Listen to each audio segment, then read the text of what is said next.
Hello everyone. Welcome one and all. I'm Leahvana, the Tech Witch, bringing magic to your screens. I hope everyone had a good weekend. Great to see you here for another week of streams. This could be a fun one.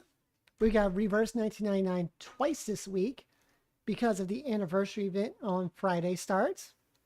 So that's good. So today though, we're going to be having fun playing through the Nightmare at Green Lake story. And I'll be doing some more anniversary prep and going over my plans for the anniversary. We also have some finals lined up this week and 2xKO. So it's going to be a good time. We have some reverse for some gotcha RPG goodness. We got some FPS shenanigans and some fighting games. Hey, thank you so much for lurking, Decaf. Great to see ya. And yep, like I announced Saturday, and you can see from the graphic here on the screen now, I am officially on VT cards and part of the collection. I'm really excited for that. My first ever vtuber merch, which you can check out right there at the link. I have 2 cards available right now.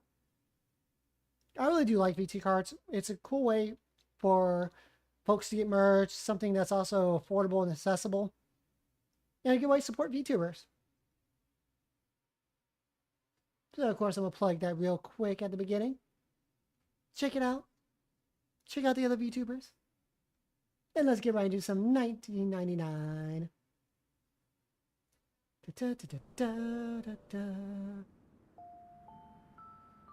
All right. And we're good to go.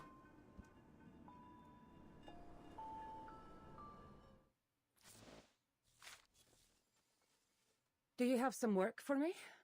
Something you need, maybe, or someone you need taught a lesson? You must be unseen, merging into shadow itself. Do not emerge until your blade is ready to slice your target's throat. Then you return to the sunlight as if nothing ever happened. So I did pick up the suitcase stuff from the collab. But it doesn't really get anything, and some of the stuff isn't going to come back anyways. I'll just grab this. And I have the Hizbeth's outfit. Oh yes, I do have codes that should be posted up.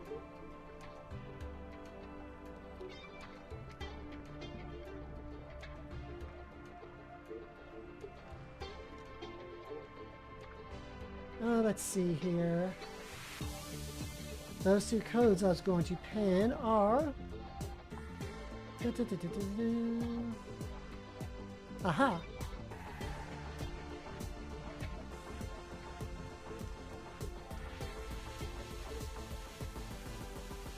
And what was the other one?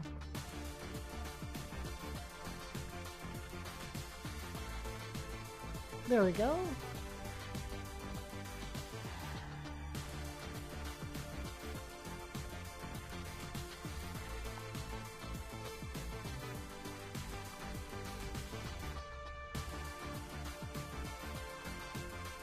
Not really call it out, but yeah, Ode to Courage and Unforgettable Night.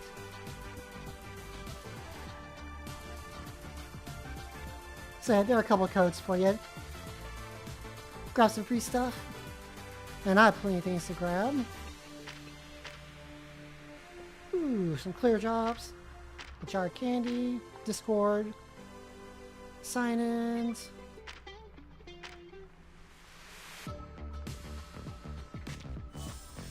I'll take all of these lovely goodies.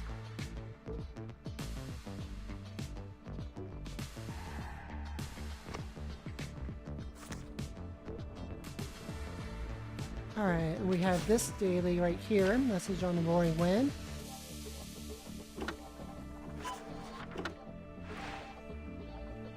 Yep, it's the last day. Cool. But hey, free clear drops and more candy. I will take that.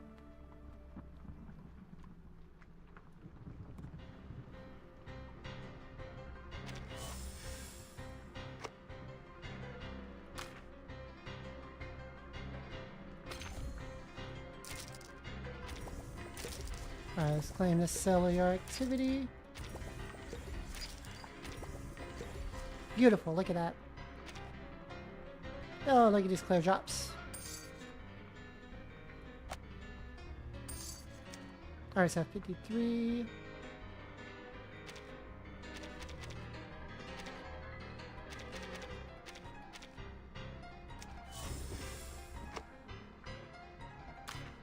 Alright, so that's 60. 60 clear drops starting the week. Let's see how far I can get for the anniversary. Oh, I just wish this banner wasn't now. Oh, the timing for this.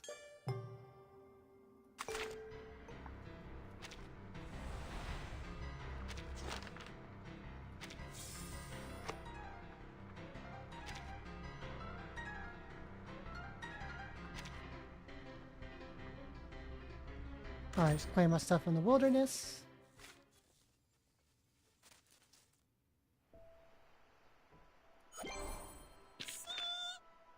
No, nothing. Matola's just hanging out over here. What are they doing? Just overlooking the water?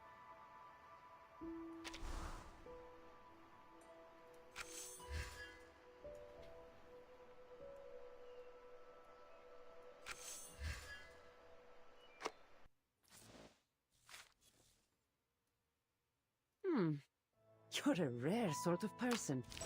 Okay, The let's wisdom of grab the this. We got free daily.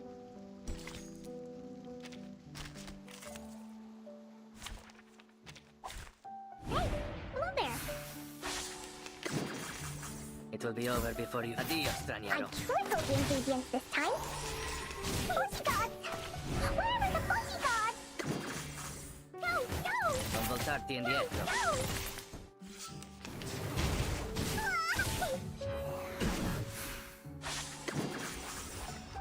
The ingredients will earn us a Protect you, very see it coming. Please believe me.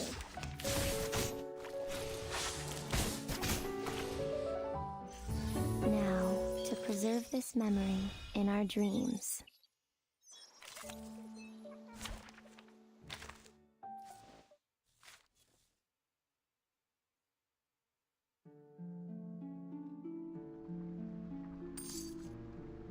Wrong thing.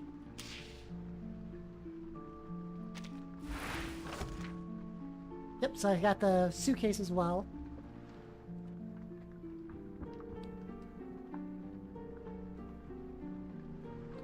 Yeah, so July 12th was the date I started. So, yep, definitely you're on the 2-month marker. So let's have a look. I think I'm off to a good start. Ooh, Sonetto. Thank you for those clear drops. So this is my start for the account. Ezio, P5, Sandra. Got these here. So yeah, since I started in July, it was Elizabeth. That was my first banner. I had to get her just because of the vibes. And also I thought the gameplay looked cool. So that was my very first banner. And then I picked up Jessica off of the Ripples banner at the time. Since the first one was guaranteed and she's a poison character. I love my poison, so I had to grab her. This was a pop-up banner. I just saw Mercuria. Just saw like her style and stuff. Thought it was awesome. And I saw what her kit was like. It's like, that's just way too useful. So picked her up and was very glad. And on that banner, I actually got her early 6-star pick, and that was Kala here. So that was a nice bonus for me. Sotheby, I picked up from the selector that I got as a new player after you go through some of the story. And that's really all 6 stars, except for during the Cassandra banner, I also picked up Lilia.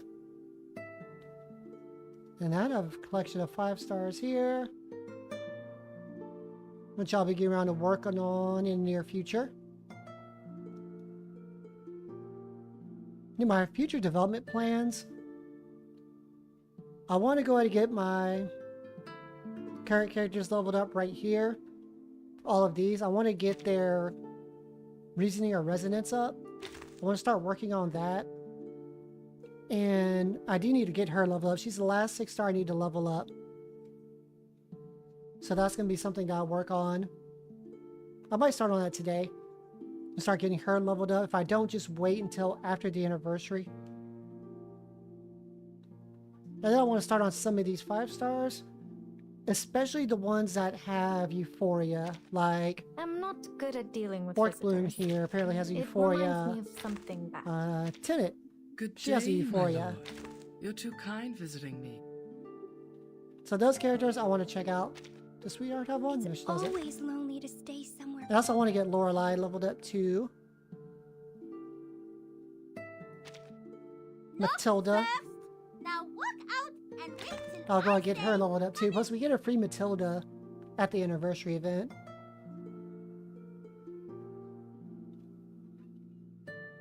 Those are my character plans right now. As for my poll plans, I'm going to be going for Lucy primarily, so I'm not going to be pulling on Nautica right away. I will use the free 10 pull that we get for her course. But other than that, I'm going for Lucy first, and then depending how that goes, I might pull some more. And also I want to go for Ezra on the Ripples banner.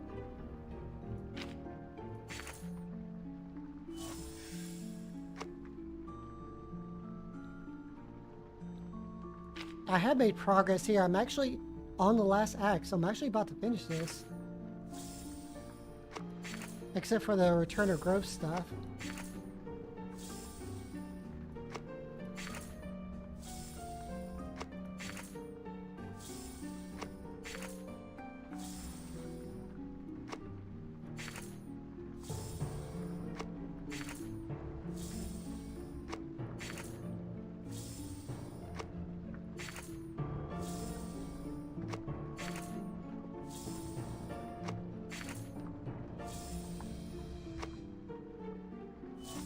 There we go. That's Act 9. Got 3 pulls from that. And I'm done. Except for this, which I'll get to eventually.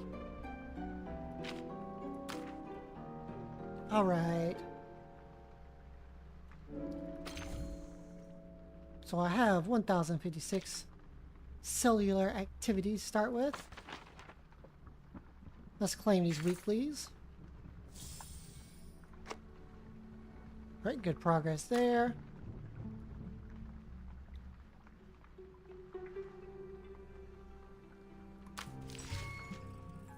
What's going on here? Limbo reset rules. Ally extra actions. Gain damage dealt plus 20. Ultimate might plus 20.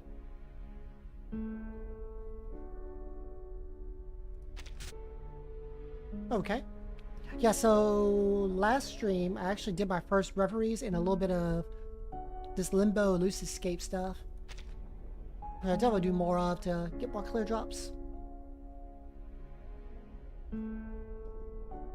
So this resets in 29 days and this in 14.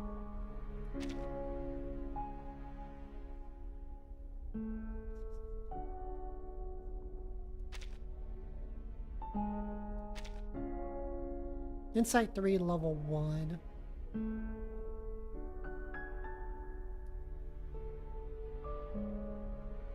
There are 2 stages.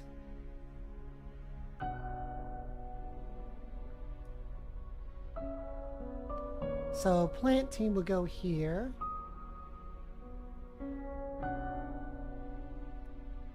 Alright, I'm gonna come back on that. And on the Reveries of the Rain, I've gotten to 80 meters.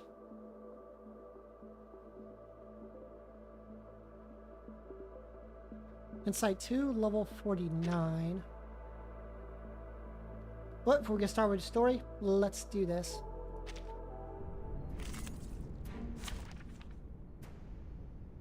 And I've been using my assassin team with med pocket assist.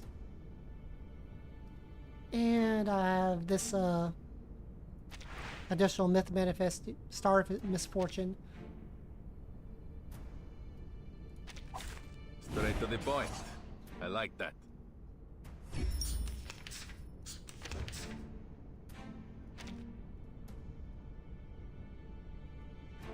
Okay, so let's do that. I don't need the high ground to hurt you. I'll show you. My sword is the only guide I need. Actually, okay, that. I don't need the high ground. Where do I? Debuff. I'll show you. Even Apollo bows before you. Into the darkness. This is Sparta! Get out of here. Death comes for us all. For victory! Let the weak unite. Liberato dalla paura. Rotten toes. Ha! Ooh, got burn effects. Cazzo! Freaking dumbass! Let the earth tremble. Let's trigger the ultimate.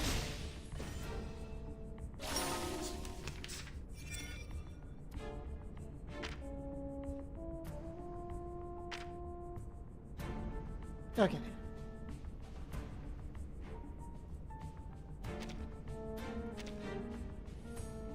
Once the sword of And I have Damocles another is ultimate drawn, right there. I found my target. Wait for the right moment. I'll do that. I'll show Emma. you. let the earth tremble.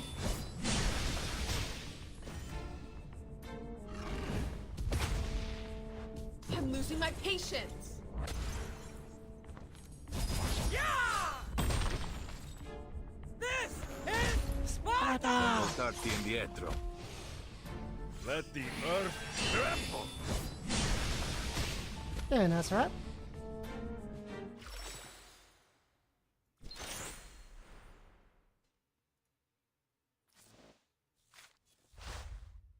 So I have started working on Euphoria stuff, which I'm excited for. Really start diving into some of these in-game things. To get to the next zone, you must first traverse through a transition zone. Here, thoughts merge and blend together, creating dangerous undercurrents and eddies that can throw you off course. Dive through the transition zone and defeat its trials and move on to deeper depths. Each transition zone has multiple trial battles for you to overcome. Characters and myth manifests deployed in a completed trial battle are considered locked in, suffer a disrupted status during selection, and cannot be used in any other remaining challenges in the transition zone. Be strategic with your team choices. Okay.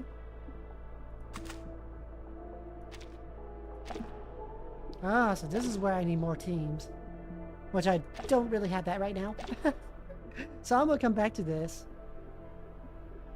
But oh wow, you get 8 keys of thought? Oh, that's awesome. Yep, I'm gonna come back to that.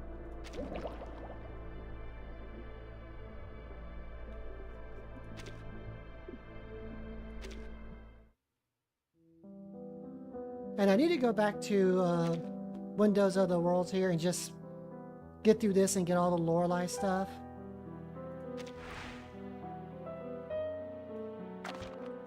Yeah, because I'm right here on 3. So you unlock all these lovely materials. Grab 2 portraits. 2 more portraits there. Hey, just in time. Yep, I just did a little bit of Reverie stuff. I was just talking about how I just started doing that. I've done my first Reveries. I am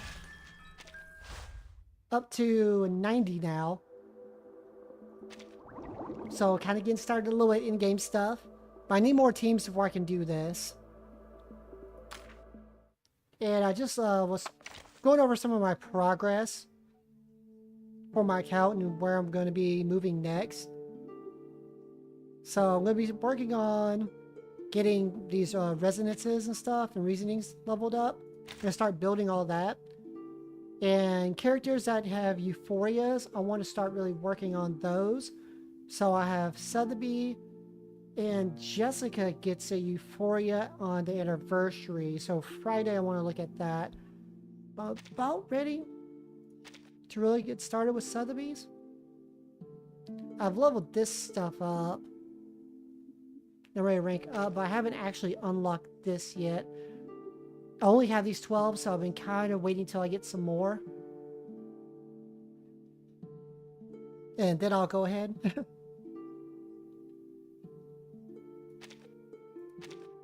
But yeah, I'm also going to be going through and getting Lilia leveled up soon. This is the last 6-star right now until the anniversary that I have to level up. And I'll start going through these 5-stars that have euphorias and get those leveled up first. And as for anniversary, I was just saying that I'm going for Lucy primarily, so I won't be pulling right away for Nautica. I'm going to use the free 10 pull, of course, but I'm still going to keep banking and working on my pulls. And then see what happens with Lucy. I am pulling on the Ripples banner at the anniversary. I would go for now because I do want Vila. I would pull on this one now because I do want Vila, but I'm going to wait for the anniversary and go get Ezra, since I'll go directly for the Dynamo and Ezra can work for Blood Type. So say if I get lucky with Lucy and I get like early pull, I can save some pulls, then I can think about Nautica, and I have some measure in which I could possibly play both Blood Type and Dynamo, even though Dynamo is my priority. And I want to save for Charon in the update afterwards. And I'm still annoyed this banner's right now. I want you are. Why do you do this? But yeah, I'm up to, real quick, 63 pulls. So I think today, after playing through some of the stuff, I'll be able to get 70 pulls. Speaking of, let's get right over here, shall we? Because today we will be playing through A Nightmare at Green Lake. And of course, beforehand, we have to go in and play the trailer.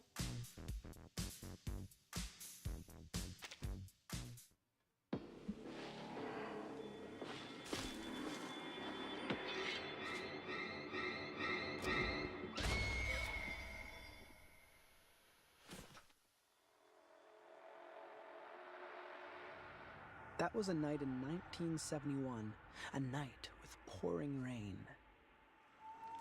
In that rain, the communication center of Xeno lost contact with the Green Lake campsite. But wasn't it a story? I am kind of attracted indeed.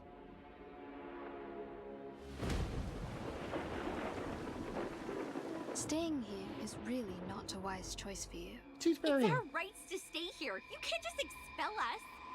Someone is passing messages to us through these notes.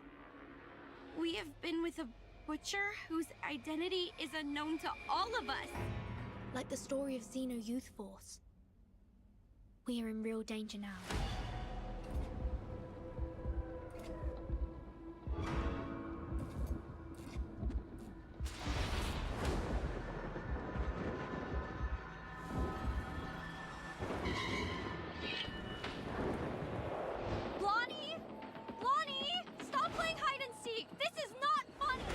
Creatures are multiplying.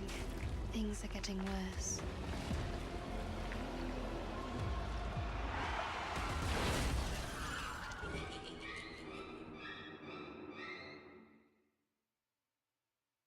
That was awesome.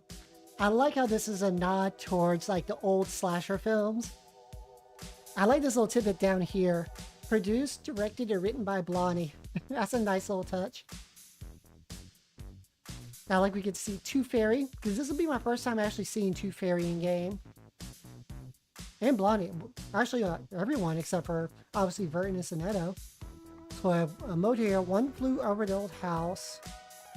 The Old Teeth and Worn Marks. And the main event. So, of course, let's go and get started with the main event, shall we?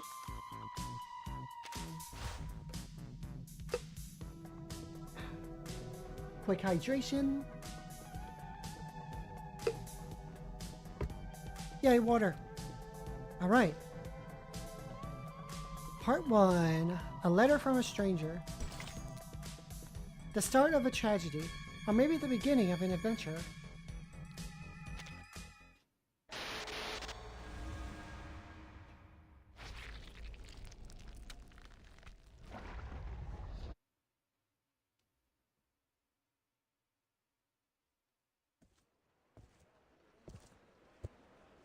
Timekeeper, now that we have given the report, Madam Z said we won't have any other assignments for a while.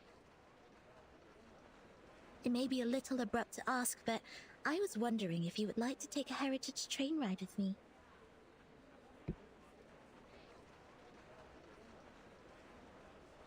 On the other side of the corridor, full of Foundation staff, someone is also hitting one den in after another. Please, trust me, this journey will be the best ever. Let's start off immediately and come back furtively, so nobody will know. No, thank you. I'm not interested. Okay, fine. Oh, wait, Angie, do you want to travel? Let's start off immediately and come back furtively so nobody will know. I'm flattered you asked, but I'm leaving for assignment soon, so I'm not gonna make it. Really? That's a sad coincidence. I heard that you've worked so hard and have saved up so many unused leaves. You also have 2 days of outing permission. The young man turns around, suddenly raises his arm, and comes this way. Oh, hey guys. So this is how we meet Homophobia? Us? Yes, you guys. Our great Miss Timekeeper and her excellent assistant, Sonetto. Am I right?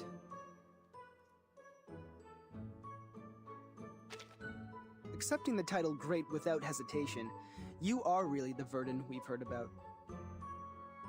Heard about? We all know the trouble you stirred up. I was several grades above you. Though the instructors prohibited any discussions of that incident, they couldn't stop people from being curious. But soon no one asked about that anymore, because it is the wrong thing to do, and there was no vacancy in the guardhouse. Anyways, I remember you. Don't worry, Timekeeper. Although his manner is debatable, he's not a bad person. He was the one who received the Outstanding Contribution Award in the latest annual appraisal. Allow me to introduce... But no, wait! Don't use that name. Here with Timekeeper, just call me Homophobia, which I prefer.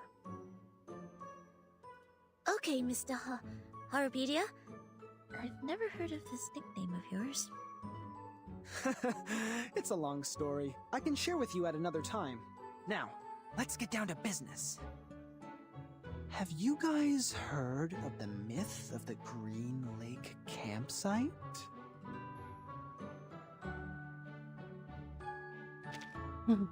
Yeah, it was me. Given that you didn't know me, I sent it anonymously. I don't see how these are correlated. Well, of course they are. An anonymous envelope better triggers curiosity. And you are the most inquisitive person I know. Didn't you worry that I might throw it away? Honestly, I did. So I wrote to another 13 people. Now I have 6 maps. But don't be upset. Yours is the most intact one, so I selected it. Thank you for your approval. A mystery solved. No wonder I found the handwriting on the envelope familiar. I did some research on Green Lake campsite after piecing together the map. It was the map of one of the training bases of Xeno. They used to train their youth force there in the early 60s and deserted that base in the early 70s. It had been underused even before it was abandoned. It was more of a Boy Scout camping site than a military training base. Exactly, Miss Sonetto. But this is the outdated version of the story now. This is not your fault. You haven't been in the headquarters for a long time, so you must have missed out on some first-hand information. Now, about the Green Lake campsite, we have some updates.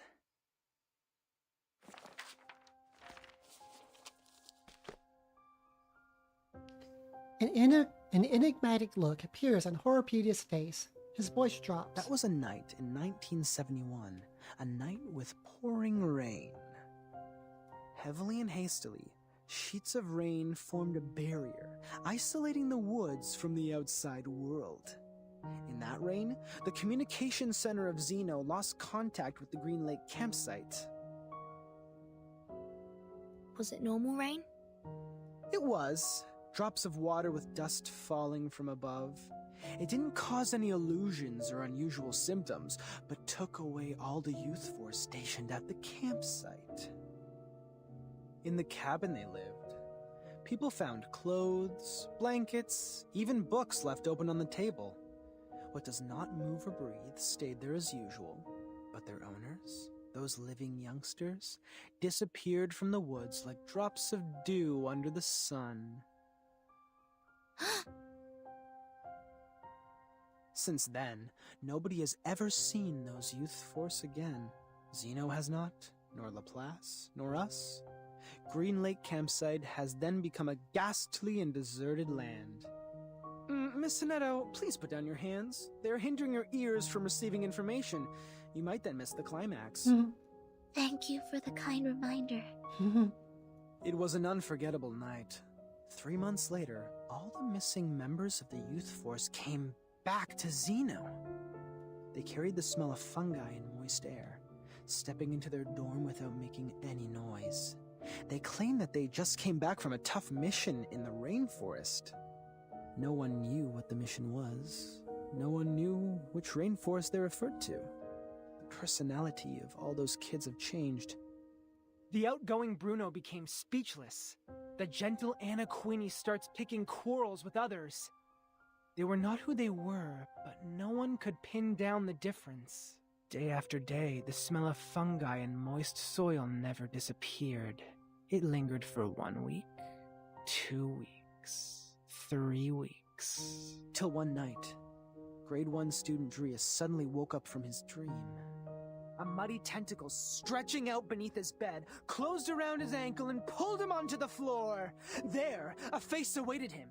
A hideous face of a human-like creature with a bloody mouth. Sonetto? This is getting all spooked. Sonetto, easy. You're going to break your wand. I know. I was just a bit caught off guard. It has never come to my mind that such a bizarre event would take place within an official institution. Funny story, Mr. Horopedia. As an urban myth, however, the ending is way too clear and powerful. The element of drama ruins its authenticity. You're good at making stories. Next time you can be more meticulous. Huh? Dang, Burton. Xeno Armaments Academy. The best military talents training base at present. The members of Youth Force were relatively younger, with less combat experience and capability compared to those graduates. Still, they have received years of training as reserve soldiers. Toothfairy. As we all know, Xeno would arm their Youth Force and the trainers with drill weapons for outings. It was nearly impossible to wipe out a Youth Force in the territory of Xeno without being noticed by the Academy. I see. So it's not true, just a made-up story. Miss Tooth Fairy, did you come back from the trip? I've rerouted my journey to a new destination. My companion suggested us to meet at the Foundation first, so I came back earlier. Anything wrong with the original destination? It's fine and safe, but now I have a better place to go. It's a place of myths and danger. There once lived many adolescents. With any luck, I will embrace a harvest of baby teeth. Oh, okay. Odd. No way. The place you're heading is... It's Green Lake Campsite. But wasn't it a story? A story made up by Mr. Horopedia? He made up part of it, such as the bloody hand underneath the bed and the midnight screaming. Except for those, the rest is exactly the same as I know. But, as you just said, in their own training base, it's almost impossible for the youth force to be... It proves that Green Lake Campsite is out of this world, a place worth visiting. You're 3 minutes and 15 seconds late, Miss Tooth Fairy. No worries. I didn't waste my time waiting. We need more people to join us. Angie and Adolf have turned me down, but Verdun and Sonetto haven't walked away yet. I am trying to win them over. I think I'm almost there. Now, they are really attracted by the Green Lake, so we are starting off soon. Attracted? Pardon me, Mr. Horrorpedia. We did not plan to go there, and we certainly do not feel any strong attraction to that place. Oh, really? But Verdun seems to be very attracted. Or am I mistaken about the look on her face? Timekeeper! Several pairs of eyes look over. I am kind of attracted indeed. See that? I am right. I'm glad to see you in an adventurous spirit, Miss Verdun. It is so decided. Great! Take your suitcase, pack your clothes, don't forget to bring 2 novels to kill time. Now, let's take the hands of our 2 new partners. Journey on! And it begins. Please, wait a minute! Poor Sonetto.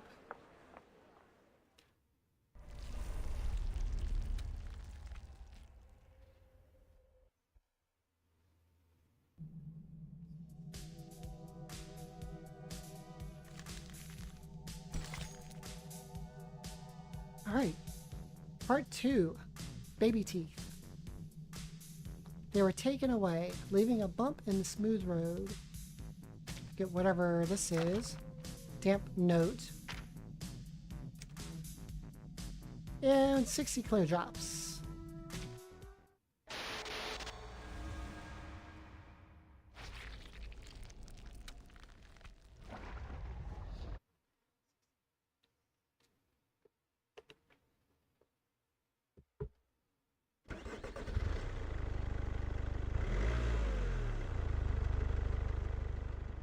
Thank you for the letter, Emily.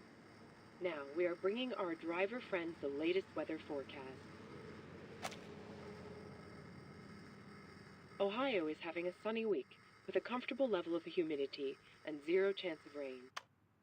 Sorry, I forgot to switch off the inbuilt radio. Sit tight and put on your seatbelt. Hold the hands of people sitting next to you. If necessary, close your mouth, then clench your teeth. Okay.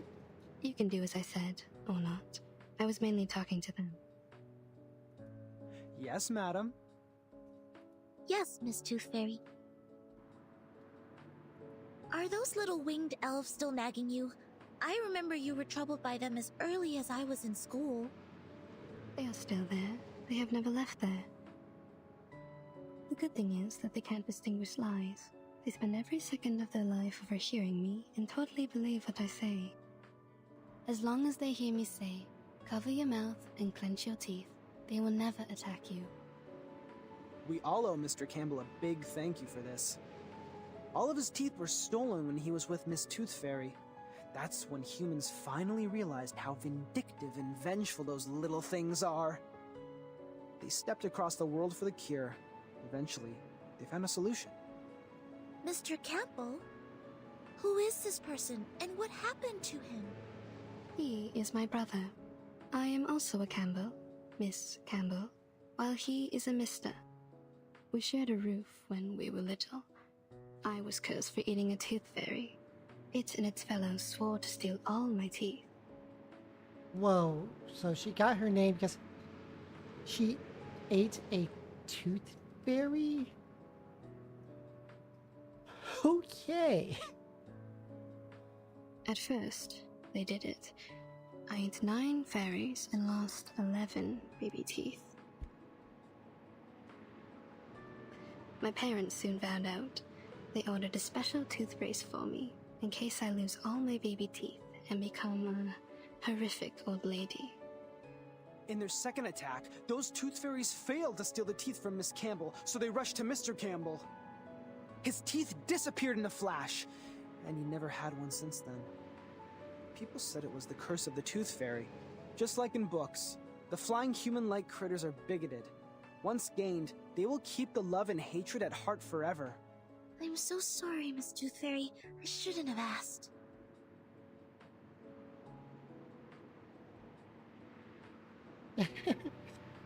Don't worry, sweetie. My brother now has his own teeth. He lives a stable life.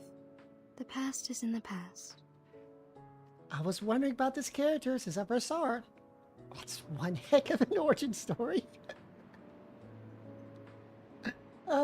This game's awesome. I still want to eventually get this character on my account. And I don't really think he was cursed. I've never heard the Tooth Fairy swore at him. Neither have I found any mark on him that can be detected by Arcanum. Instead of being cursed, what he suffered is more likely to be a congenitally missing tooth, a term defined in human medical science. I know that case. I just never thought Mr. Campbell lost his because of this. None of my classmates or instructors ever doubted the authenticity of such a curse when they gossiped of such things. SPDM is a community of a bunch of young arcanists and several instructors. For those kids, a curse is more common than a disease diagnosed by human medical science. As a result, they neglected what they can't comprehend and only learned the story from a one-sided perspective. Soon enough, rumors started to spread. But that was a curse. A trouble that you can't easily shake off once you were put under. People could hardly forget that. If Tooth Fairies could curse his sister, they could also curse him. Everything came naturally. That was it. Kids were ignorant for lack of knowledge, yet adults were ignorant for their cognitive inertia. In a story where truth and falsity are mingled together, it is hard to tell which is which. After all, life is not a show. You won't have a narrator to warn you of the dangers ahead. Go away! Leave here! Careful! That's not good. Timekeeper? Miss Tooth Fairy? Are you alright? We're good. Don't worry. Cover your mouth and nose. Get out of the car.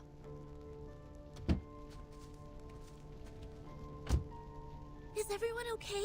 Did somebody get hurt? Timekeeper, you...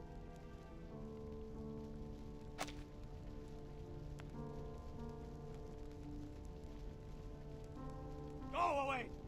Go! Go away! Get out of my woods!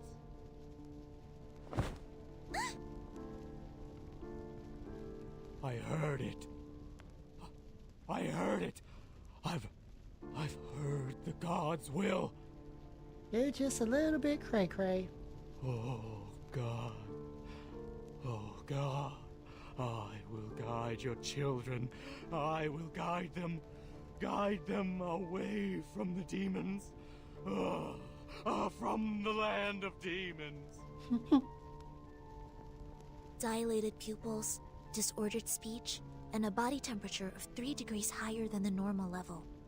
Presumably, he has taken some stimulants or substandard potions. His sanity has been taken away. We need to knock him out.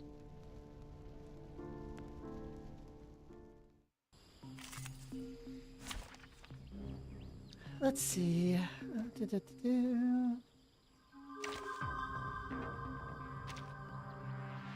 seems you can use a hand, especially one with a blade. Okay, yeah. That's set right.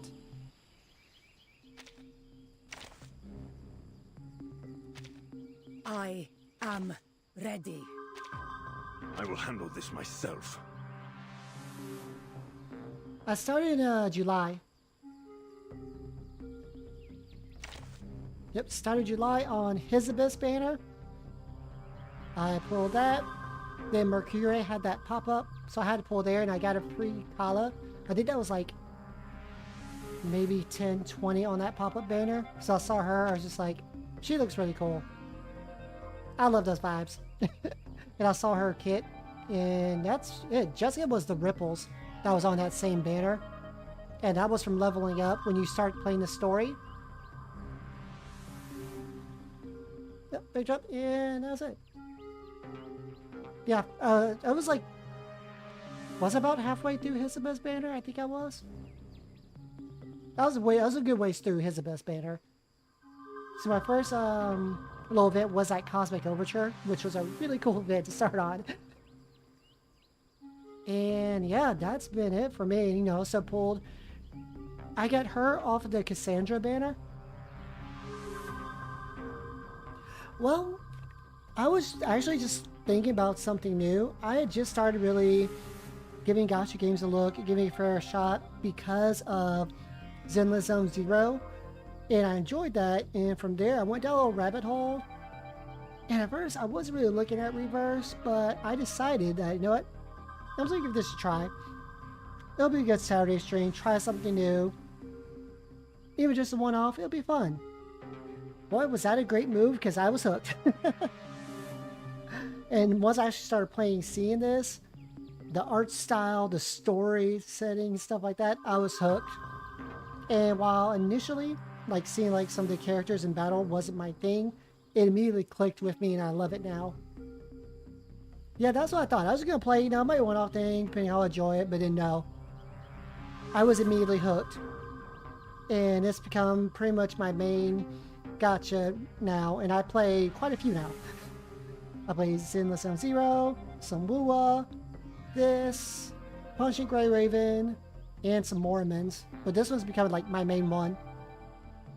Oh, and I just looked at, was it Theory of Restart a week or two ago?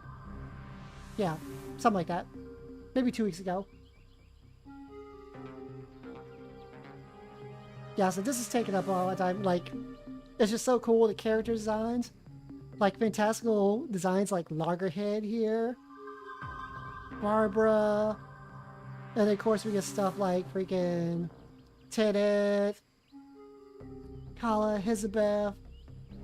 I really did enjoy the Assassin's Creed collab, and I'm glad I started in time for it. Like, I started with Hizabeth, so I passed on Kiparina. Oh, there's a because I was like, you know what? I'll come back to her, grab some pulls, and I saw they were announcing the Assassin's Creed, so I waited for that. No, I am not. I am up to, okay, yes, so the next chapter in the story is that Tropics one. Was it Tristes Tropics or something like that?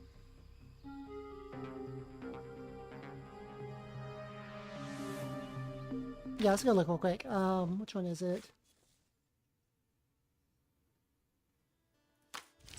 Because I've been binging the heck out of this.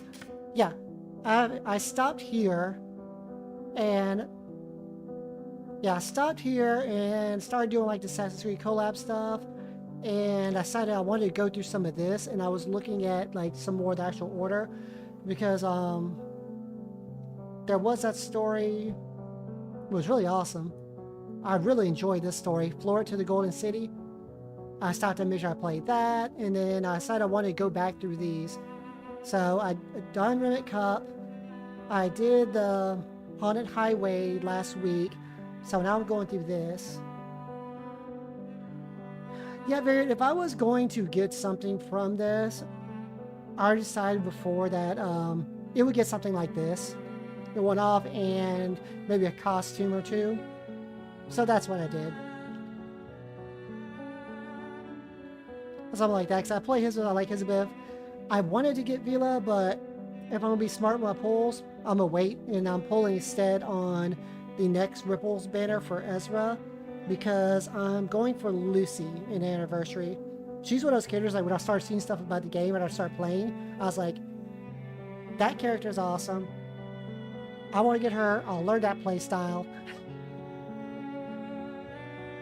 Yep, I wouldn't prioritize that stuff. Like, one thing I do, what guys I'll learn is like, if it's an event, if I can do it, I will try to prioritize that. Because that would kind of help me out with, like, you know, getting some materials and stuff like that.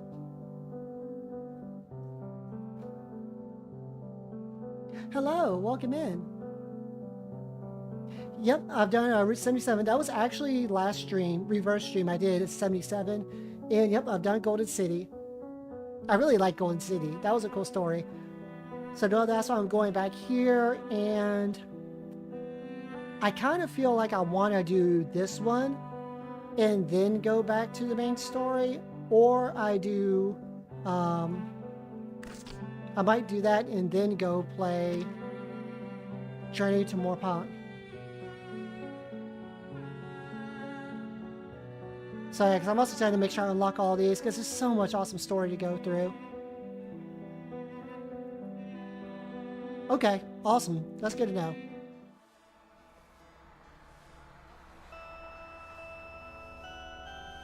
Yeah, so that's what I've been doing. And again, yeah, it's so funny because even just for the cool, I hate that this is banners now. Because this is another character that's on my list that I want. Even just, okay, yeah, playstyle is one thing, obviously, but also just the character herself is really cool, but it's now, but I have to save for the anniversary. Awesome. Yeah, I was trying to see get stuff in order and also, you know, just enjoy all the stuff in this game. Okay, that's good to know. Alright, glad I'm on the right path.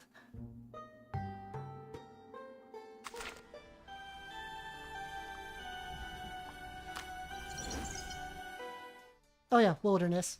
Just because. And then also when I started, I tried to get the wilderness since I figured, okay, passive resource generation, you want that. So I tried to get those things leveled up. I think I saw the level up Paleo Hall some more. And that. But at least got that.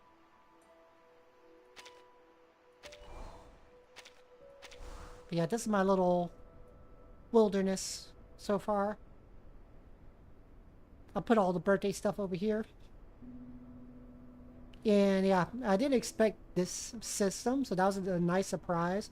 So I've kind of started on that. I need to get back to it and do stuff. I'm kind of slacking on it.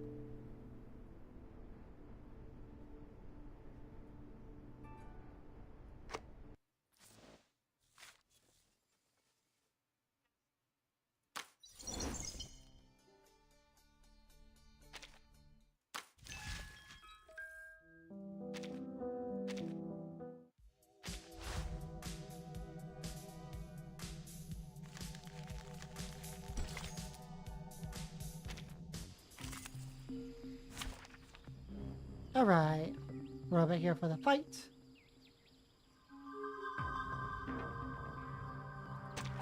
For Sparta!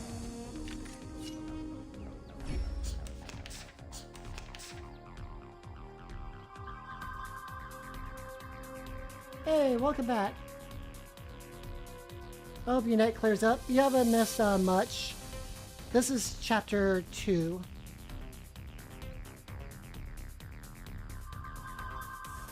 I don't need the high ground to hurt you. I found my target. My sword is the only guide into the darkness. This is Sparta! Death comes for us all. I bring you victory, as promised. He fainted out. Problem solved. And one thing I've been doing also for my pulls is that I've been playing the story on the, well, for my pulls and for stamina, on the easiest mode so I can enjoy the story, and I still get 20 clear drops. That's why I also have a lot of stamina, and I've kept it up for when I want to use it. So now, as we're getting towards the anniversary event, I'm going back through the story stuff I've completed, and now doing it on like story and hard mode. So I'm racking up a lot of these clear drops now that I can use for the anniversary. So I'm kind of like just pulling those resources while I have them, like when I want to get them. But my car broke down. We have to walk there. No problem, Miss Tooth Fairy. I took the map with me before we got out. But there is smoke coming out of your car. Is it alright? Oh yeah, I love easy mode because that also allows me then save the cellular activity, whatever, for other things, for farming stuff. Don't worry, Virgin. My brother bought an insurance. The brokers will soon contact him. Yeah, I can just enjoy the story. And like now, like I've already learned pretty quick with gacha games that you only have so much free that they're going to give you through the content. So if there's a way I can like ration some of that out while focusing on everything else the game offers for clear drops, where it's the free stuff, the codes, the events, that'll kind of help me be like in a better place for a while, going and getting new characters. And then I could just like spending just like the monthly. I do like the monthlies in some of these games. So I have like the monthly, and I feel this battle pass is actually worth it. So I'll grab that at some point while it's around. A notebook, tattered and old. Most recorded certain stories. It belonged to the old man who just lost his mind. He must know something, otherwise he wouldn't have tried to stop us. Maybe we could restore this notebook. That way we'll be able to learn some stories about Green Lake. A clue notebook. Alright, decryption notes dropped by that demented old man. The scene contains a story.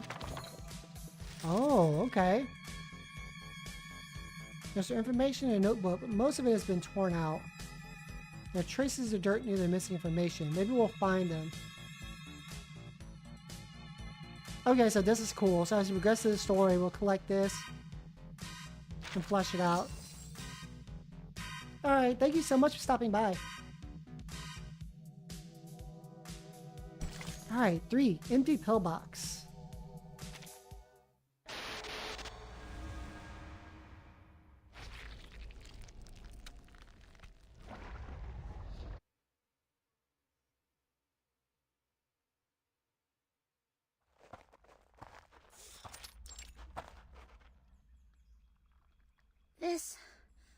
This must be the camp.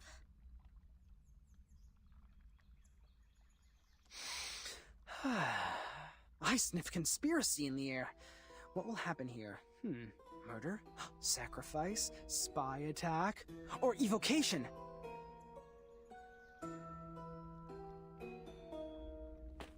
Let me see. What do we have here?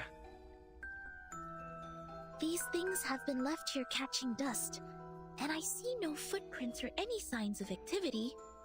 Seems like it has been deserted for a long time. Iron buckets, felling axes, picnic mats. Considering we are in a campsite, it is only normal to expect these tools to be here. What is this? Soneto crouches down, carefully checking a piece of metal that is half buried in mud. Anything? Have you found anything, Soneto? Something is buried in the ground. Right here. She breaks a twig from the bush. Without hesitation, she pushes the mud clods aside with a twig. Oh, quick question if anyone knows. Did they announce any story events that they're going to rerun with the anniversary? Because I don't remember any of that from the announcement. Like, we just had the Haunted Highway, that event rerunning. Yeah, but I don't remember anything for the anniversary. Or maybe they don't have any ideas on what they would probably rerun, if they do. A box? Made of iron or aluminum. It looks like a candy box. Judging from the rust, it has been buried here for 4 to 5 years. A kid's candy box? No, adults can love candies too. Looking at it from a different angle, is its owner still alive? What happened to the person here? Why was this box buried with a battered magazine? From the traces of activity here, it's probably been left by its indiscreet owner. Wait. This is the Green Lake campsite. We just met a madman who called himself an oracle. He drove people away from the land of demons. Open it. If this is from a brutal crime, there might be some evidence inside. We are all ears, Miss Verdon. No, this upcoming anniversary event. Like, because I noticed, okay, we had Scattered Golden City, we had Haunted Highway rerun for this one, but I don't remember in the anniversary announcement for Friday them announcing another story event being rerun. Or is that just something they just show later or just slip into the calendar? Because I was wondering, about that? If so, what story would they probably rerun next?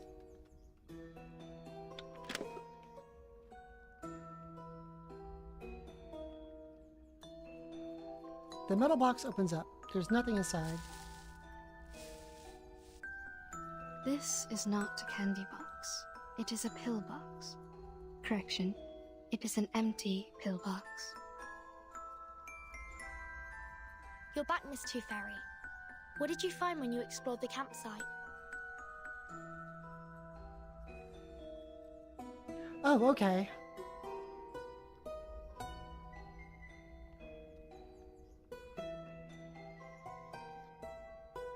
Well, I guess since it's a main story update with the anniversary, I can see that. Or it might just be something that they'll just throw in a calendar. But yeah, I'm glad that Route 77 will be in the reflections whenever I want to go back to it. I like there's so much story to go through. Roughly the same as here. Near the woods, there's a place for firewood cutting. More traces left by critters can be found near the woods than here. I also found the teeth and claw marks of giant critter as well as some excretion. That is to say, one gigantic critter inhabits here? If not more? Yes, that's why I came back here. Watch out for the critters. We may have stepped in their territory.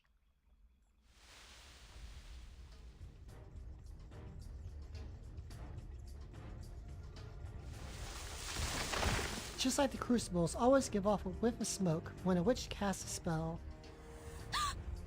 Ugh. Ew, all those eyeballs. This is also the right moment for a spooky figure to rise out from the bushes. Nasty. But yeah, last week I tried my first reveries. That was cool. Yeah, I understand. I'll tell them to be careful, yes. Thank you for your advice. Bye. Now I did a couple today. So like I'm able to get to 100, but I need to get more teams before I try that one. So I could get to that point.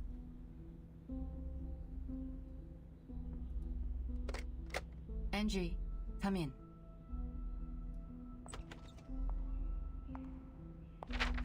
This is the file that the timekeeper submitted. It's about the storm. Please hand it to the research department. Affirmative. I will bring it to them.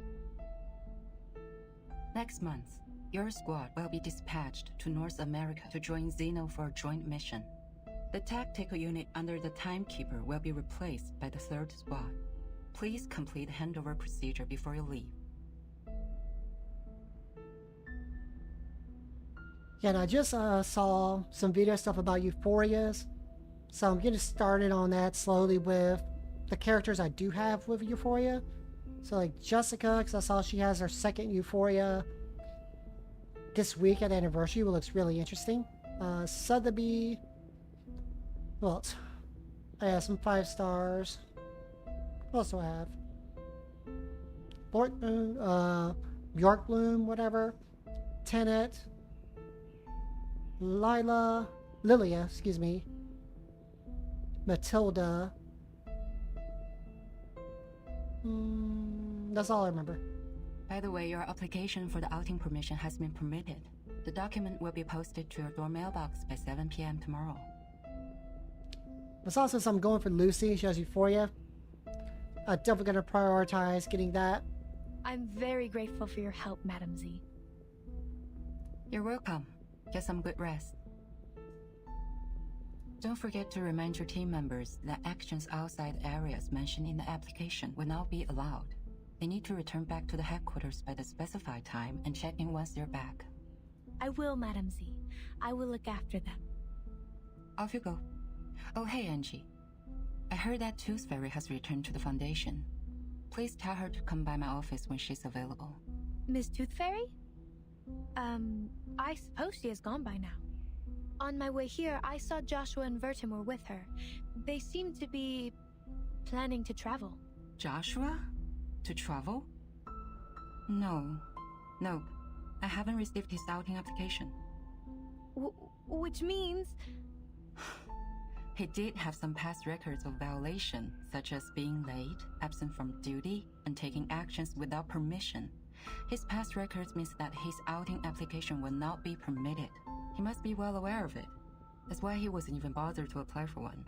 My, no wonder he always said, let's start off immediately and come back furtively so nobody will know. Don't be nervous. Our priority now is to get them back and minimize the possible consequences. Angie, do you know where they're going? He mentioned... I'm trying to recall. It's, Green Lake. They were heading to Green Lake campsite. Green Lake? You mean the Green Lake campsite established by Zeno? Yes, Madam Z. It's even worse now. I'm sorry, Angie. Please inform the 7th and 5th squad to stand by. We'll head out at any time. Yes, I'll fetch them now. Ta-da!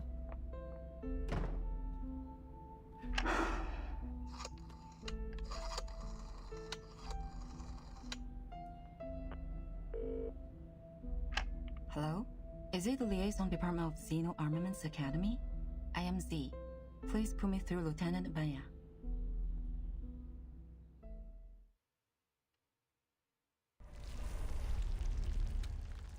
So, what are some of your favorite characters or teams to play? Alright, for Cheap Syrup. Alright, we got some fighting going on in this one.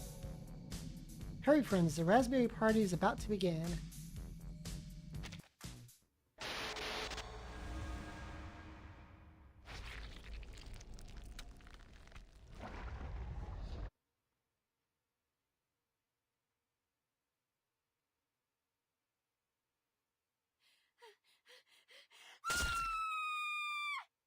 Lonnie. What was that? Did someone scream? My Anne. God, Jason, we have to check it out. I know they like to fool around, but we are here now.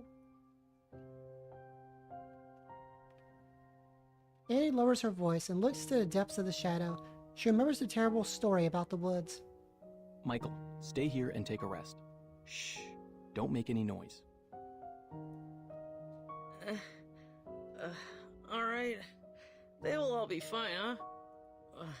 Hope so.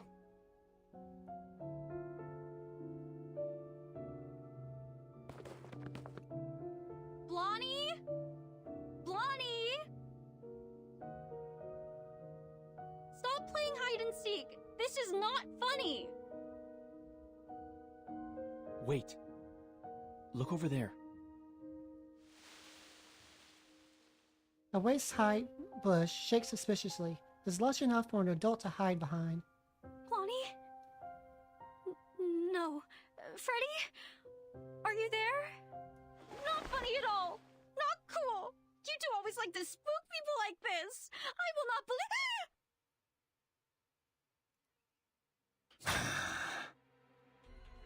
Oh, that's not good. Anne, stay back!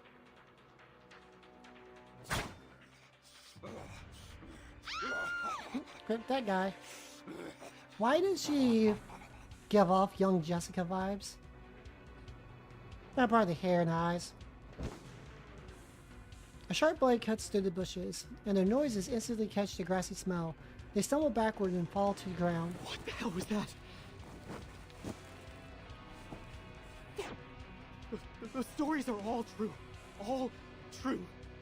How is that possible? It is not in compliance with the laws of nature. The smell of blood hits them. Annie looks up and sees her friends, who are lying behind the bushes and looking lifeless. No, this is not happening! Oh, Lord! No more crying, Anne. Stand up. Run! I will look out for you. Run! Both of them are dead! My God! Jason, the blood is all over the place! Now, I do like how some of the names they mentioned were Jason and Michael. I see what you're doing here. I like it. Jason helps his trembling friend get back to her feet. His legs are shaking as well, but they have to keep on running, as they dare not look back. That suspicious bush has been pushed aside, behind which lie their friends, apparently breathless. Don't think too much. Don't look back. Run. Speed up. Jason, head down! Ah! No! Don't! Evans! Jason! His blood spurts out like a shaken soda. Then his body falls backward, headless. The air smells fishy. Anne keeps retreating, one step after another.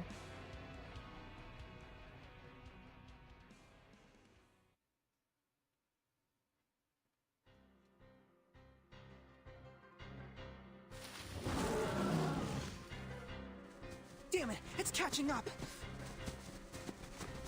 It's moving too fast. I've never seen a critter this big. Not only the size, its strength and speed are also much enhanced from what we learned in the Arcane Creatures class. It took Miss Toothfairy's velvet pocket. We have to bring it down before it's too late. Horopedia, do you have some cobweb bullets to trap it?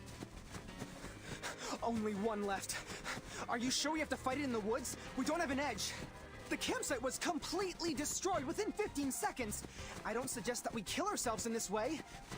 According to the map, there is the other campsite built in a wider region. We can fight it there. Turn left here. Keep going for 100 meters, and then cross the bush. Whoa! Shoot that bullet. It's going to get you. What a pity. I was thinking of catching something else. Excellent. It's trapped. The bush is right over there. Follow me. Let's speed up.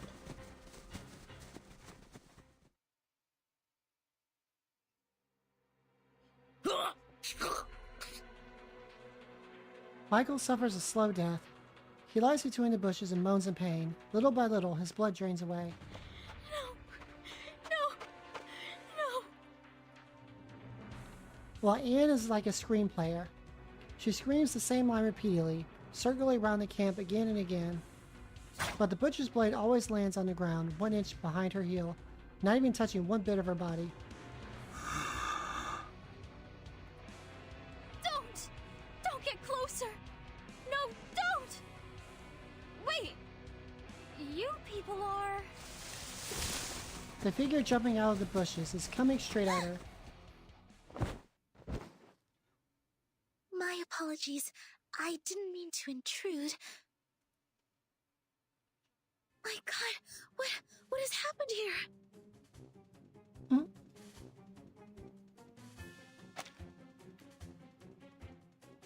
Get a screenshot of that. Before coming out to the other side of the bush, none of them has ever expected such a horrific scene. A crazy murderer? Student campers? Oh, this is much more interesting than I expected! Protect the victims. Get ready to fight. Who are you? And the bushes? Why did you come out of the bushes? Worry not, miss. Please get behind. You're safe with us. No, that's my friend. And they aren't... I understand. They deserve a decent funeral. After I take care of this demonic creature. Sonetto grasps her wand, keeping her friend behind. May the peace be with us. Sonetto, calm down. Oh no! Don't bury me! I don't want to die! What?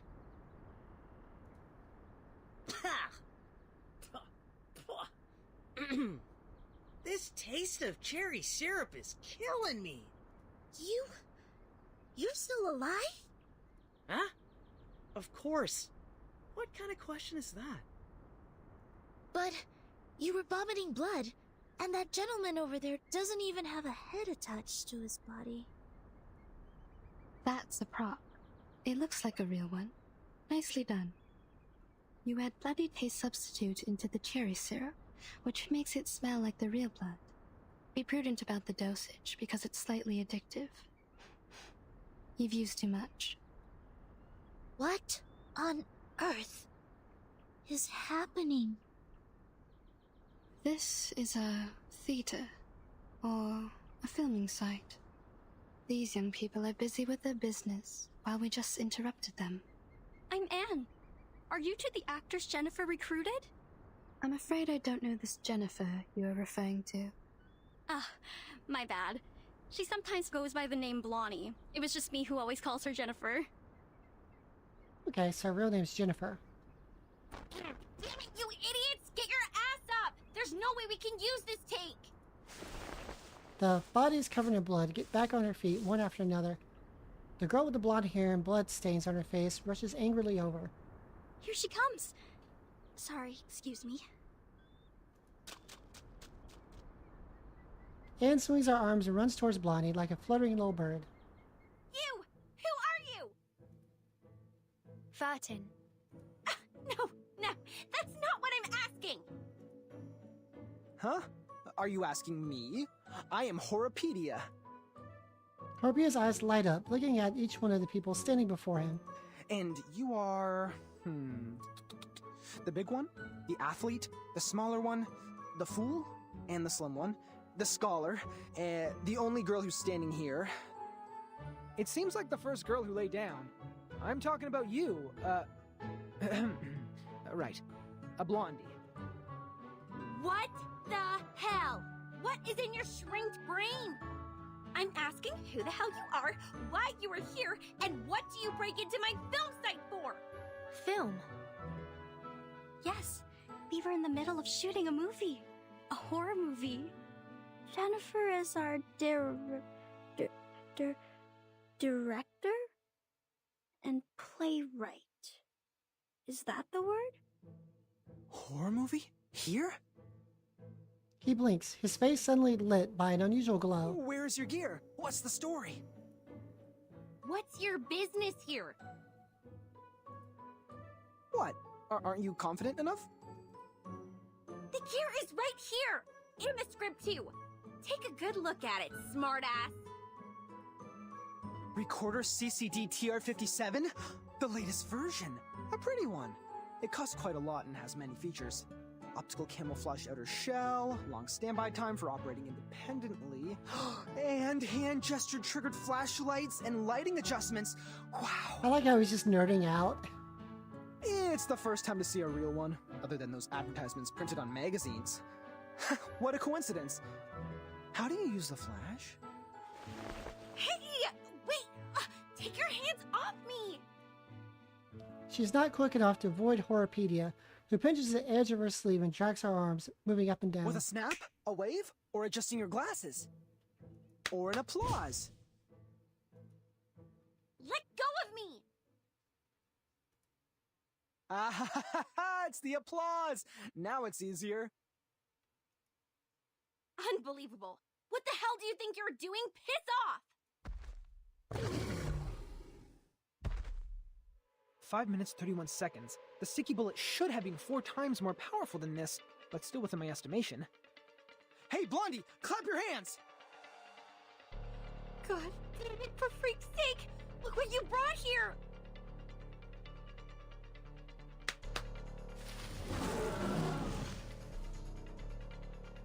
The autofocus recorder rises into the air, generating...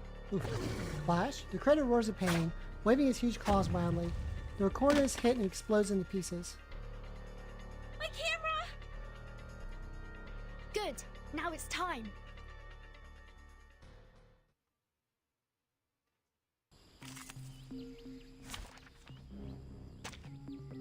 Your only choice is to kneel.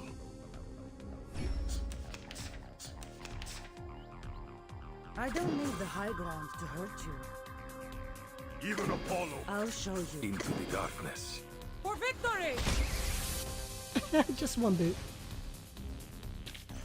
I bring you victory, as promised. 60 clear drops. Alright, so we have another note. Perhaps it was the monster's claw that pulled apart the soul and exposed this. Can't be certain.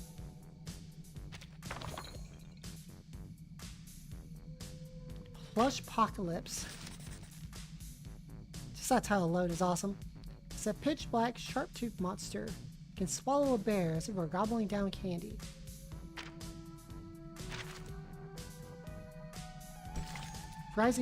roaring stars. The last photograph of the best howler is dizzying and dotted with shining stars.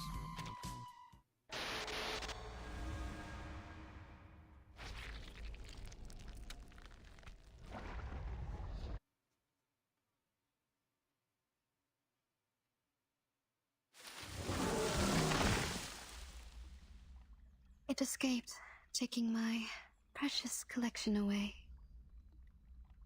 Nah, there's no way to follow it. The trees it pushed down have blocked the path. This would take us some time. That was definitely not your usual critter. Miss Tooth Fairy, what kind of traces did you find earlier? Most of them are left by medium and small critters. Claw marks of giant critters are clear, but few. There's probably one critter of such immense size. Besides, we need to offer an explanation to that lady. Of course. They all look at the center of the chaos, who seems to feel the gazes and turn back in confusion. Why are you all staring at me? Do I have something on my face or my clothes? Tooth Fairy turns her face to the film crew. The actors stand in a circle with fake blood all over their bodies. Blondie lets out a mournful cry. Camera! My camera, my god! The roll films are ruined too! There, Jennifer. Perhaps I can try piecing it together and fix it for you. Would it help you to feel better? It's no use! Everything in it is gone, every take I took! Yeah, like what Anne said, don't be sad. Thanks to your generosity, none of us were injured.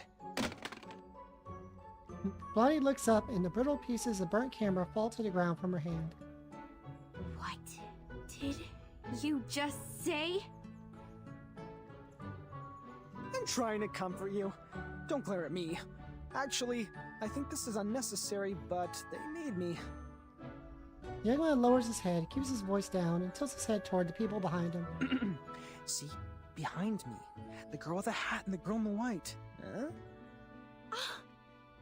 Unnecessary? You think it's unnecessary? Do you have even the slightest idea of what you have destroyed? The blonde girl is shaking. Her face is clouded with anger. Her manicure nails nearly poke Horapedia's nose like sharp little knives. Make your four eyes useful and look at these. What do you think they are? All right, calm down. Let's be reasonable. If you were mad because of your movie, I am really sorry. But at that very moment, I thought our safety mattered the most. Also, I have good news for you. This recorder is meant for taking daily family videos. The clips taken by it aren't nearly enough to be called a movie. So, to some extent, I just prevented you from shooting a disastrous movie. If you are looking for any financial compensation, please talk to the girl with the hat. Come again? Who is going to make a disastrous movie? No! Don't change the subject! Movies! Ha, no, I'm not raging over some movies! I don't care about this shit at all! You think money can get you out of trouble? It doesn't even come close! That was a limited collaboration product of Recorder and Lugas. You can only find 3 of these all over the world. Only 3! It's more valuable than any jewelry or luxury handbags.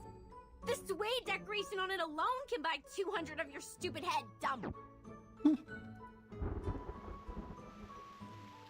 Shoot! My makeup! What are you sticking there for? Go clean the broken trunks and branches off the path. We have to get back to the cabin as soon as possible. I have no desire to catch a cold in the rain. This is not a safe place for you. Get back to the town, find a hotel, and take a hot shower. My students and I will escort you to the main road at the edge of the woods and arrange a car for you. If any of you have symptoms like an itchy throat or rising temperature, please buy some Robitussin or a similar drug at the nearest pharmacy. Ugh! No, I'm not leaving.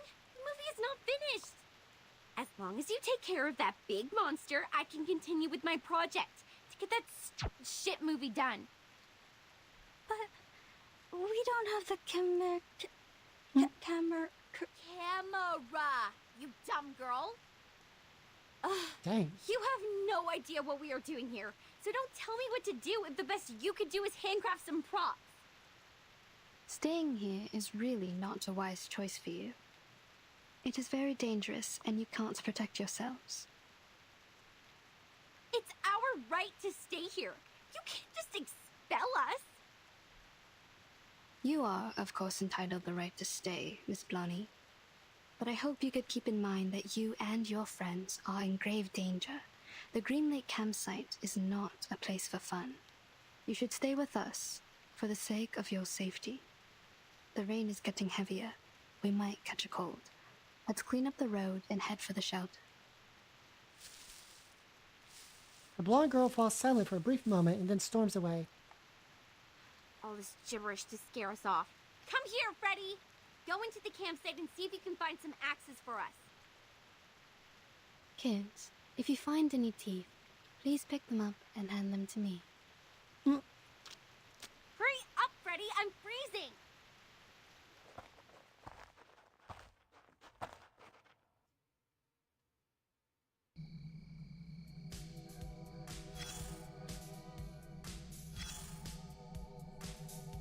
Inspect the woodlands.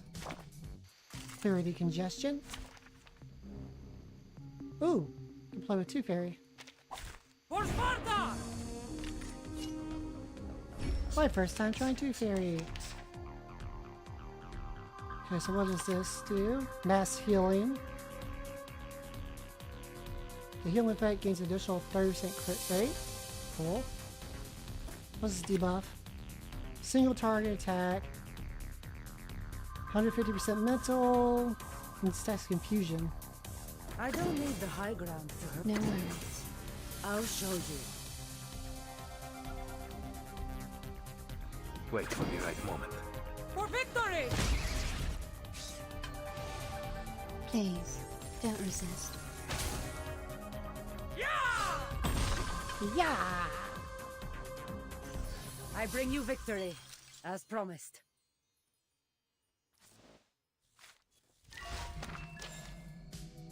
A slip found in a post-war camp. This message scrawl might seem unreadable, but examine it carefully should reveal a few anecdotes related to Green Lake campsite.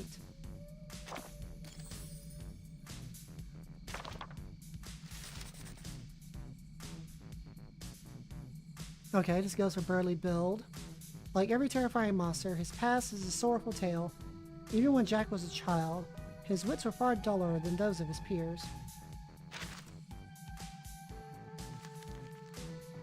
Alright, repair the wooden bridge.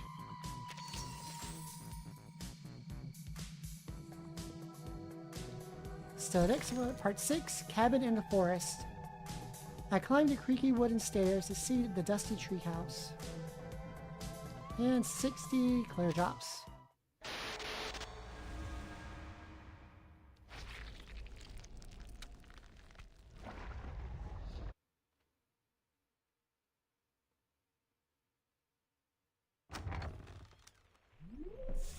Thank you for following. Hey, thank you for the follow. The lock has been broken. Those are bite marks from small critters. They might have nested inside.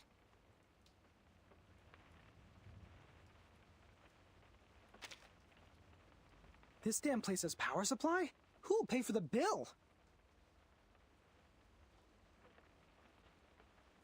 Maybe it has underground cables, or it's powered by some generation sets left by Xeno. Wait. Stop here. Well, welcome back. To your right, by the corner of the stairway, there are 3... No, at least 3 of them. They're getting closer! Blondie, take your friends away!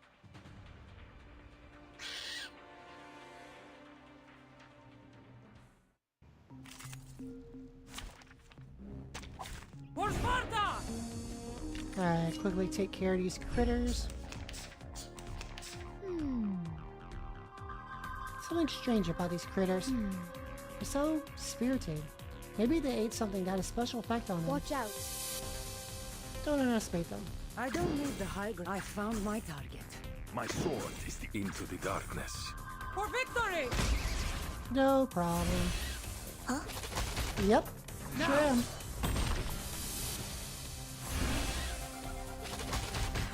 Let the weak unite.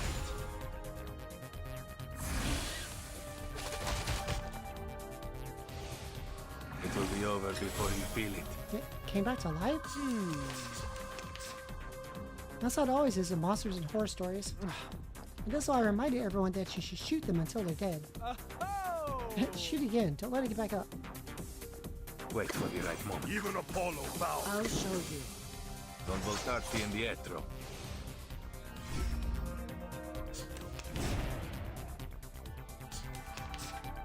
Alright, wave 2. Once the sword of Damocles is drawn, I found my target. Into the darkness. let the earth tremble.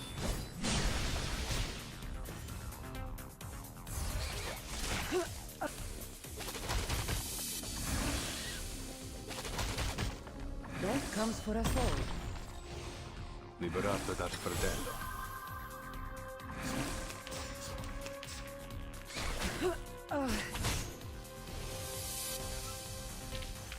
I am destined for victory.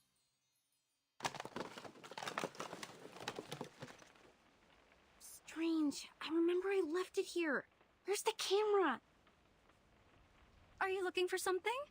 Perhaps I can help. No one asks for your help. Go away. She is so mean to her. Blondie extends her arm and stops the girl.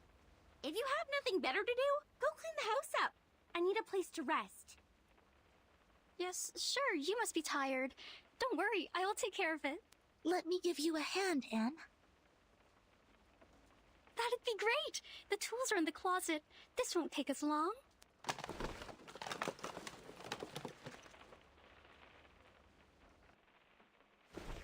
The cleaning is finally done. Anne and Sonetta walk around the living area, handing out blankets they found in the cabinet.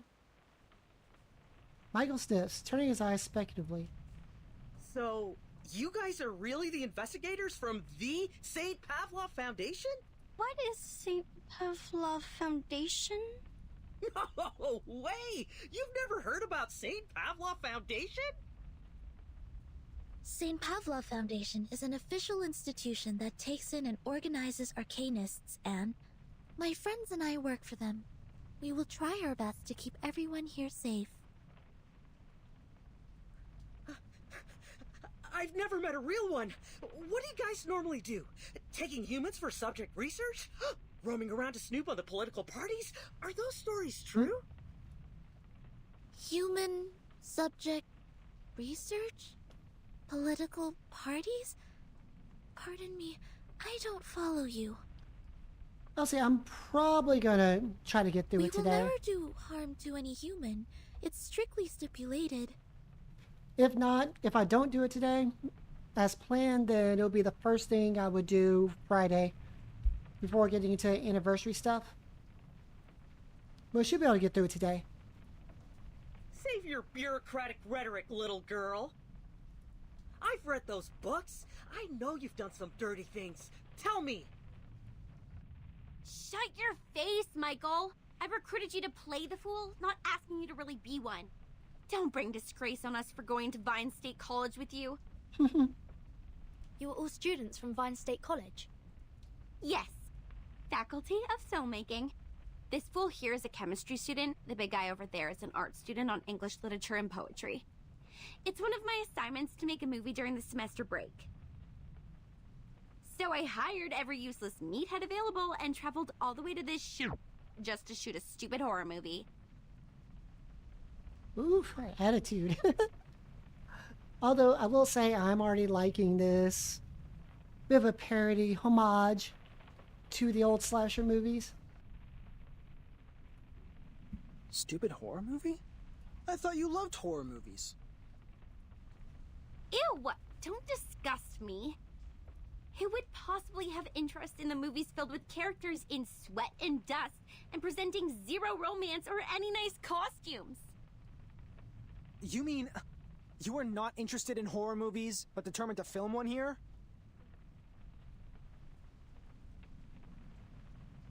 Blondie pauses for a second, wrapping herself tighter in a blanket. You tell me. They are cliched, meaningless, but easy to make. They are the easiest option for this assignment. That's it. I've never liked any of them. Oh, I see.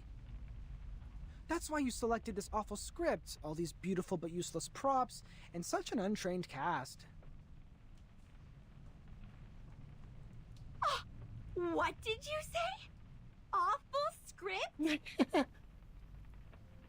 Well, I've read your script. It is illogical and dull. The conflicts are not strong enough.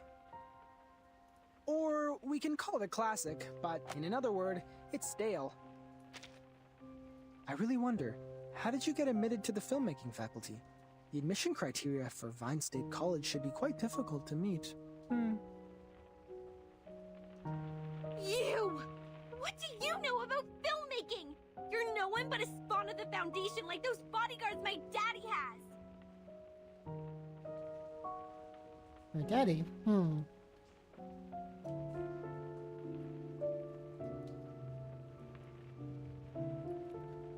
One second, y'all. Come on, relax, Blondie.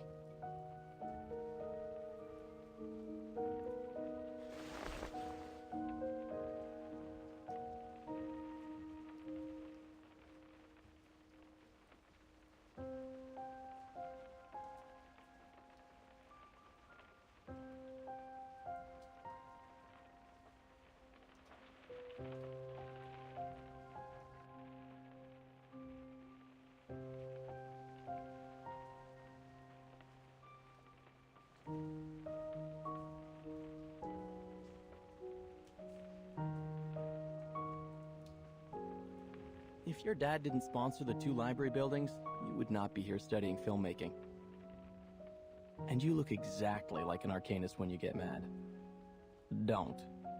It's not a good look. Oh, dang. Say that again? Think you can take a punch from me? I'm not in a good mood today. I just lost a camera, so you can keep on pissing me off if life has been too good for you! Whoa, whoa, whoa. What we got Normally you here? wouldn't be so mad over a little joke like this.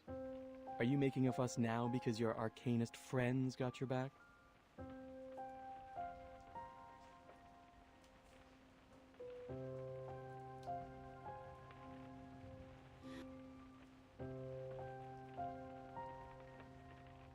Alright, cool. I'll save that right now.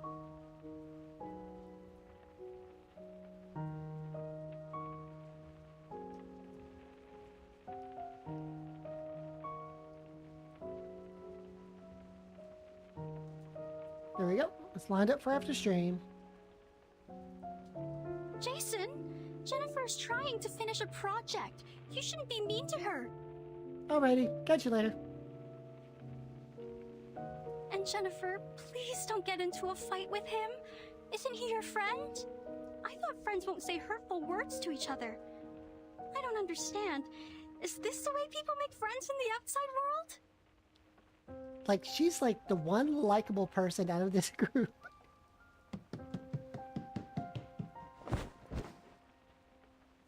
Her words of mediation seem only inadequate and useless. In front of Blondie's anger, the young girl jumps onto her classmate like a furious cat. She pulls Jason's hair and eyes, yelling in rage. I will knock off every tooth in your mouth and give them away to that crazy teeth collector! Only in this way can your empty head remember how much I hate being called an arcanist! Interesting. Angry scratches appear on the man's face, and he seems equally mad. But you are always an arcanist. Although you've tried every means to be a human, it won't change your identity. The Foundation's investigator does not plan to stand aside and watch. However much you despise us, many brilliant playwrights are arcanists.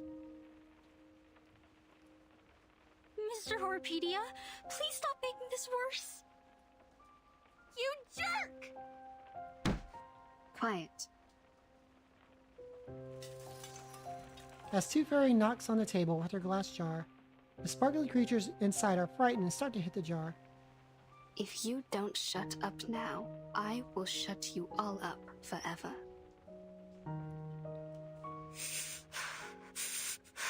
Yeah, that's right. Miss Anne has a point. This is not how friends get along. Ladies and gentlemen, we are not here to fight. We need to cooperate. I don't expect you to love each other, but no more fights. I don't care whether you are arcanist or human. Now sit back on the sofa, everyone. I'm sorry, Miss Tooth Fairy. I'm sorry too. I should have stopped them.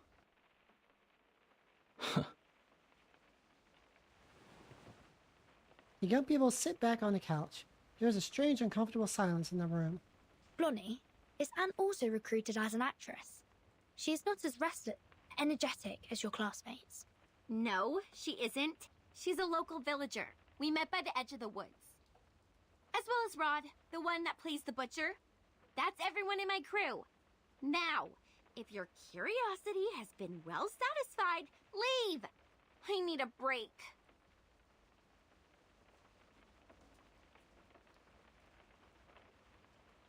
Freddy, who is hiding in the corner, suddenly talks to Blondie in a low voice. Sorry to interrupt you when you're not in a good mood. Actually, Rod didn't come here. He's hospitalized. Do you remember? He's not here? Then who played the butcher? Isn't he another actor you hired? Together with Anne in the town near the woods? No. I've never looked for any other actors. The only new actor I hired is Anne, because she looks almost like a twin to Anna, and Anna is absent because of her stomach flu. Oh, wait. Right. Anna is in hospital because of her stomach flu, which was a result of that toad bark stew she had with Rod. So, Rod was not in the car with us when we left. Holy Mother of God. That is... We've been with a butcher whose identity is unknown to all of us.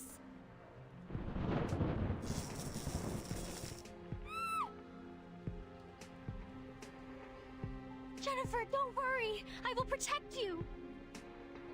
How is this possible? When did this place get so dark? What time is it now?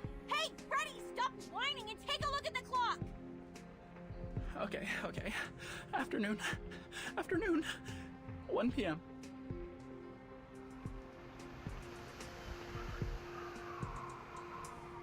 Outside the window, there is midnight darkness. Nobody notices when the sun is gone. Freddy looks up. His lips are shaking. His face turns pale and twists strangely. Is that No, that butcher is going to slaughter us.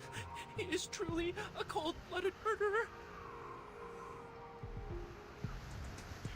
Don't freak out, Freddy. A murderer is not someone you frequently meet. We're not shooting a horror movie. Actually, you are. A giant monster? A fake friend of yours? A sudden nightfall? Anything here not like a horror movie? Damn, aren't you being paranoid enough? Do you want the situation to get messier? You, sit down. I will go check the electrical panel and fix it. It will bring back the light and restore your sanity. Negative from me. Those who remain alone in a horror movie never end up safe and sound. If the butcher is really lingering outside the door, you will be his first blood. Although you are rude, impolite, and suspected of ancestry discrimination, I suggest you to take someone with you for the sake of your safety. Oh, back off, you troll! Jason walks out of the cabin in anger. The wooden door is forcefully shut behind him. The rest of them look at each other. Suddenly, Horapita gasps and rubs his shoulder. Is that you can do the push just now? He really didn't do that on purpose, did he? What on purpose? He said and did all the things you shouldn't be doing. We are in a horror movie. His actions are like taking some sleeping pills, putting the noose around his neck, and shooting himself in the head.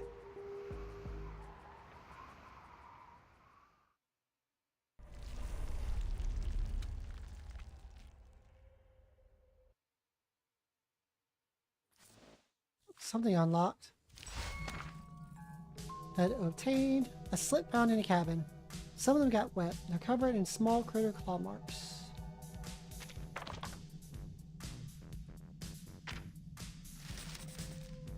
No, I feel sorry for that poor little thing. His parents died, and it became a test subject, suffering in the name of some war conspiracy.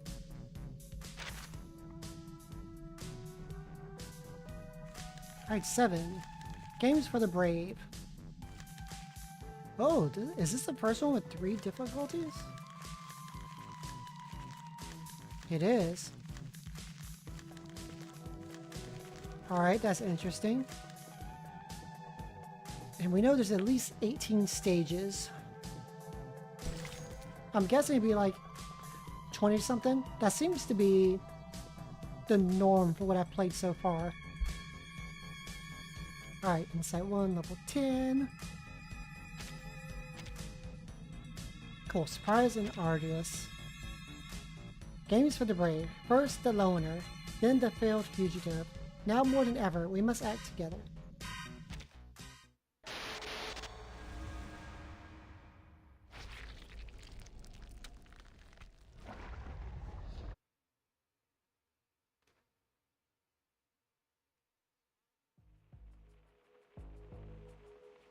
No one talks while waiting for Jason. They lower their heads, hoping the torturous waiting would end soon. It has been 7 minutes and 25 seconds since our bro, the Brave, took the one-man mission.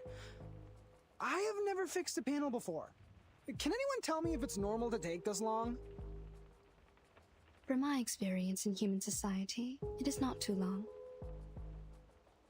If the device has been drastically destroyed, or the maintenance man is not familiar with that model, it will take a longer time to fix. This is not unusual. We need to go outside to find him. We are not in the human society. Aside from the butcher, he might confront some other troubles. Zinetto, you stay here with Miss Two Fairy. I will go find Jason with Horopedia. No matter if we find him or not, we'll come back in 5 minutes. What if you don't?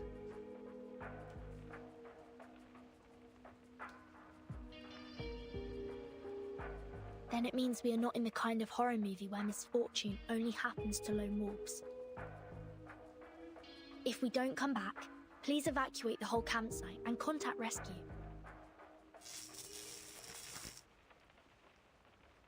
Jason? Yeah, it's Jason! He fixed the lights! The lights ease their anxiety and fear. Michael stands up from the couch with a hint of hope. He looks out the door with joy, hoping to see Jason walking in from there with open arms and mocking them for chickening. But the wait goes on, and on, and on. I can't stand it! This place sucks! I can't stay here for another second! Pack your bags. We're done with that film! Everybody get into the car with me! Let's go! Relax, man. Firstly, Lone Wolf disappears. Next, it will be the people who failed to escape. Now we must stick together. At least the rain was the origin of all these weird things. You shouldn't have walked into it. I remember the weather forecast said there won't be any rain in this area today. Like the story of Xeno Youth Force. We are in real danger now. Xeno? Xeno Armaments Engineering and Technology Academy? You know it? Are there anecdotes about Xeno in the town as well? They used to live here, in this cabin. Enough! Stop! And stay away from those weirdos! We're leaving! Michael, we should listen to Ferdinand and her friends and stay...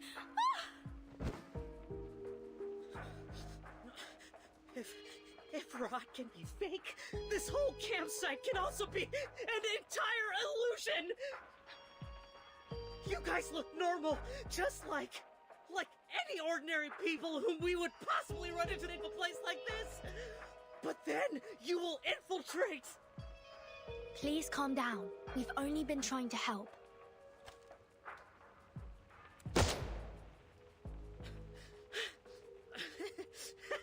He's lost it. I won't be deceived anymore! I will shoot you! Stay away from me! One hand holding the gun, the other seizing Anne in his arm, Michael takes a few steps back to reach the door. Jason is right! Arcadists are all insane! I won't let you get into my car! You guys stay here and wait for the butcher to get you! Michael storms out into the rain with Anne. Damn it! How dare you leave without me! Blondie, wait! We can't let them leave like this. Hurry up!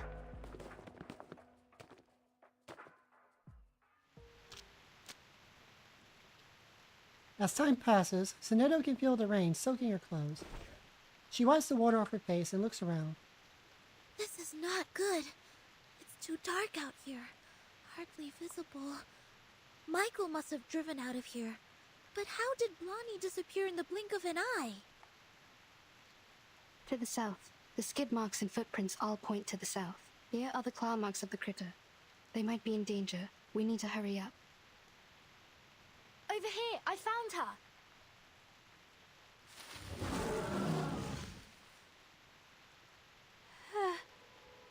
Help. Blondie, please stay still. We're coming for you. Miss Tooth Fairy and Horopedia, please follow them. Sonetto and I will handle this. Be careful. This critter is very malicious. Use this if needed. She throws the glittering glass jar to her friends and runs into the forest with Horopedia. The rain has healed its wounds. It's getting stronger and harder to deal with. May the peace be with us.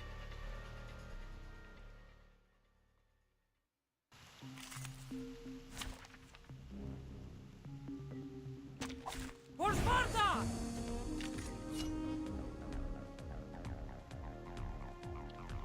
Turns to a mutant Starbuncle after taking lethal damage for the first time and summons 2 mutant Goopuncles. I don't need the high ground to hurt you. Even upon... I'll show you. Wait for the right moment. For victory! Get out of my way. Icaros, find your mark. Liberato dal fratello.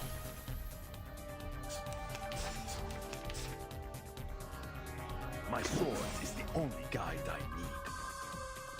I found my target. Into the darkness. Leave me or die.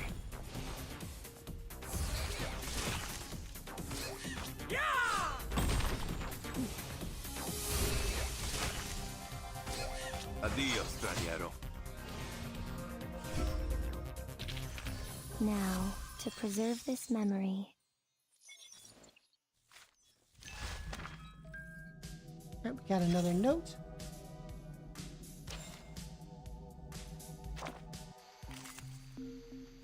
And we got another fight. For Sparta!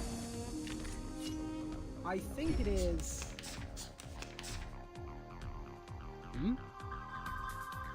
Watch out. I don't need the high ground to hurt you. Relax. I'll show you. Wait for the right moment. For victory! I got 2 waves. I'll use that instead of counter. Please, don't resist. Death comes for us all. Damn! You see it coming.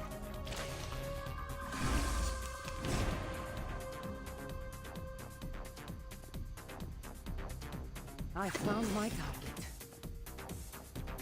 Into the darkness. I'll show you.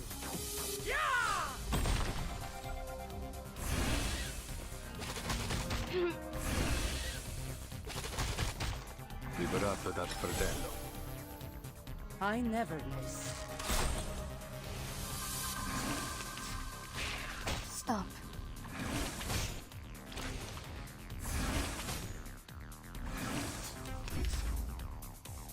Artemis. Recast that. Wait for the right moment. No worries. I'll show you. The hunt begins. And we're done. I bring you victory, as promised.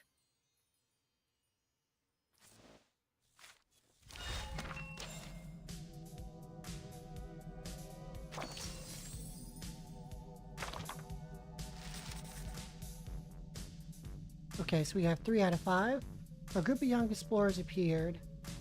They were not good friends. They were not kind-hearted. Jack plunged into the water, silently sinking like a giant rock. What's this one? Deformed bones pierced through flesh and skin, crying and howling all night long beneath the water's surface. Quiet came the angry shout from the man holding the medicine box. Alright, so up to 8. In the toffee jar. She licked the glittering wing dust from her hand, recalling the tooth fairy's taste as it burst in her mouth.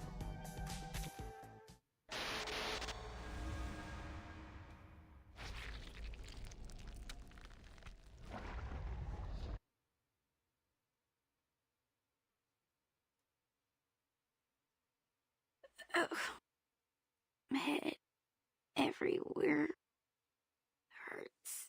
Did I get pulled into pieces or pieces? No! No! Lonnie, you're awake. I have just given you first aid for the wounds. For now, we will have to wait for Miss Tooth Fairy to administrate a thorough treatment when she comes back. Don't worry, she's very professional and skillful. You won't feel any pain in the process. Am I in the cabin? Then I'm not dead. Good, I'm not dead. You are safe. The critter is gone. Don't worry. Follow me. Take a deep breath. Hold my hand. Another deep breath.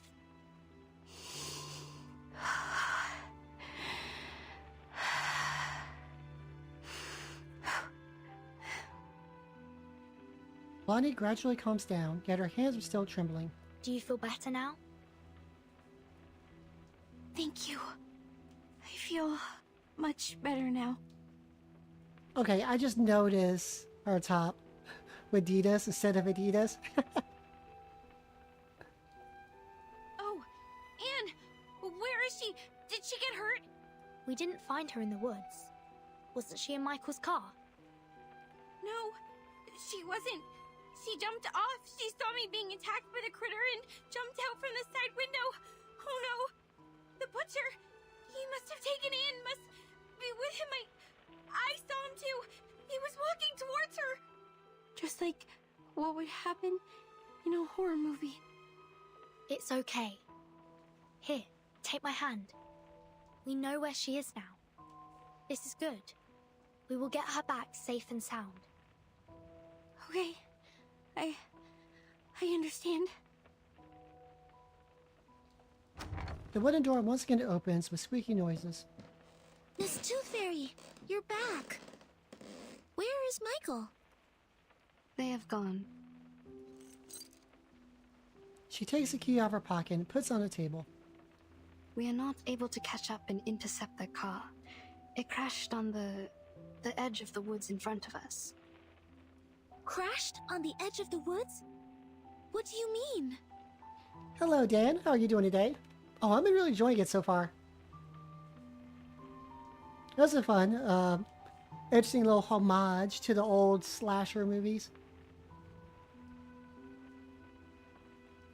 I don't know either. The car was about to rush out of the woods, and then we heard a huge crashing sound. I'm like being introduced to Horrorpedia and Tooth Fairy, so I can finally actually see them in the story. The front section was squeezed together, and the rear wheels were lifted in the air. And there was an explosion. Looks like the car was crashing into an invisible wall. And Blondie as well. I haven't seen Jessica yet, although something tells me that this character Anne is somehow linked to Jessica. But we'll see. It happened right in front of us. Too quick and too astonishing. We got to the car. The fire caused by the explosion was being extinguished by the rain. We found no one but this key. Is it yours, Blonnie?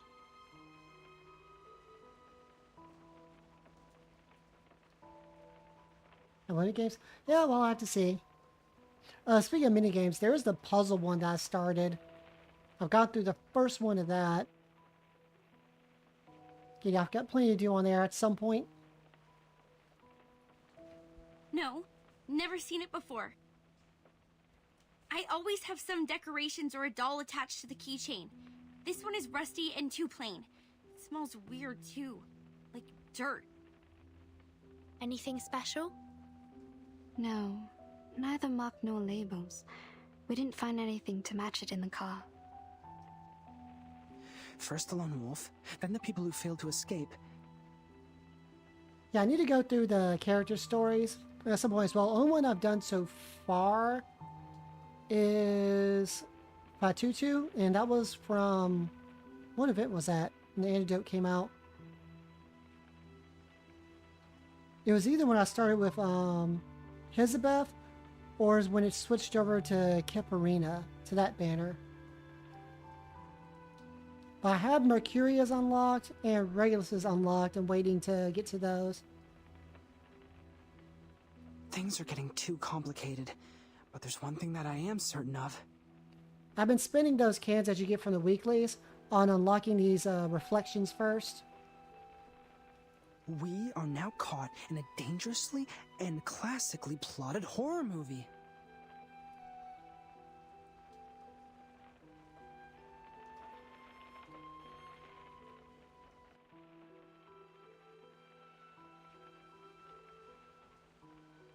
Oh yeah, Sotheby, I have hers unlocked too. And I'm waiting to do that one. After taking a break, they light a fire to warm the space. That means Anne jumped off the car in order to save Blonnie from the critter's attack. Then she got lost. According to Blonnie, the last thing she saw was the approaching butcher from the woods. She's in great danger. We must act swiftly to save her. Also, we need to turn this cabin into a security base for the upcoming battles. Horopedia and I will rescue Anne. He's a horror movie expert, and it will be of great help. In the meantime, you and Sonetto stay here to take care of Blonnie, and to secure this room. I will take good care of her.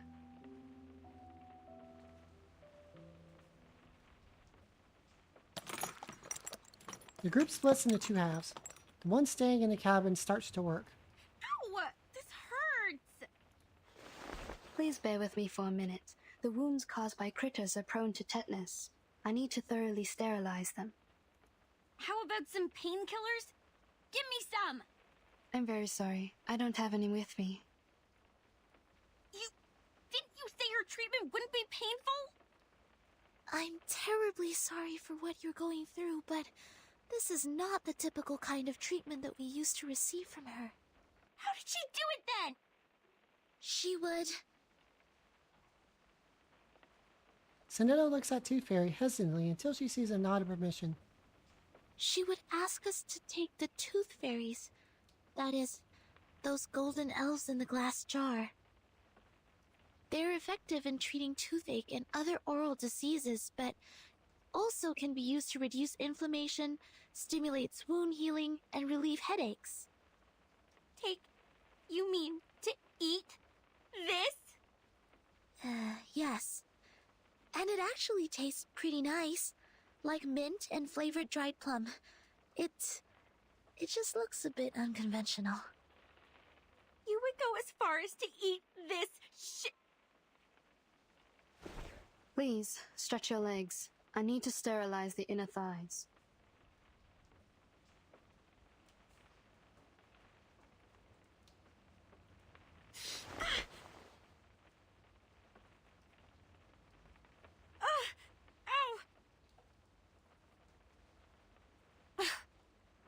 Okay, fine. I will take that. Bring me the little elflings.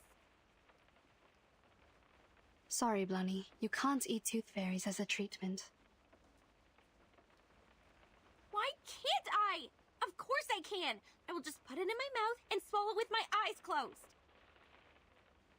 This is not about you. It is my own rule of treatment. I have specific treatments for humans and arcanists correspondingly. Through our contact so far, I got to know that you don't consider yourself as an arcanist, and that's— Are you upset about what I said? I owe you an apology. I shouldn't have been rude to arcanists in front of you. I know it hurt your feelings. I was not myself. I chose to live amongst humans, chose to be their friends, to be a different arcanist. One of the good ones. I thought in this way I would be taken in as one of them. But as you see, when things come to a critical moment, they run away without me. It was my car that they drove to escape, and yet they called me a freak and left me here to die. Funny, isn't it? sad story. I feel sorry for you. But still, you can't take the tooth fairies. Is this a punishment for what I have done? I can't feed you the tooth fairies, only because you still think you are human. You don't recognize the behavior of your human classmates, but still want to be on this side, and be one of them. Okay. The wounds are packed. Already? I didn't feel a thing. I've applied Carbuncle Growth Promoter. It will paralyze, sedate, and accelerate your cell regeneration. Your wounds will close up in 30 minutes. Isn't that a medicine for arcanists? It is a prescription approved by the medicine examination supervised by Campbell. In this case, it doesn't violate my rule. You could have applied this earlier and spared me the pain. I don't rely on painkillers. I am an excellent doctor. Minimizing patients' pain is of course my forte. When kids can't suppress their pain, I normally sing for them to ease their pain. You didn't sing for me. Was it because you didn't want to?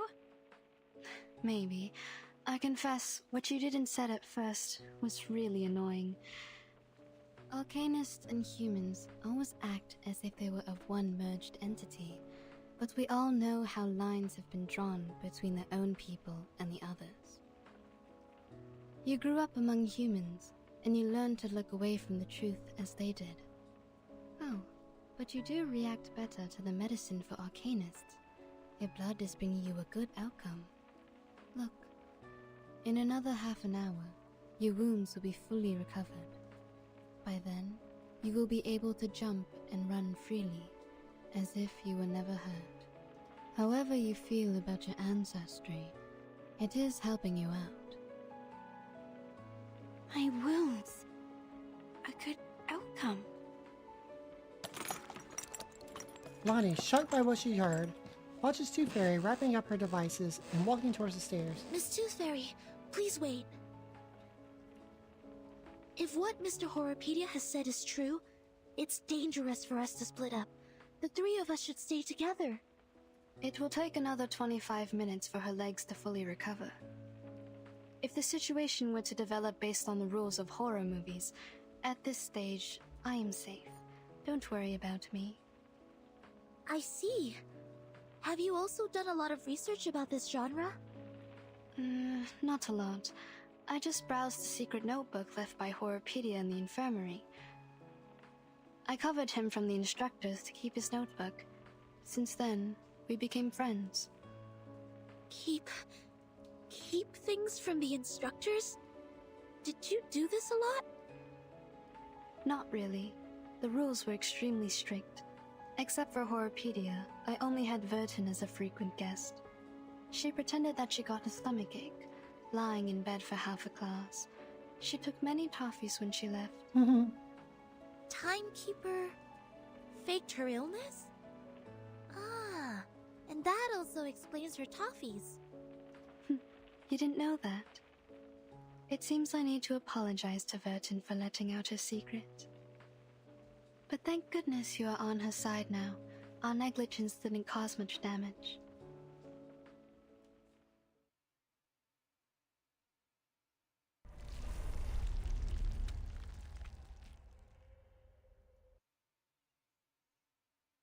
So Vertin really likes toffees. Okay, there's a lot of stuff to do here. Alright, cabin repairs. As ghastly shade sets the stage for a nightmare.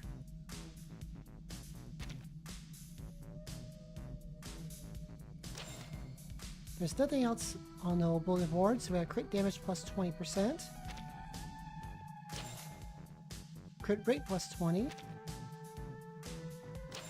There we go, lay a trap. Let's see, what trap do we want?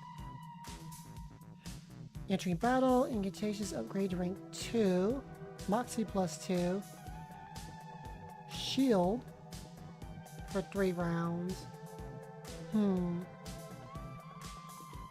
Okay, that's the one we have right now, which is fine. Alright, the last girl. My courageous, wonderful, noble spirit. My sweet savior. My final girl. Okay, so that trap applies to this.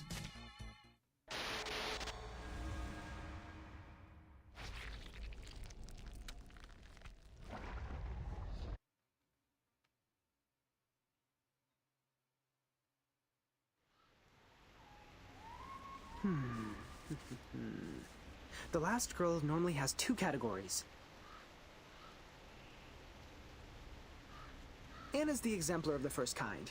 Pure, innocent, and mild like a virgin. The second kind is those cool girls. More condescending, erudite, and sophisticated. This category can easily tackle any difficulties and make sensible choices, like our Miss Tooth Fairy. They are all good girls, approved by society.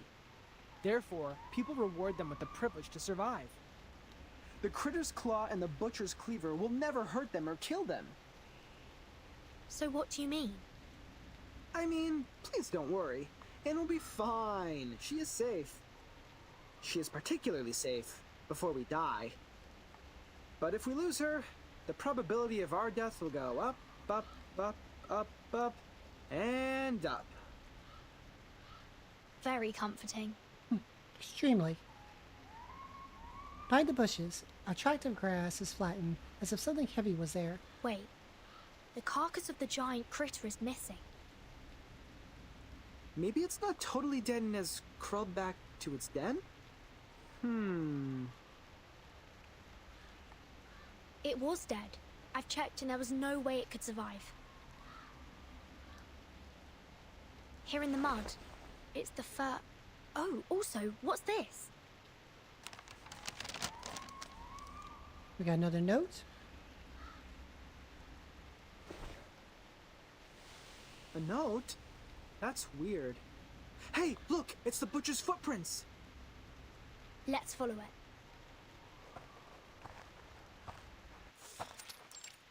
Mossy cave. The footprints disappear. The soil here is less moisturized than the outside, so the footprints are barely left. This smell. I think I've smelt this before. The key. This is the smell of the key. The moss here is definitely special. We need to take some samples back for Miss Tooth Fairy. Burton? Is that you? It's Anne's voice. She must be here. Anne, can you hear me? I'm here! I'm like... below you! Below? A hidden entrance greets Burton as she splits and pushes the weeds and mosses aside. This is where Anne's voice comes out. The pit is deliberately dug. The soil here is dry and granular. This was originally a cave. She is hidden inside. Horpedia rubs the soil with 2 fingers to take out the white moss inside and puts it into a sample bag. I see you. Anne stands on her toes and tries hard to reach Burton's hands. Stay strong and take my hands. I will pull you out. It's not a deep cave. As the girl up there pulls with full strength, the one down there gets out. They both fall on the ground. God, thank you. I thought I would die in there. Where are the others? Are they all right? Did someone go rescue them as well? We saved Blonnie, but didn't find any of the boys. Don't worry. We will do our utmost to find them. This is good news. Jennifer is safe now. The butcher threw me into that pit and left. I don't know when he'd be back. Perhaps any time now. Anne looks into the depths of the forest restlessly. Burton, we have to get out of here now. The hunter is good at approaching his prey in silence. The sound of heavy breathing suddenly comes from behind, like that in many other horror stories. With a knife close to her neck, the girl can help but tremble in fear. Just as the classic plot goes, this is the right timing. Step back. He can't kill you, but he might hurt you. No, I will fight along this time. I can't be a burden to you now. Okay.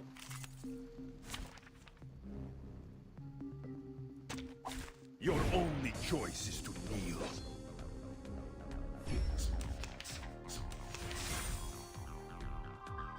I don't need the high ground to hurt you. Even Apollo bows before me. I found my target. Into the darkness. For victory! Get out of my way. I never miss. I am destined for victory.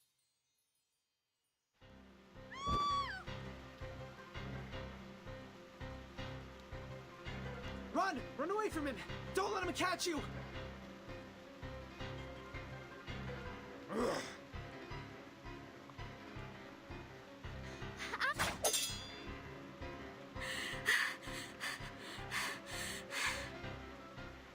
Like a miracle, a branch strikes the knife forcefully. It bounces off the butcher's big hand and falls a few meters away. That is... No! No! I won't allow it! A scream squeezes its way out of the young girl's throat. They start charging towards the knife at the same time. Both of them stretch their arms and reach for the knife. Anne reaches for the knife first, followed by the clumsy butcher.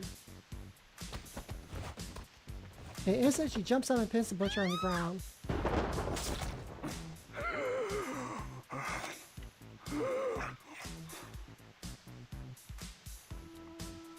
That's a screenshot. A gust of moist, hot air blows off like a stream.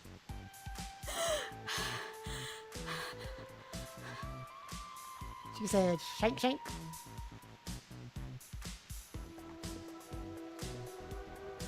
Sweat flows down her spine, despite the coldness at night. The relief after the extreme tension makes the young girl shiver ceaselessly. The towering body under her shrinks like a balloon, quickly losing its air and blending in with the soil. A strong odor of beast suddenly fills the air. You can let go of me, Anne. It's over. He disappeared. Oh, right. I know. I know. Yeah, you defeated him. Like a marvelous miracle. Wow. A miracle. The brave heart and the miserable death of the crazy criminal killed by his own weapon. This is the last girl. Infamous last girl trope.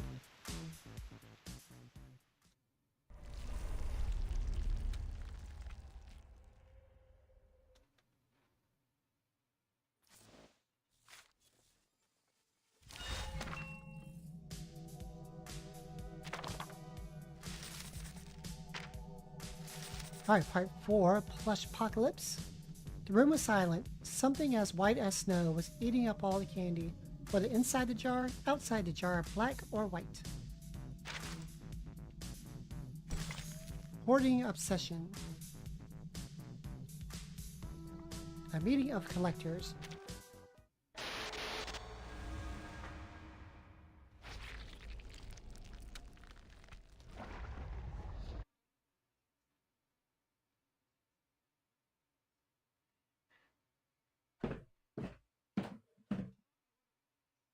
A warehouse filled with bizarre little items. Puppets, a Ouija board, audio tapes, a diary, and a ring box. To my forever love, Victoria, here lies my lifelong secret. In the summer of 1973, I took the life of a young lady. Huh. Sounds like an intriguing story. Those kids will love it. The pity is, I find no teeth here.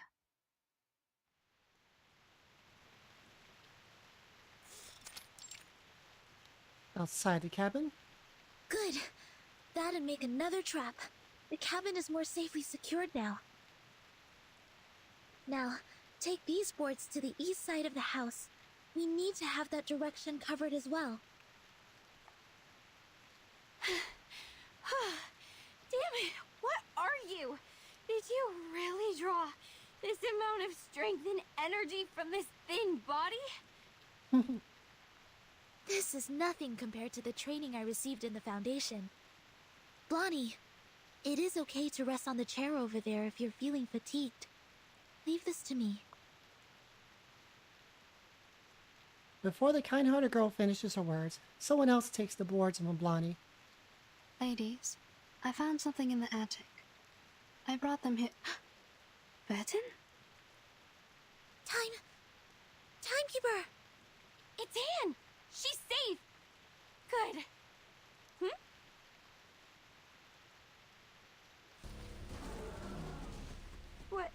What's that behind her? I didn't know there's still an army stationing here. No, that's a cluster of monsters. Well, you can also call it an army. Awesome! How are we supposed to deal with them? We are so dead. I can't run any further. Good. They've set traps in front of the cabin. Sonetto! Activate the trap. Prepare to engage.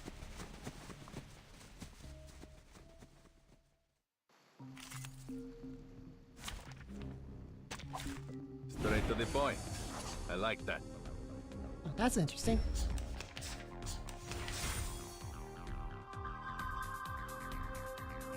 I don't need the high ground. I found my target.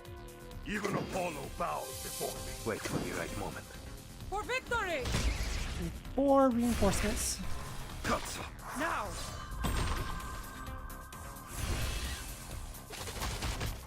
Let the weak unite. Liberato dal fratello.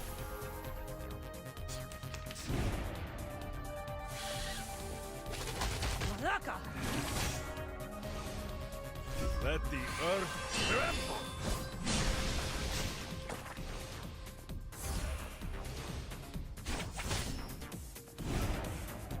Swinging at air. Once the sword of Damocles is dropped, I'll show you. Into the darkness. let the earth tremble.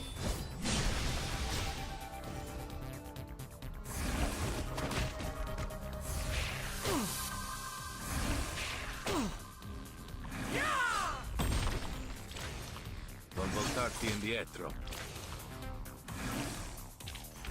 Che la morte ti dia la pace che cercavi. Requiescat in pace.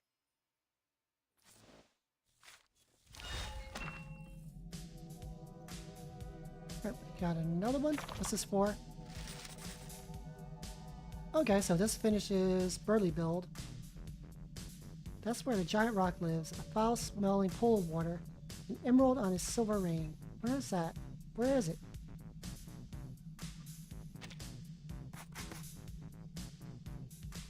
Meat cleaver. Axe.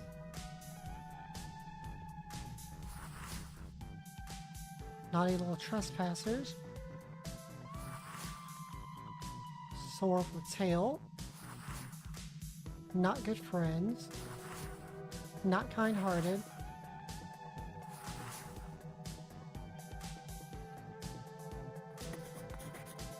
So unhappy childhood. Traumatic experience.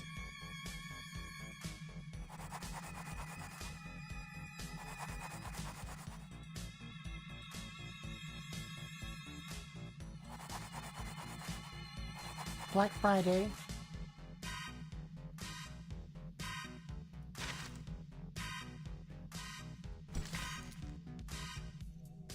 Alright, white moss. Oh, my mind trembles at its ethereality.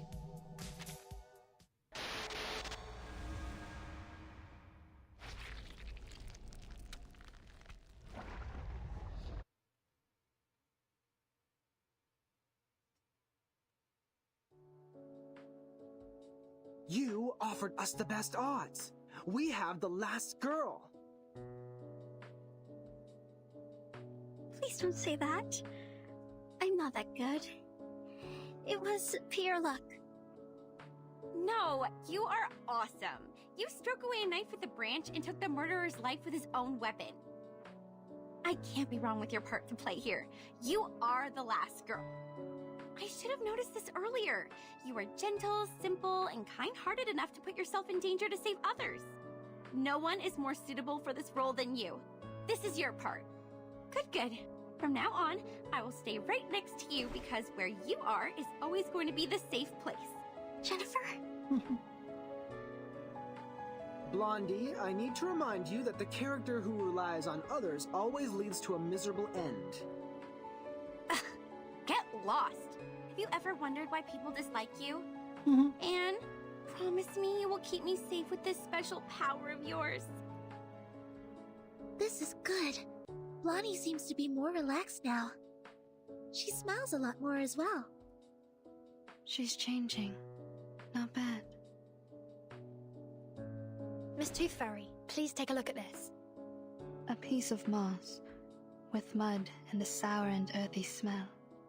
It smells the same as the key. I found this smell in that car, as well as on the sofa in the cabin. Where did you get this? There's a special area near the woods, where the temperature and humidity levels are higher, so mosses are ubiquitous. Any signs of artificial cultivation? I'm not sure.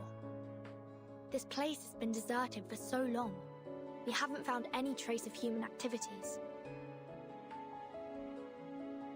After examining the moss and thinking in silence, Tooth Fairy nods confirmedly. This is a potion. Like most moss-made potions, it paralyzes the central neural system of humans. The subject will become impulsive, confused, and mad. They permeated the whole campsite with the rain, taking away the sanity from Jason, Freddy, and Michael, like what would happen in a horror movie. Yeah. Okay, that's hilarious. Jason, Freddy, Michael. Jason, Freddy Krueger, Michael Myers. Again, I like the little touches. No surprise. Ordinary people would never behave as foolish as the main characters in a horror movie. It said that a similar smell was also found on the Xeno Youth Force. Were they controlled by the moss here? Yes, the changes of personality can be one of the effects of the moss. So the moss not only affects humans, it also works on arcanists. What about us? Why haven't we been affected? Time. It takes time.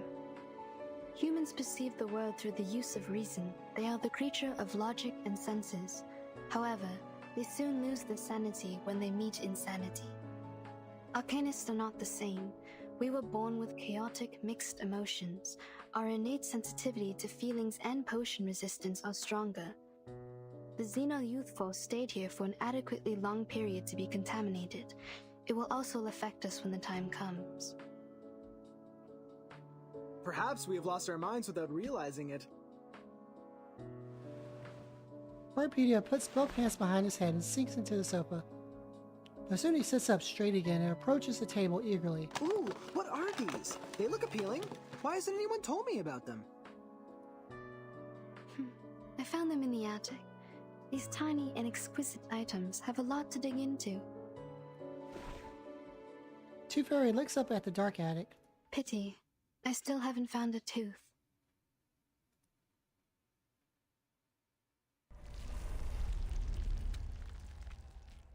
Someone please get Tooth Fairy a tooth.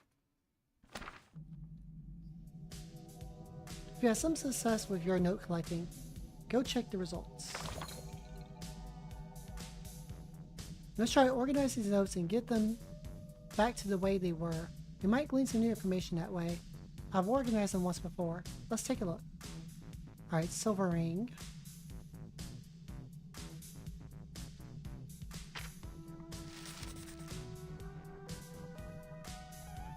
Slip found in an attic collection. The bride in her white dress wanders by the lake every night, searching for a beloved, searching for another happy bride. Alright, another one with 3 difficulties. Rapid and furious. It's time to cleanse anew, my darling.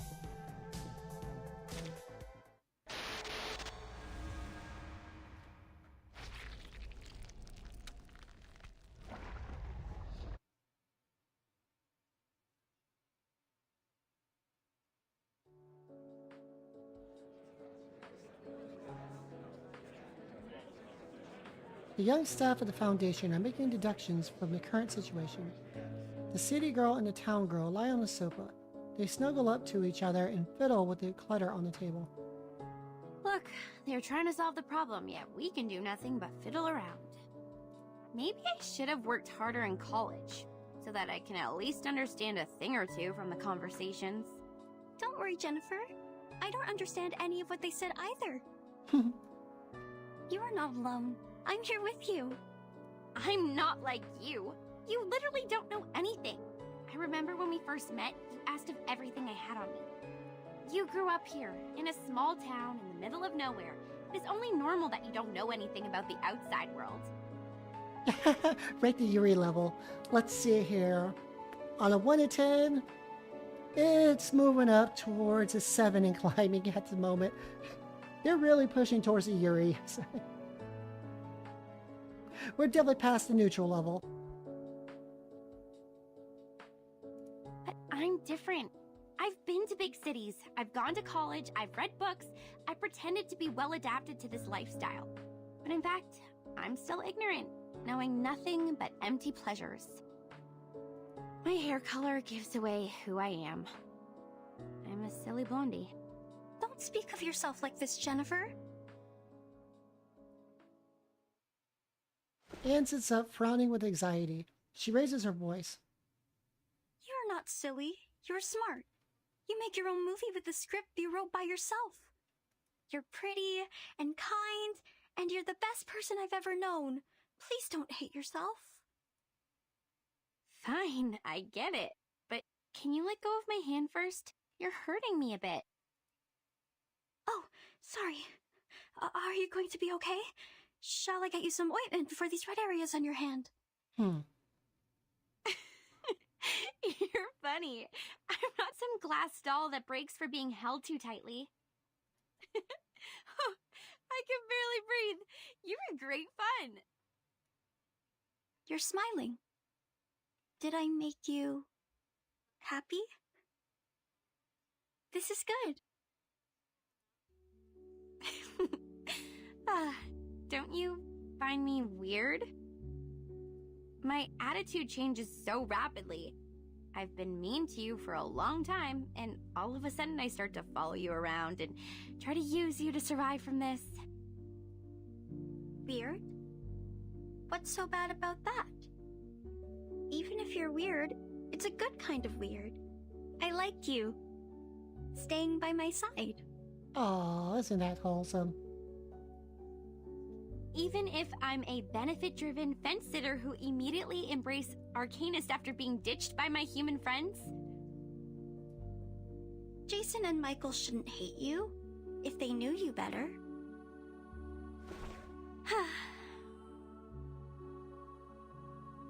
The laughter makes her tired. She lets her body fall on the sofa, her head leaning.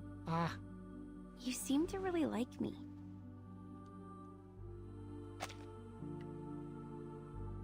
That's cute. Gotta get a screenshot.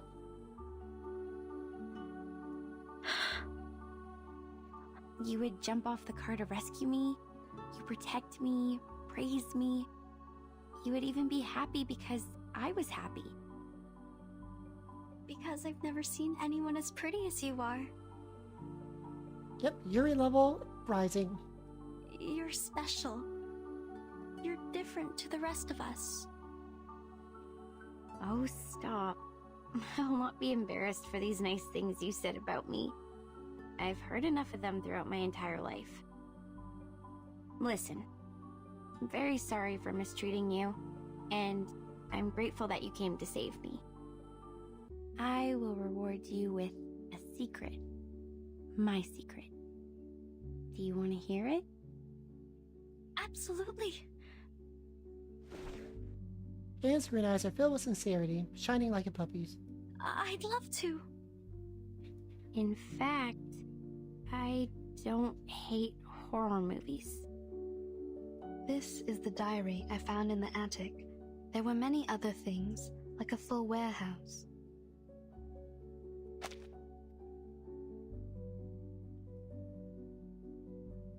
I actually liked them a lot when I was a kid. I spent most of my time here, in Green Lake Campsite, writing my own horror movie scripts on paper. Interesting. The handwriting is pretty childish, so the writer might be around 8 to 13 years old. Some of the narratives are straightforward, but the story itself is very creative. So that's her diary? But later, we moved to another town. My parents earned great success in business, and we moved into a high-profile community where only humans are allowed. We were also given privileges that Arcanists cannot enjoy. It was then I realized nobody wants me to be an Arcanist. It was since that day the diary stopped updating. It might be forgotten or taken away. The story ended there. That's why I decided to break off my connections with Arcanists and stop showing interest in emotive things like horror movies in order to hide the Arcanist side of me. I took out my energy on other things which may ease my mind, like soap operas, new clothes, fashions. People like me this way. They said this is what I'm supposed to do. They believed I'm a dumb bimbo. Believed that I hate books. I led a life they want me to have. Till I graduated from high school. I don't like these people. You shouldn't have been put through this. You are the smartest person I've ever known. Anne reaches out a hand and clenches a fist.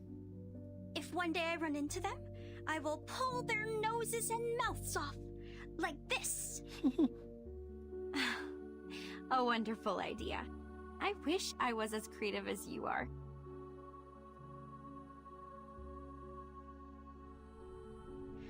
So, in the end, I attacked one of the jerks who didn't watch his mouth at the prom.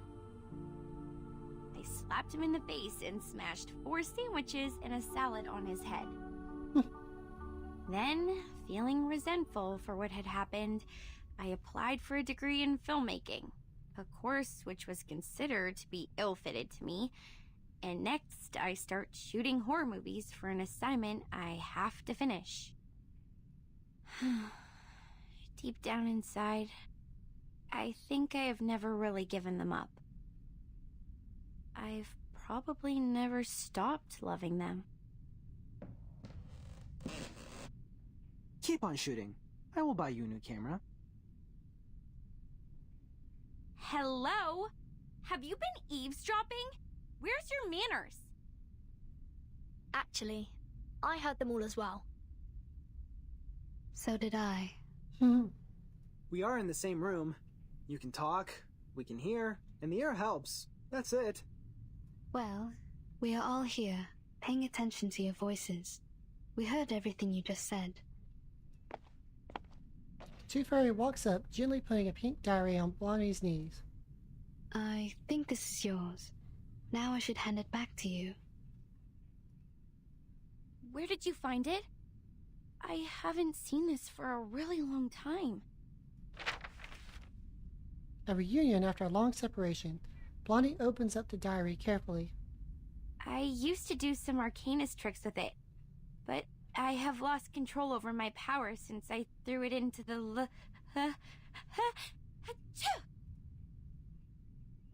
Blondie suddenly gives a shiver, perhaps because she is touched by the diary, or perhaps because of something else. She raises her head and looks around. Aren't you guys cold? How come it's so chilly? A gust of cold wind, along with a bit of rain, swirls into the cabin. Outside the open door, a wedding ring lies in a puddle, reflecting light ominously. That ring. Wasn't it on my finger a minute ago? Watch out. Something is approaching.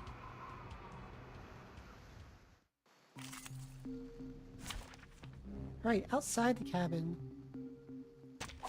Straight to the point. I like that. Alright, that's a cool looking little boss character. I don't need the high ground to hurt you. The bride. I found my target. Even Apollo bowed. Into the darkness. This is Sparta! Death comes for us all. 2 reinforcements. For victory! Let the earth tremble.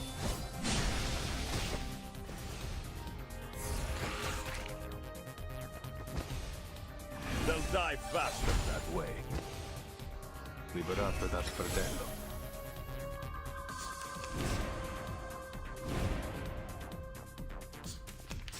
Once the sword of Damocles is... I'll show you. Wait for the right moment. Let the earth tremble.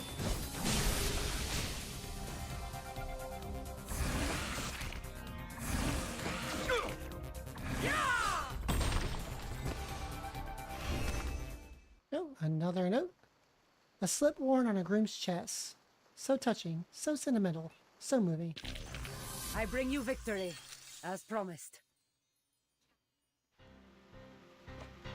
How many more dead men were buried here? I've had enough. Can't we just get rid of that dead woman?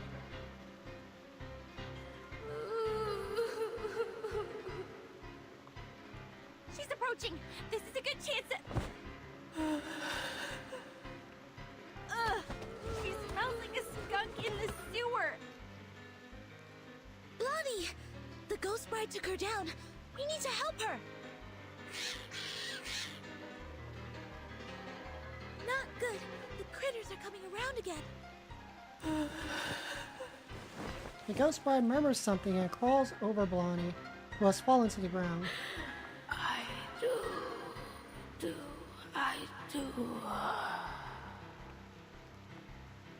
Hey, Blondie, if you want to survive, leave that ring alone! Hell, you think I wanted this? This crazy woman ghost put it on me! Get off! Get off! The ghost bride's oozy body is kicked back several feet.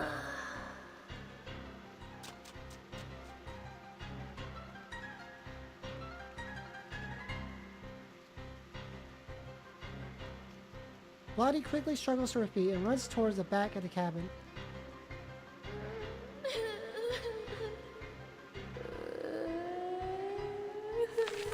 Damn! Whimper can summon more critters! They are going out from the ground!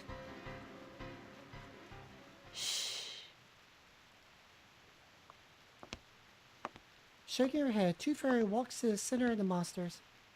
She is surrounded by sparkling powder. What they need is a song.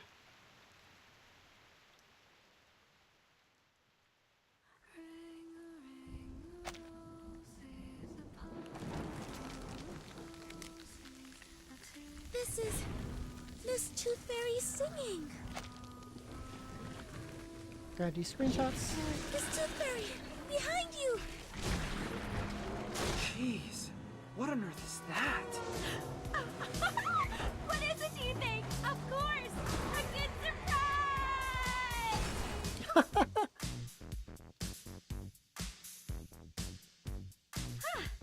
I didn't know I was a talented driver. Nice music.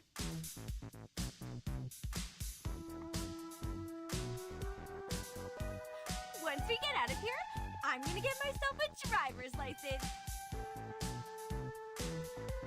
Within 30 seconds, you crashed over every critter in our sight. I don't think you are qualified to be a driver. No, that's not the point. Where did you get the car? pink lines. This is drawn with an oil paint pen. This is her arcane skill. Hey, it's Kay. How you doing, Kay? Great to see you. Welcome on in. I hope you're having a good start to the week. Your arcane skill restored pretty fast. Seems like you've accepted your identity. Maybe that, or maybe because I retrieved this diary. I feel something has changed inside me, making me a bit hyped. A good try. Please keep up with the feeling. That song you just sang, can I take it as a gift? You mean? Well, you still owe me a song. Please, I want a song from you. Sure, take it as a gift. For making progress in life, and for your courage to embrace who you truly are. Thanks. This is my handkerchief. Take it, wipe your face. The helmet woven with pink graffiti horns and melts in the rain. Blondie stumbles backward. It's a misjudgment of our own arcane ability, a mistake commonly made by rookie arcanists. Did you just get a bit woozy from putting up a big scene to the rescue? I didn't. Okay, yeah, What are you doing? I know the rules of social courtesy. You just saved my life, so I won't embarrass you by telling others you just overestimated your ability. Homophobia shakes his hand, a grin spreading across his face. If you're willing to take advice from me, I would say don't overburden yourself.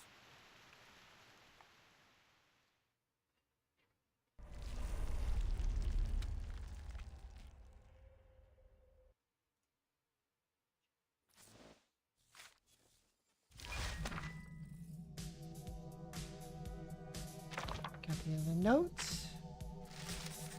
3 of 5. The Elegy and the White Rose. A wooden box buried 6 feet under. The groom's 10 fingers bring tears from a white handkerchief. His beloved awakens in the dead of every night.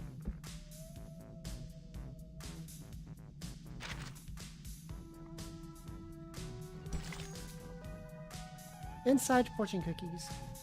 A crisp outer shell with a tattered note inside. Everyone likes to read their fortune.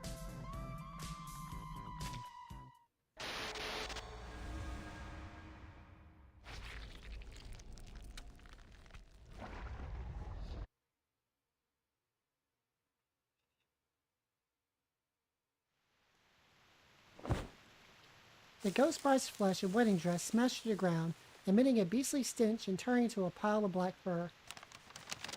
There's a note hidden inside, just like the one found in the butcher's corpse. Someone is passing messages to us through these notes. If we defeat more monsters, we will get a clearer picture of what's happened at Green Lake Campsite. This is the all-time favorite trick of the plotter. He takes the whole situation under control, playfully teases the innocent participants like us, through which he gains a special sense of fulfillment. But we have our means to cope with it.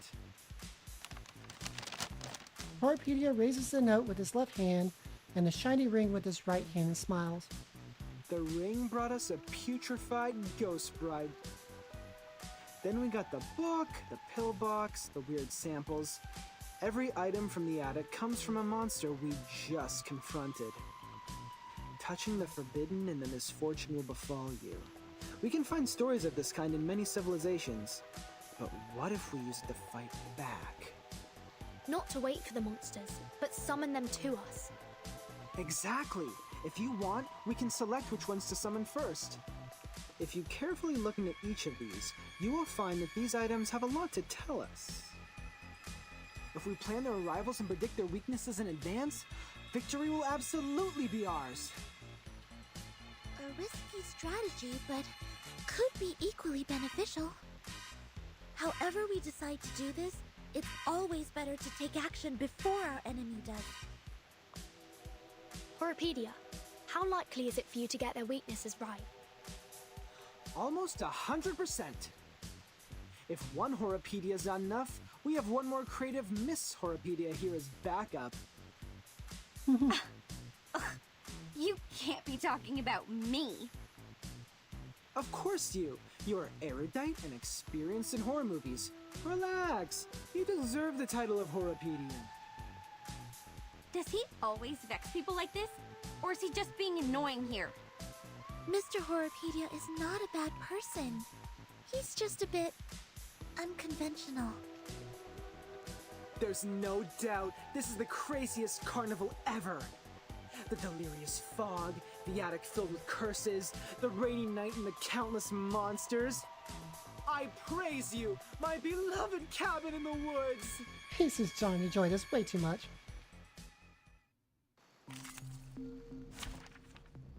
Alright, what do you have going on here? Insight 1, level 20. 6 and 3.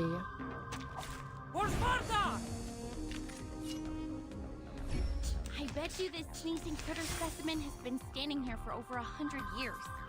Ew! It's just like... Like what? Oh, never mind. My dad had a business partner. An old money, you know? Who had a real wonder room in his mansion. I was 7 back then. His son wanted to show me his so-called masculinity and took me to see his great-grandpa's collection. He thought I would be screaming when I saw the freaky two-headed snake specimen, but he didn't know that I was a freak myself. We are the people who live between the world of humans and arcanists. These things happen. I can imagine that. Anyway, at least I got to point out that his teeth were chattering and that made him cry. That was fun. Totally worth the scolding from my father. Think of it that way. It's not that bad to be a freak. Who knows? Maybe. I'm glad you say so. Watch out. They're coming. I don't need the high ground. I found my target. My sword is the only guide I need. Let's see. Yeah, let's just take away one. I'll save the counter. Death comes for us all. They'll die faster that way. Put that aside. Tell us the story you wrote about that specimen. You must have written one about it, right? I would like to hear it too. I'm sure it will be interesting. Seriously? It's written by a 7-year-old girl. Maybe someday I'll make it a film. Those losers who want to brag about their masculinity in front of girls will wet their pants in the theater. Before that, can we get that note out of those things? For the record, I won't lay a single finger on it. Watch your fingers, Miss Burton. A rusted knife is even more dangerous. Thanks for noticing, Miss Tooth Fairy. If this thing has something to do with the Butcher, we may predict his weakness through it. You're getting better and better at this, Burton. A simple logical deduction plus some movie knowledge. Bang!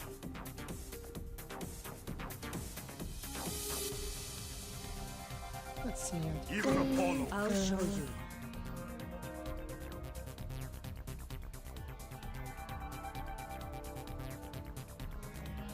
I found my target. Let the weak unite. Icarus, eyes on the target. Oh, my dear GS003 Silver Bullet, I will give you a kiss. By the way, did I mention that it actually doesn't include any silver? I barely had any chances to test it. You know, no field missions, let alone a real spiritual body to be my lab rat. I could only analyze their information, predict their action patterns, and ask for a little help from Laplace. Look how my bullets penetrate those ghost critters' heads just now. You do know that nobody gives a rat's ass about your bang-bang ghost shooting lecture, right? After watching a film, haven't you had that what if I were the heroine fantasy? Hey, be honest with yourself. You know you love them. Here, Burton, another note. Take it. The zombie bridegrooms. We've dealt with them. And their stinky smell. One more time? I've had enough. Be patient, Blondie. You can always run over them with your vehicle. We're getting closer to the truth. Stay alert, everyone. I don't want to bring my medical kits out at this moment. Artemis, Once the sword of Damocles is drawn... Wait for the right moment. Even Apollo bows before me. Kill them all. Try harder. Raka! Let the earth tremble!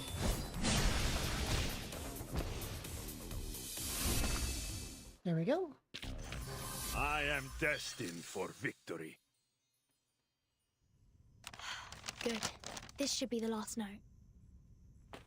Burton, these are all the notes we can find in the backyard.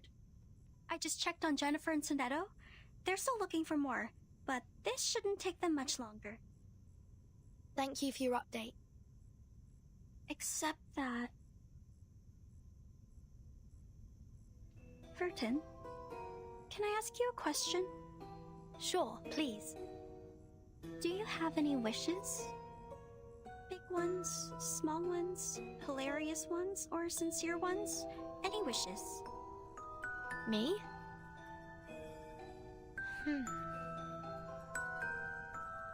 I think...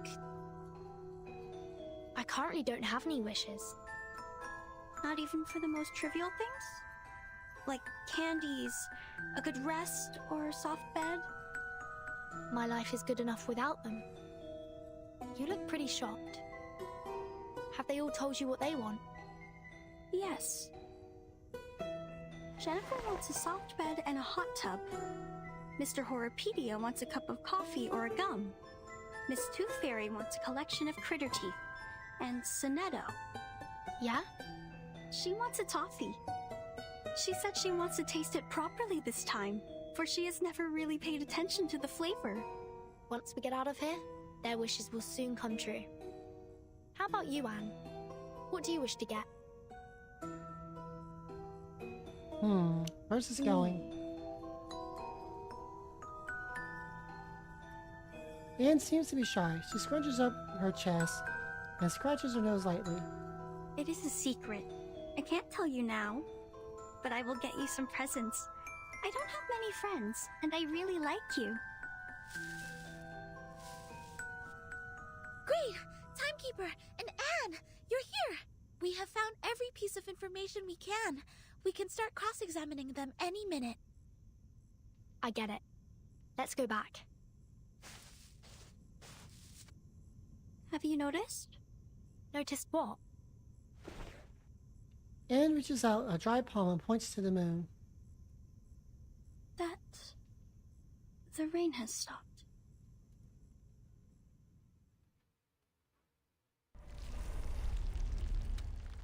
Ta-da!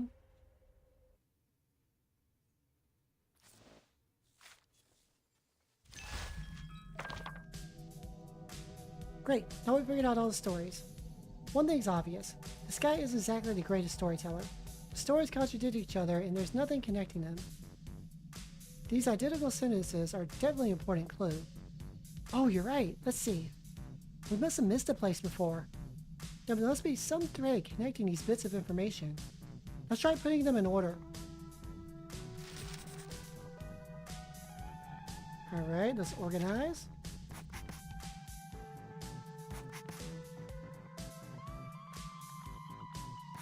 So, eating candy. Test subject. War conspiracy. The man holding the medicine box. Article X.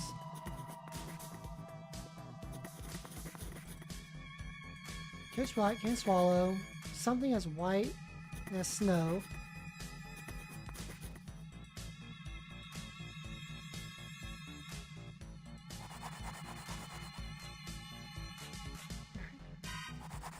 Underwater tears.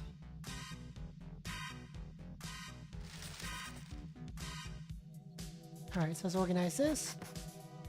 Searching for a beloved.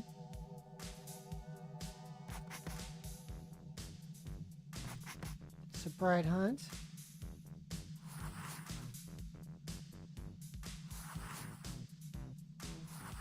Sparkling water.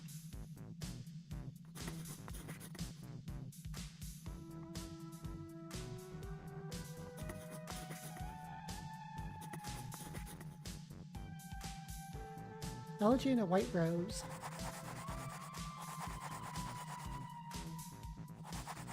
10 fingers, 11 fingers.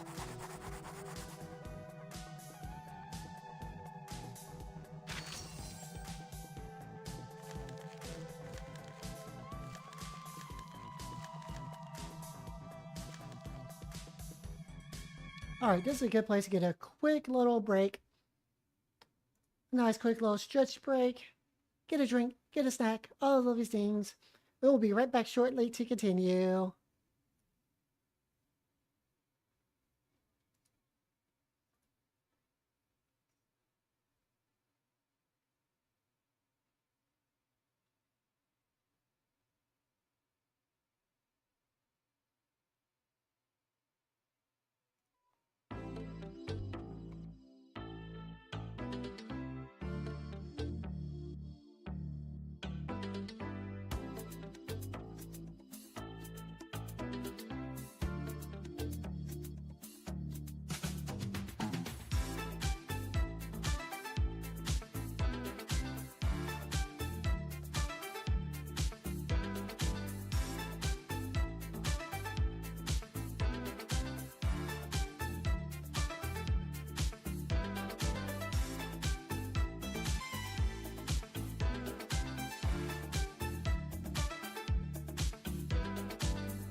All right. Let's get back to it.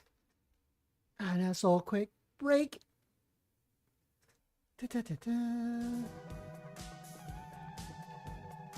Hydrate a little more.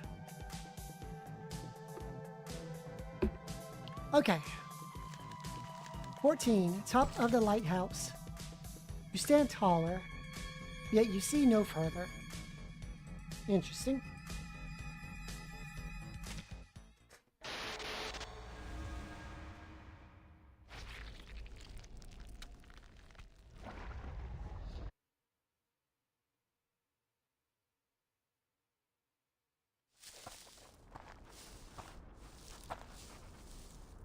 The humid green lake is shrouded in mist. That's right. This is where all the stories are leading to.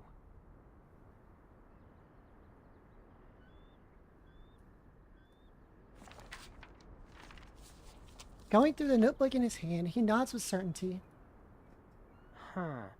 Jack the Drowner, the monster crying under the water, and the bride sinking into a glistening mirror. Here must be the center of all that happened. This is where the ghost stories we encountered at the campsite were created, and now they have led us here. What we need to do next is find the clues hidden here and let the clues build our story.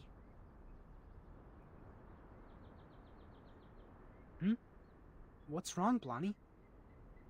When we arrived here, was there... Blondie hesitantly raises her arm and points to the middle of the misty lake. Was there a lighthouse? Huh? I think it just showed up out of nowhere, like a ghostly figure appearing behind you.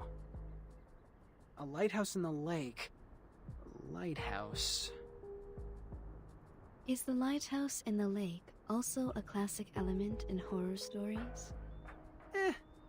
Well, not quite. But it can be a good place for horror stories. In the middle of a huge, gloomy lake, a lighthouse stands there like the fang in a monster's mouth. You can't find any place better than this to hide a horrifying secret. After observing the riverbank for a while, Horrorpedia walks over and pulls a rope on the ground. The boat on the other end of the rope is then pulled to his side. And there's even a boat here. You should know that a campsite horror movie couldn't exist without a little boat. You're just not afraid of being killed, are you? Blondie gives a shiver, rubbing the goosebumps on her arms. What if it turns over? What if there's a lake monster? We might be putting ourselves into its mouth like serving it a plate of dessert. To be fair, it makes no difference whether we are on the shore or in the boat. We're just cakes in different plates to it. If it does exist. If I were the lake monster, between the cake running away from me and the cake which willingly comes to me, I would give the latter one a better ending. Blondie looks at the lighthouse and then turns toward her confident companion. At last, she relaxes and shrugs. All right. If I have to be eaten like a cake, I prefer to be the cake that has more control over its death. Get into the boat then. Let's head to the lighthouse.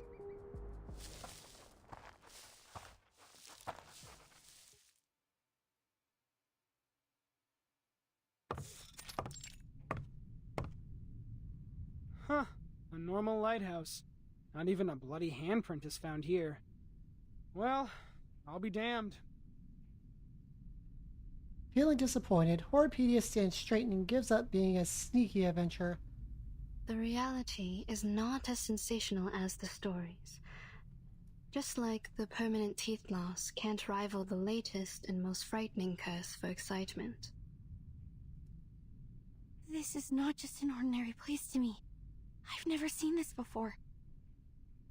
I used to come here every day, reading novels by the lake, but I've never seen a lighthouse here.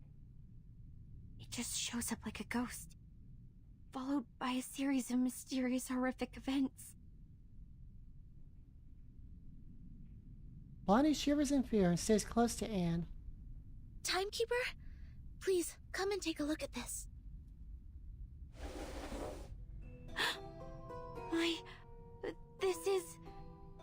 The man behind the scene is much simpler than I thought. Maybe he really is a child. Like those evil kids in the movies. Despite their evil nature, they can only perform the evil deeds through simple means. Are we really going to open it? Thumbs folded, Horrorpedia walks half a circle around the box. We'll have to open it, according to the note. I am saying this is obviously a curse. A lighthouse, a strange lake, a fishing net, and a wooden box. Rub it 3 times, blow and unveil it.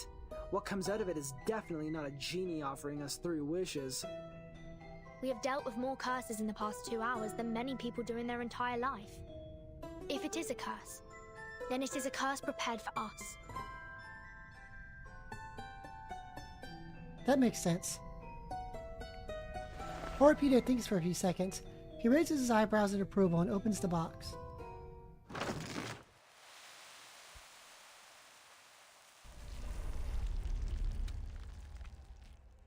To be continued.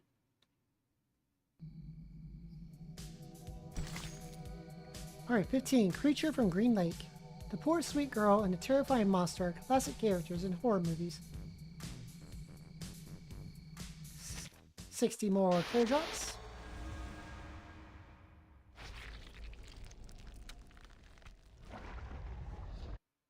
All good. Welcome back. I'm doing good. Having a fun time checking out the story. Today, I'm going to read you The Frightening Hunter. I wrote it yesterday. Little puppets. Read it. Read it. This is the story of a hunter. The hunter is tall and muscly and of great frame. He can twist steel rebar with his bare hands, and no one can lift his arms up by a hair's thickness and escape from him. The hunter lives in the campsite, deep in the woods. He would slaughter every living thing that breaks into his territory. The story's fun so far. Like, it's a good homage to the old slasher movies. It definitely contrasts from last stream when I did Haunted Highway, which is more serious take on a horror story, which is very fun. So yeah, I'm enjoying it. One day, a group of college students came into the forest. They enjoyed their time there, drinking and dancing. When it comes to the night, the strongest of them disappeared. Oh! Where did he go? The hunter killed him! He hung the boy's head on the tree and turned to the girl with the blonde hair. Oh! She also soon breathed her last breath. The third victim is the clumsy short guy, followed by the nerdy tall guy. At last, the hunter came up to our protagonist, the kind, naive girl.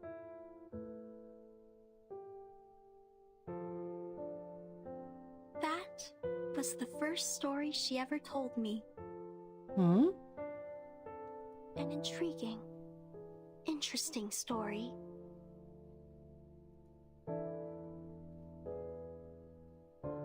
This is the story of Jessica. Wait a second. How nice, you're here again. It's been a month since you last showed up here. Just like the character we've seen in the movies, she's a kind, introvert, virtuous girl. The friends of hers took her to a beautiful campsite next to a lovely lake. This would be the perfect place for a swimsuit party. You've grown taller. Can you get up so I can see better? What they didn't know is that deep in the water, a defeated, evil army is in hiding. Why are you frowning? Countless demonic war beasts were roaring relentlessly to be unleashed, and an evil plan has been hatched. A massacre was about to take place! What can I do to make you feel better, Jennifer? Yes, a nightmare indeed. Jessica ran as fast as she could, kept pushing herself to go faster and faster until her ankles could not support one more sprint and she rolled into a muddy pond. The monster with dark fur and a bloody mouth was right behind her. Then... Are you crying? Jennifer?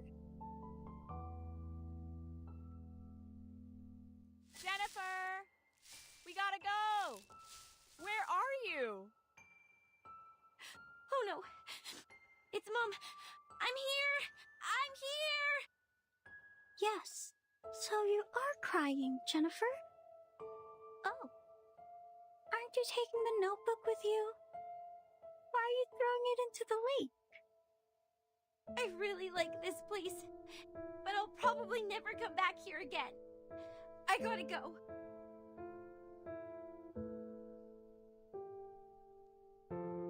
See you, Jessica. Okay.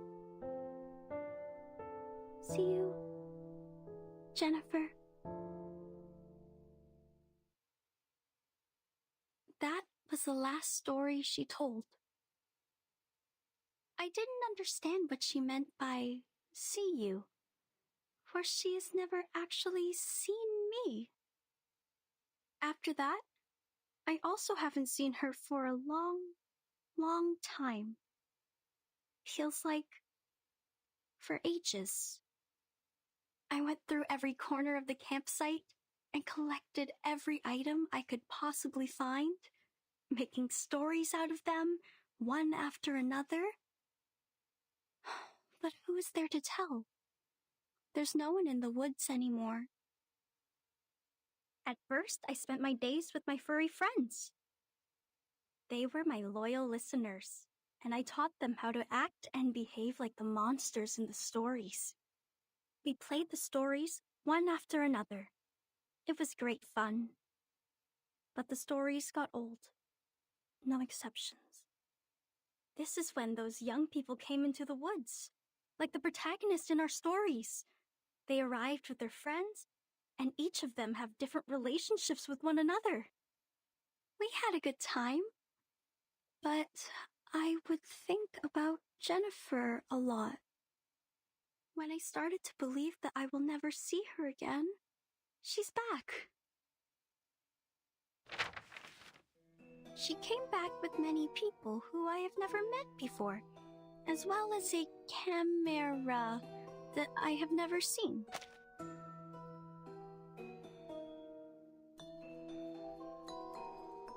She was here to make a movie, which is a word I used to hear a lot from her. I understand it to be kind of a story that could be stored in a box. I'm glad that she's still passionate about horror movies, like what I have been feeling in all these years. They were short of one actress, and I know what that word means. A brilliant idea came to my mind. I joined them. I was like the monster in the stories that hides in the group. She will be so surprised when she finds out what I did. Okay, so I was right that Anne had to be Jessica related. And also, what the heck?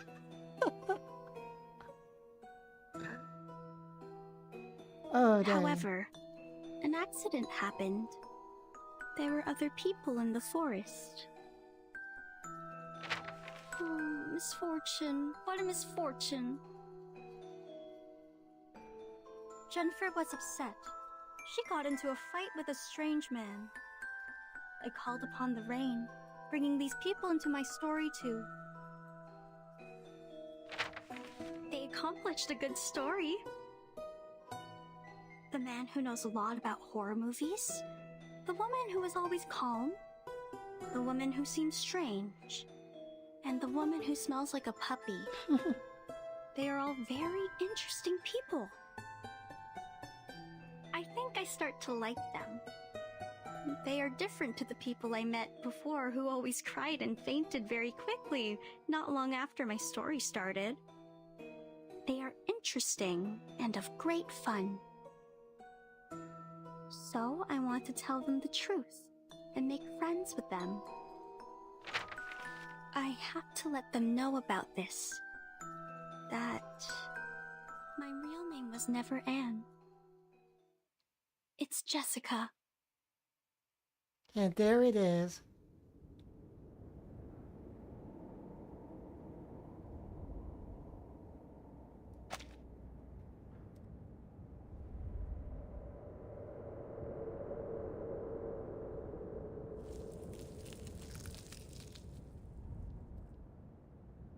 This is the last surprise I prepared for you. Now, enjoy!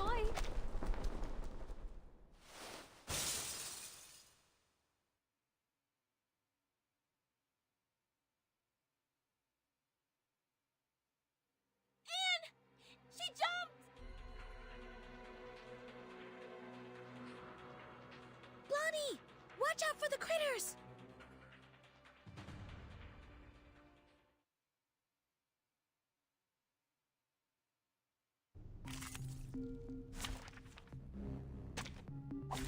Straight to the point. I like that. Alright, 2 waves. I don't need the high ground to hurt you. I found My sword is the only guide I need. Wait for the right moment. This is Sparta! Now! Leave me or die. Try harder. Addio, straniero.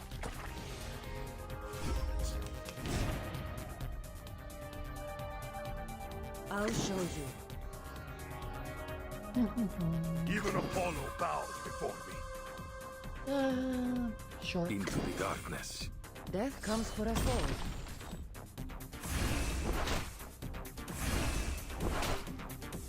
I shall end your life. It will be over before you feel it. Coglione.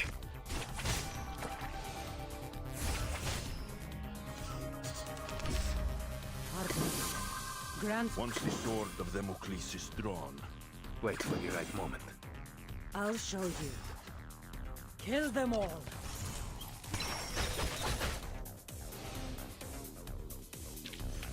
I bring you victory, as promised.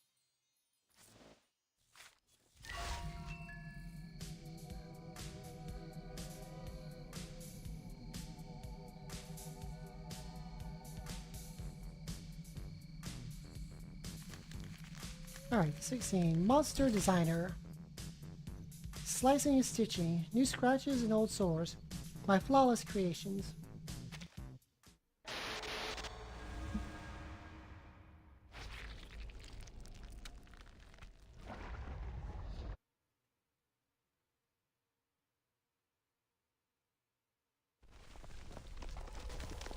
The lighthouse is sinking. Everyone move and leave now. Anne! She was the last girl. She was our only means to survive in this horror story, and we have lost her. No, she was never with us. Bloody murmurs, staggering slowly. I'm to blame. It's me who created such a girl at Green Lake. A girl who restrains people and treats them like toys. Calm down, Blondie, calm down. I can't. She almost burst into tears. It's too late, Tooth Fairy. We have lost all the cards. We still have a chance. You don't understand. It was me who created the stories. I created that monster. I've drawn many monsters in that notebook, and with all those stories I told, I created her. I turned our last girl into the biggest villain. What should we do now? How are we gonna... You are right. This is the story created by you. They are all created by you. It's your story, your monsters, your past, your arcane skill, and your identity as an arcanist. They all belong to you. Belong? To me? The ground shakes again. The critters are crashing against the glass window irritably. The monster born in the bottom of the lake, the butcher, and the pathetic bride. They all came from you. It was you who taught Jessica how to make a story, how to create all of this. She created them all, but you endowed her with such ability. She's the creator of these, and you are the creator of the creator. Everything in their sight is shaking and even collapsing. This is a page in your chapter. You created it, so you should learn to accept it, control it. not fear it.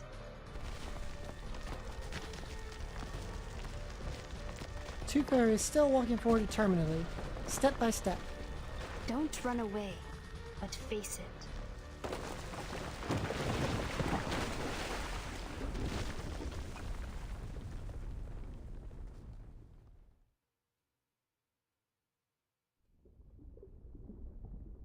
Blondie! Timekeeper! Soneto struggles, but it doesn't stop her from sinking. She gradually loses her strength due to the lack of oxygen. Then she seems to see a spot of silver light flashing on the bottom of the dark lake.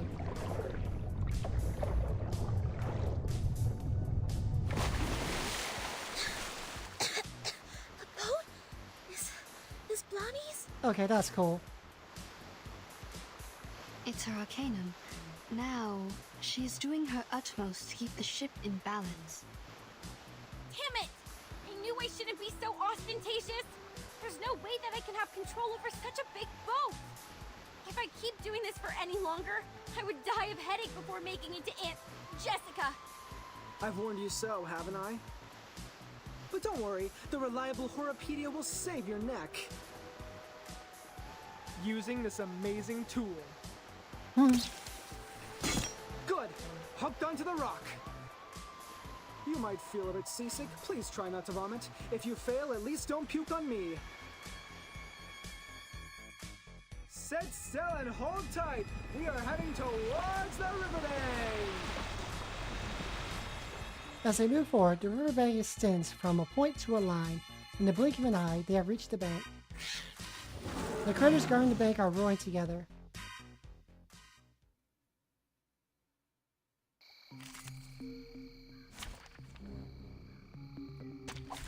Straight to the point. I like that. Right, another 2 waves. I don't need the... My sword. I found my target. Wait for the right moment. This is Sparta! Leave me or die. Now!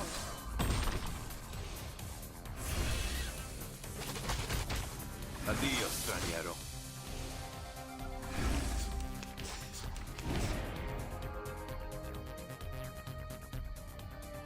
I'll show you. Even Apollo bows before me. Into the darkness. Yeah!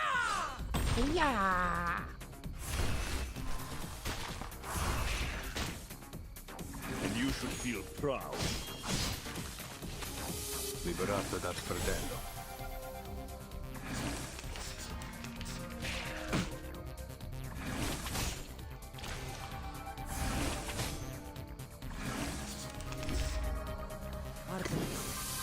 Once the sword of them, wait for the right moment.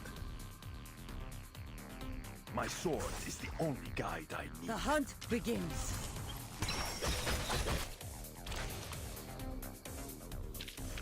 I bring you victory, as promised.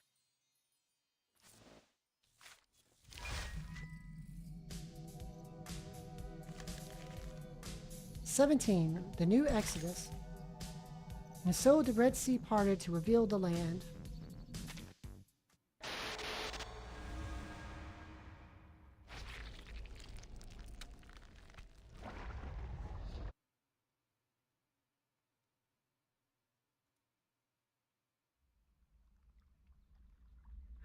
Honestly, can't we just show her our sincerity and care?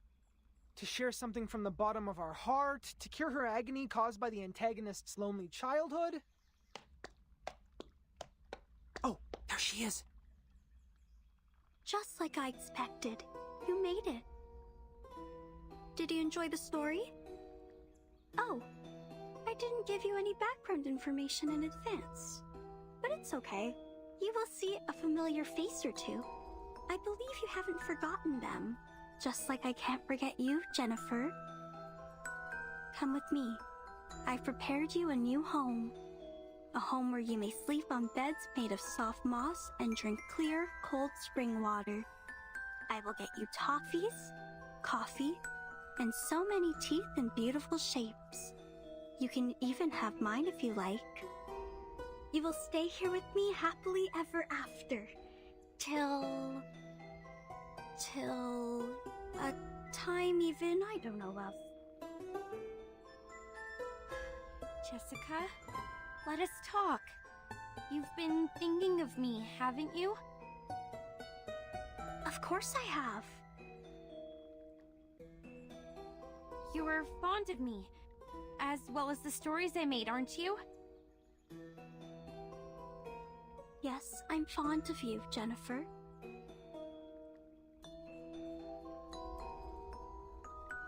The young girl takes a deep breath and tries to show a smile. Do you want to make me happy? I think so. I have made you happy once. Would you let me do it again? Do you like my story? Let us go then. Including Jason, Freddy, and Michael. Let all of us go. Why? You have made a mistake.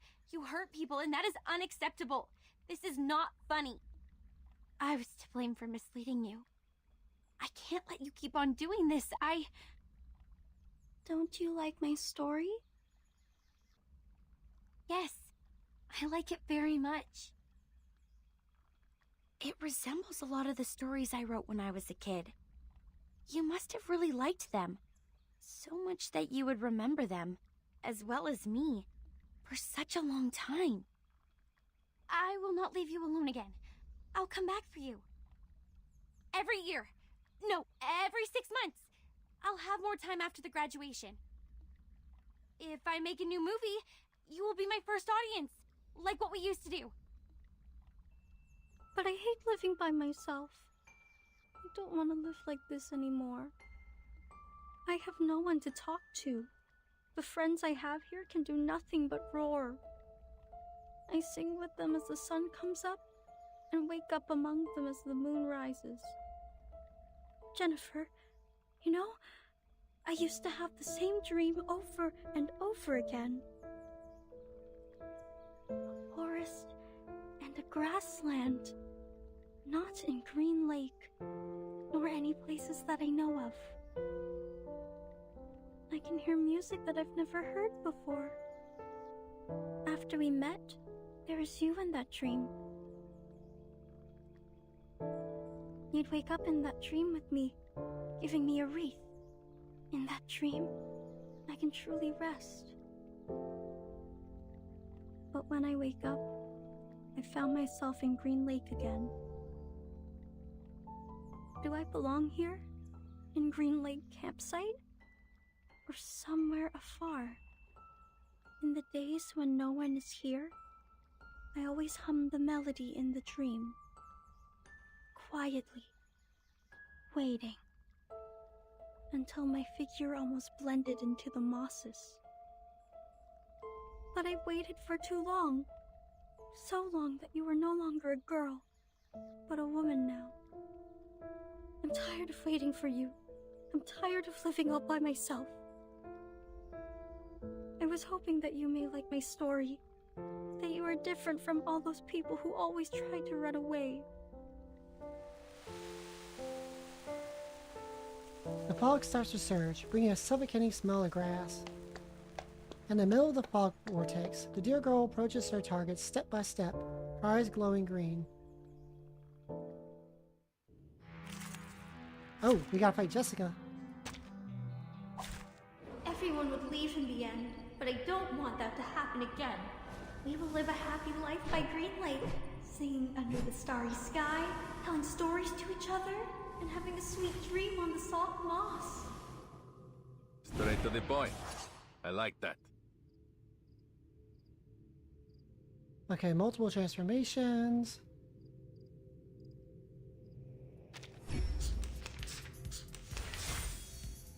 Don't worry. There's still 3 Let me show you. team fight. I don't need the high ground to hurt you. I'll show you. My sword is the only guide I... Wait for the right moment. This is Sparta! Icarus, eyes on the target. Get out of my way. It will be over before you feel it. No! Don't leave me alone. Oh, look, I still have so many stories to tell. We will have a good time together. The stories by the lake, the hunter hiding in the campsite. You'll like them very, very much. Right?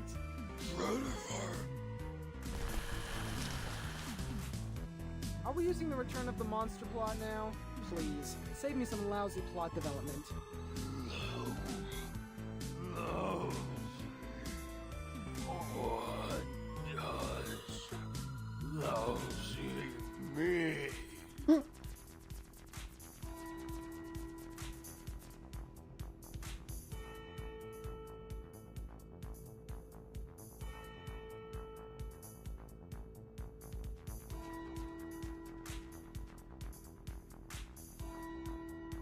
Given that you're holding a knife, I'd better shut up. That might be a good idea. Even Apollo bows before me. I found my target. Into the darkness. I shall end your life. Okay. The story has ended. It was our first story. Why? You don't like it anymore? We'll never run out of stories, Jessica. Enough with the fight. It does no good to either of us. Listen. I will come up with more games and stories. We will live a happy life forever and ever. Jessica! Jessica! Be careful, she's still standing. You are worried about me, Jennifer? You are the best. Just like the protagonist in the story. That most beautiful, kind-hearted girl in our 13th story. Here comes the little bride, bloody and dressed in white. Now her story starts, followed by her friends in line.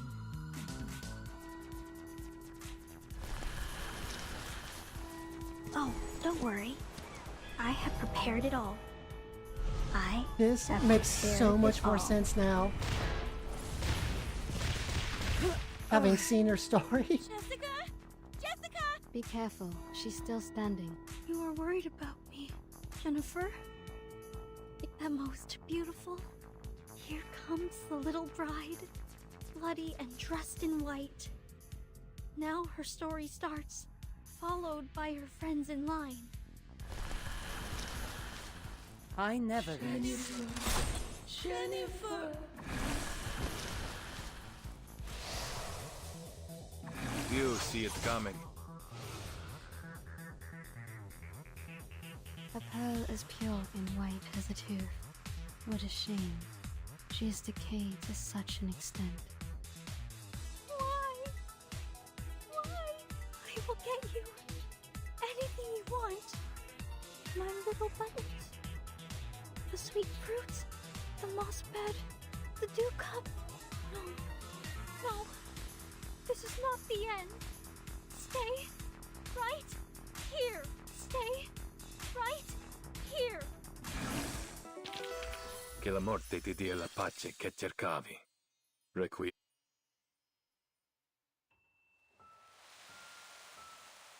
The fog starts to gather around her. Step back. Cover your mouth and nose. Don't breathe the fog in. Her wounds are healing, and I sense her arcanum is getting stronger. We need to leave now, Timekeeper. No! Please don't go! Jessica's voice comes out of the fog. She is like a little girl begging her mom for a puppy. Please stay here. I will get you the best beds, honey, and fruits. I will search for foods for you. I will take the responsibility to take care of you. Jessica, we will not stay. Now listen to me carefully. No, I hate living alone. Well, come with me. I will get you a beautiful house, much better than the one you you have here. I will show you around. Restaurants, shopping malls, and discos. We can have fun in so many places. I will also get you a room right in our house. I don't care whether my parents allow this or not. Jennifer, I really want to be with you, but I don't want to leave here. I have no desire for the outside world. I will quickly reveal this true love of mine, and people will look at me as if I've done something wrong. I don't like that. I hate when my power gets weakened. I want you to stay here with me. If I say I could stay... Timekeeper! Jessica, if I stay, what will you get me, except for food and shelter? What else will you get me? Will you? Jessica wipes the tears off her face and smiles. If you stay, I will share my critter friends with you. Along with my cave, my keys, my little buttons, anything you want. Sounds great. We will definitely have great fun. But Jessica, where are the people who once chose to stay here? When they stayed for long enough, after you ran out of all available games, they were no longer attractive to you, and no longer adored by you. I can stay longer than them, but with no exception. I will become boring one day. You will be alone again. Every day waking up, falling asleep, roaming in the dream alone. No, I don't want that. I don't want to live like that anymore. You can lead a different life.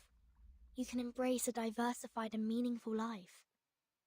A diversified, meaningful life? When you were Anne, you asked what my wishes were. Now I know the answer. I know what I want. It's you.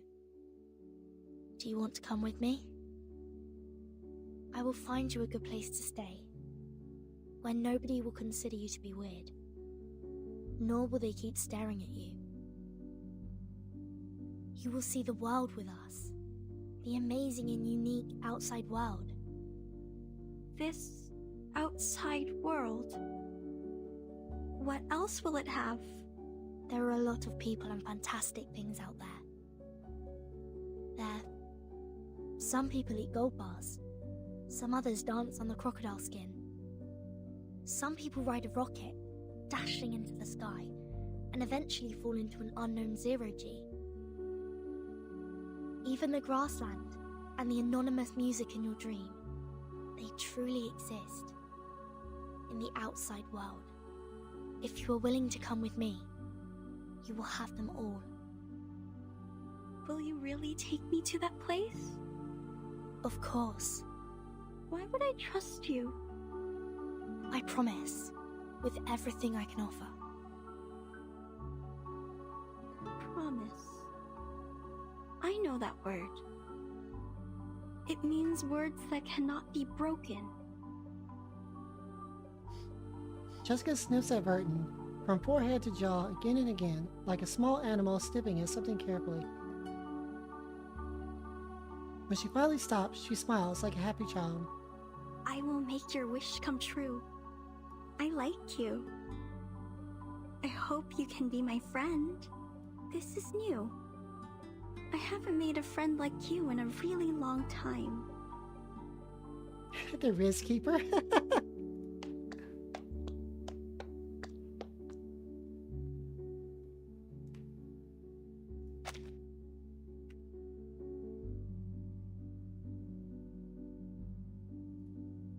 The dear girl's holding a remote control is delicate but very old. What's this? This is a gift to you. Press it. You will find out. I see. I like how our tag on ear says changeling. The gift, or the remote control, makes a beep sound.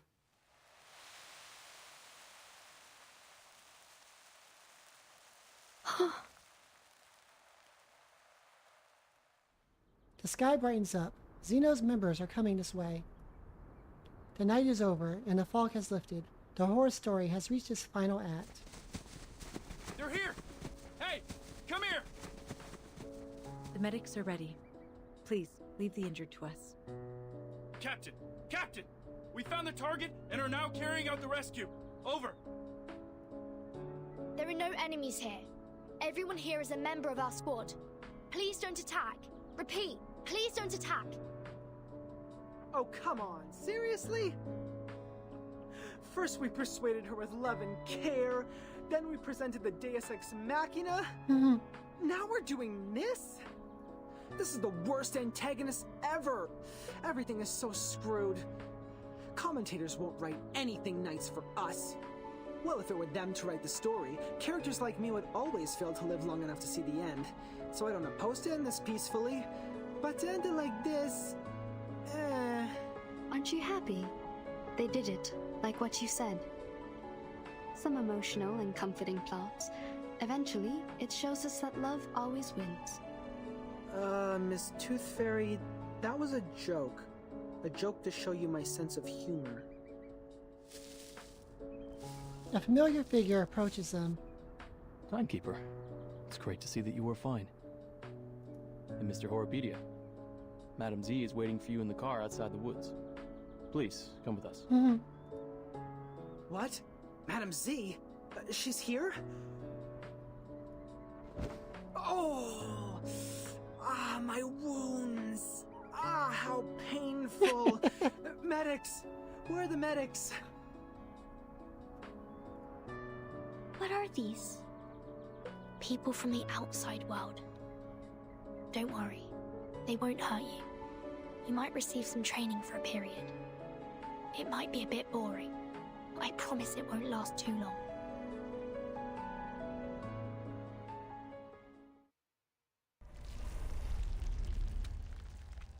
To be continued.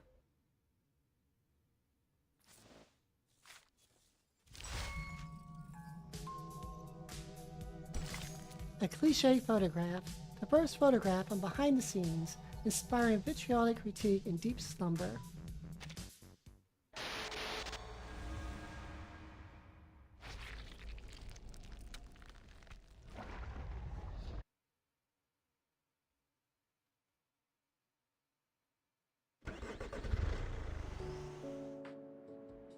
Are you suffering from the headache again?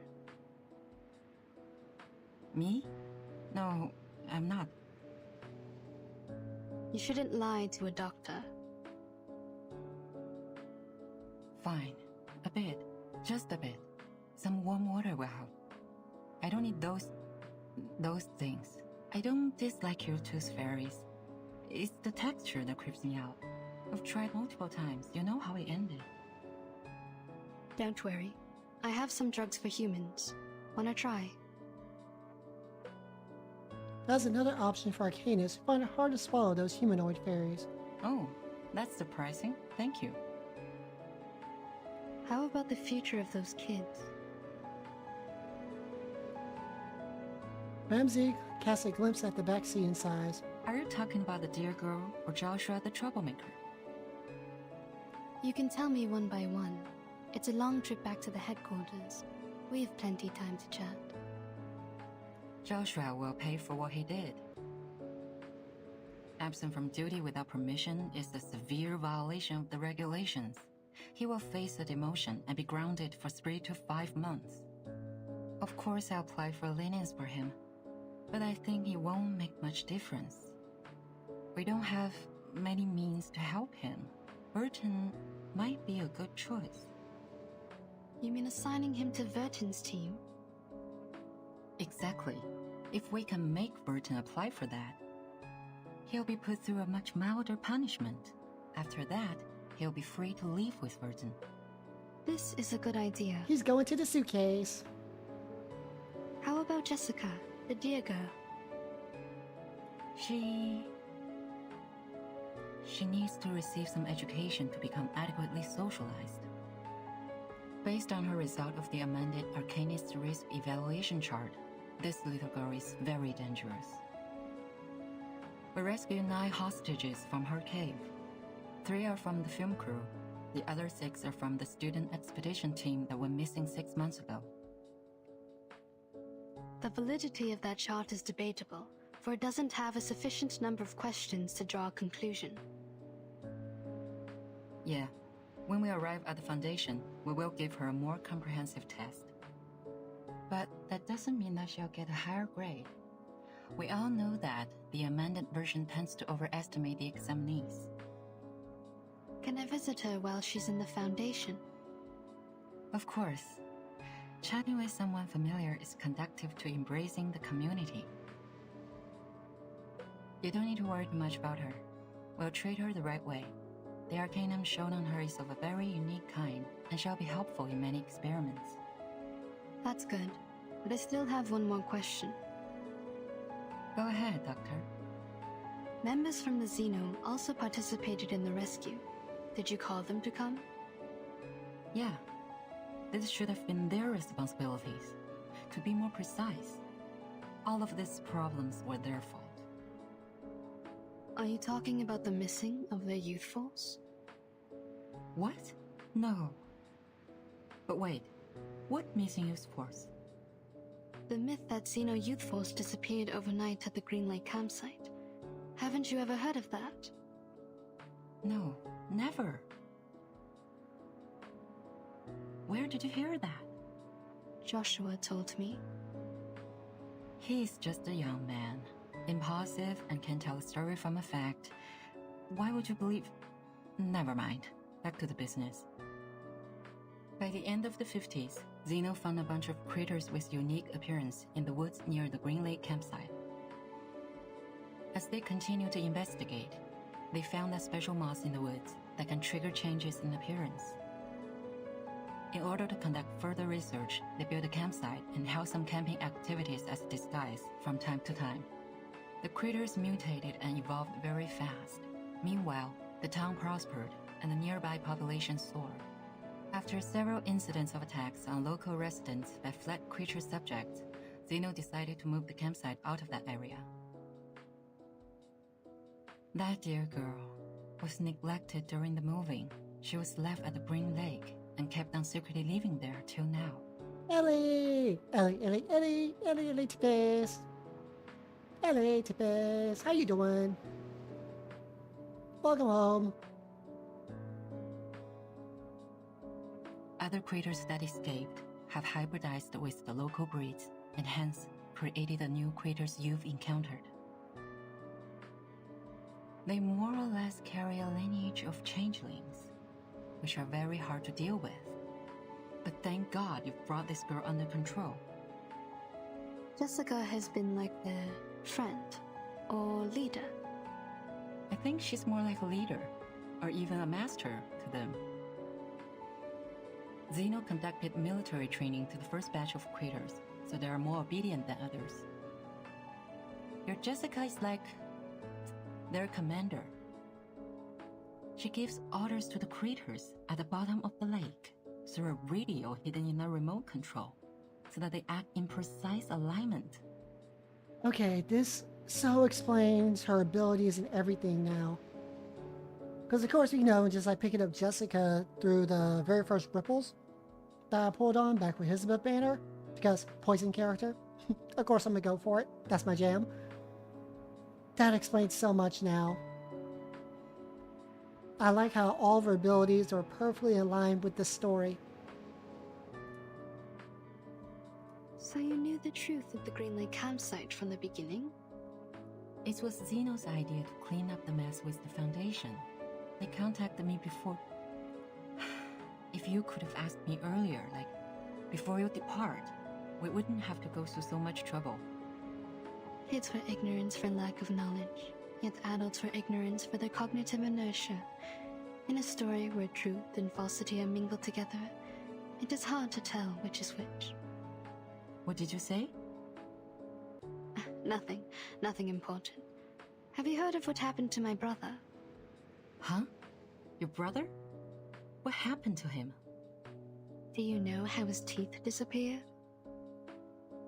I don't want to offend anyone, but Wasn't it because of the curse of the tooth fairies? What? What are you laughing at? Nah, nothing. As for my brother, I will tell you more later. Hush now. Give me my camera. Okay, hush now. Tooth Fairy turns around, leans over her seat, and presses the shutter.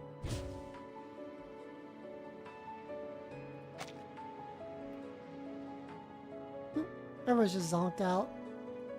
The children are leaning against each other and sleeping in peace. That's the end of the horror story, which is not that horrible though.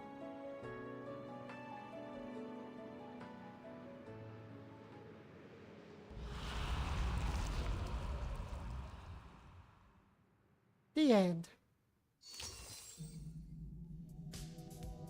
Inspect. Beware of the wrench. This level, Insight 2, level 50. Let's see what this is. Your only choice is to kneel.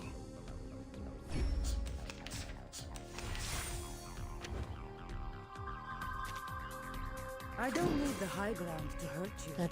That is really good. I'll show you.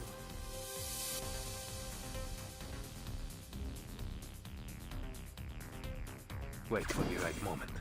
For victory! They'll die faster that way.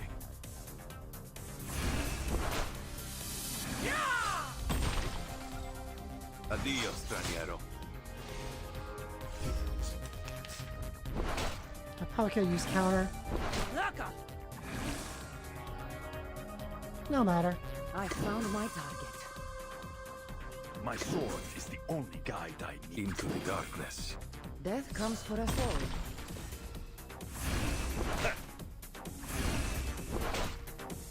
Let the earth tremble. Liberato dalla paura.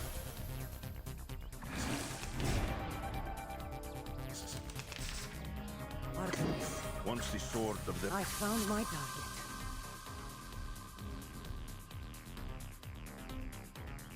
I'll show you. Kill them all. Damn. Raka! Raka! Let the earth tremble.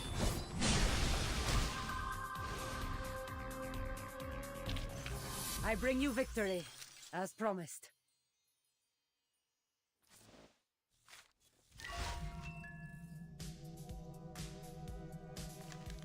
Alright, so these are all extra things going on. Let's see, tasks. Let's go claim these. So that takes care of dailies. We got some weekly progress. 5 more times. 1 more. Like, I'm gonna do that right now.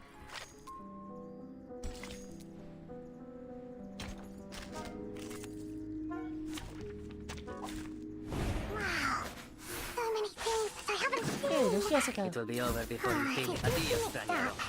It should be fine, right? Liberato dal fratello.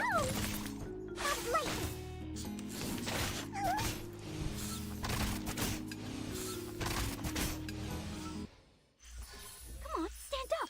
There's one more round.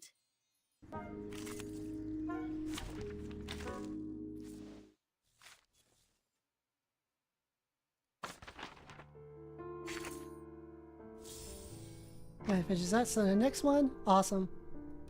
I'll get the track of the loss, some candy, getting close to those clear drops. We always love to see that.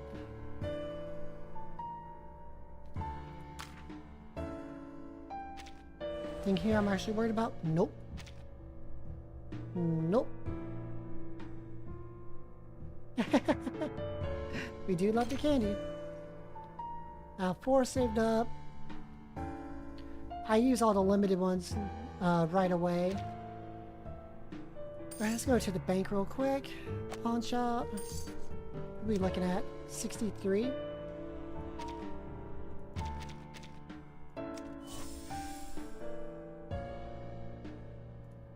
7. Yep, I'm down to 870, 849. I started off today with, yeah, I was right at 1,000 or so. So I'm right back up. Oh yeah. I better just stayed around here. The lowest I've gotten recently has been like 700 something.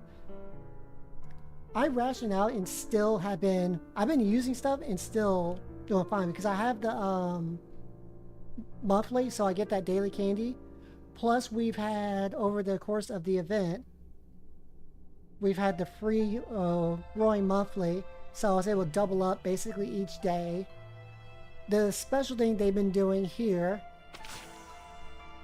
plus from codes, and I still use stuff, but I just farm when I really need to. So that way I've like had this stockpile that's just stayed up. And when I do story stuff, as I'm going through the story, I've been going through story stuff like here, for example. This is the last one I did. As you can see, like, yeah. Like right here, I've been doing story on breezy mode, so I don't use that up, and I still get the 20 clear drops. So going now into, okay, I did a little bit for the Assassin's Creed collab, and I went through some of the early story stuff, completed on story and hard mode for those clear drops, and I have a whole lot left, which I'm going to use now for the anniversary to actually complete it on story and hard, and now I'll use some stamina. Yep. Now I'll use some stamina and I'll get these clear drops, which I can use for the anniversary. And I'll still be getting more from all the other events. I'll probably get the pass, so I'll have that extra candy too.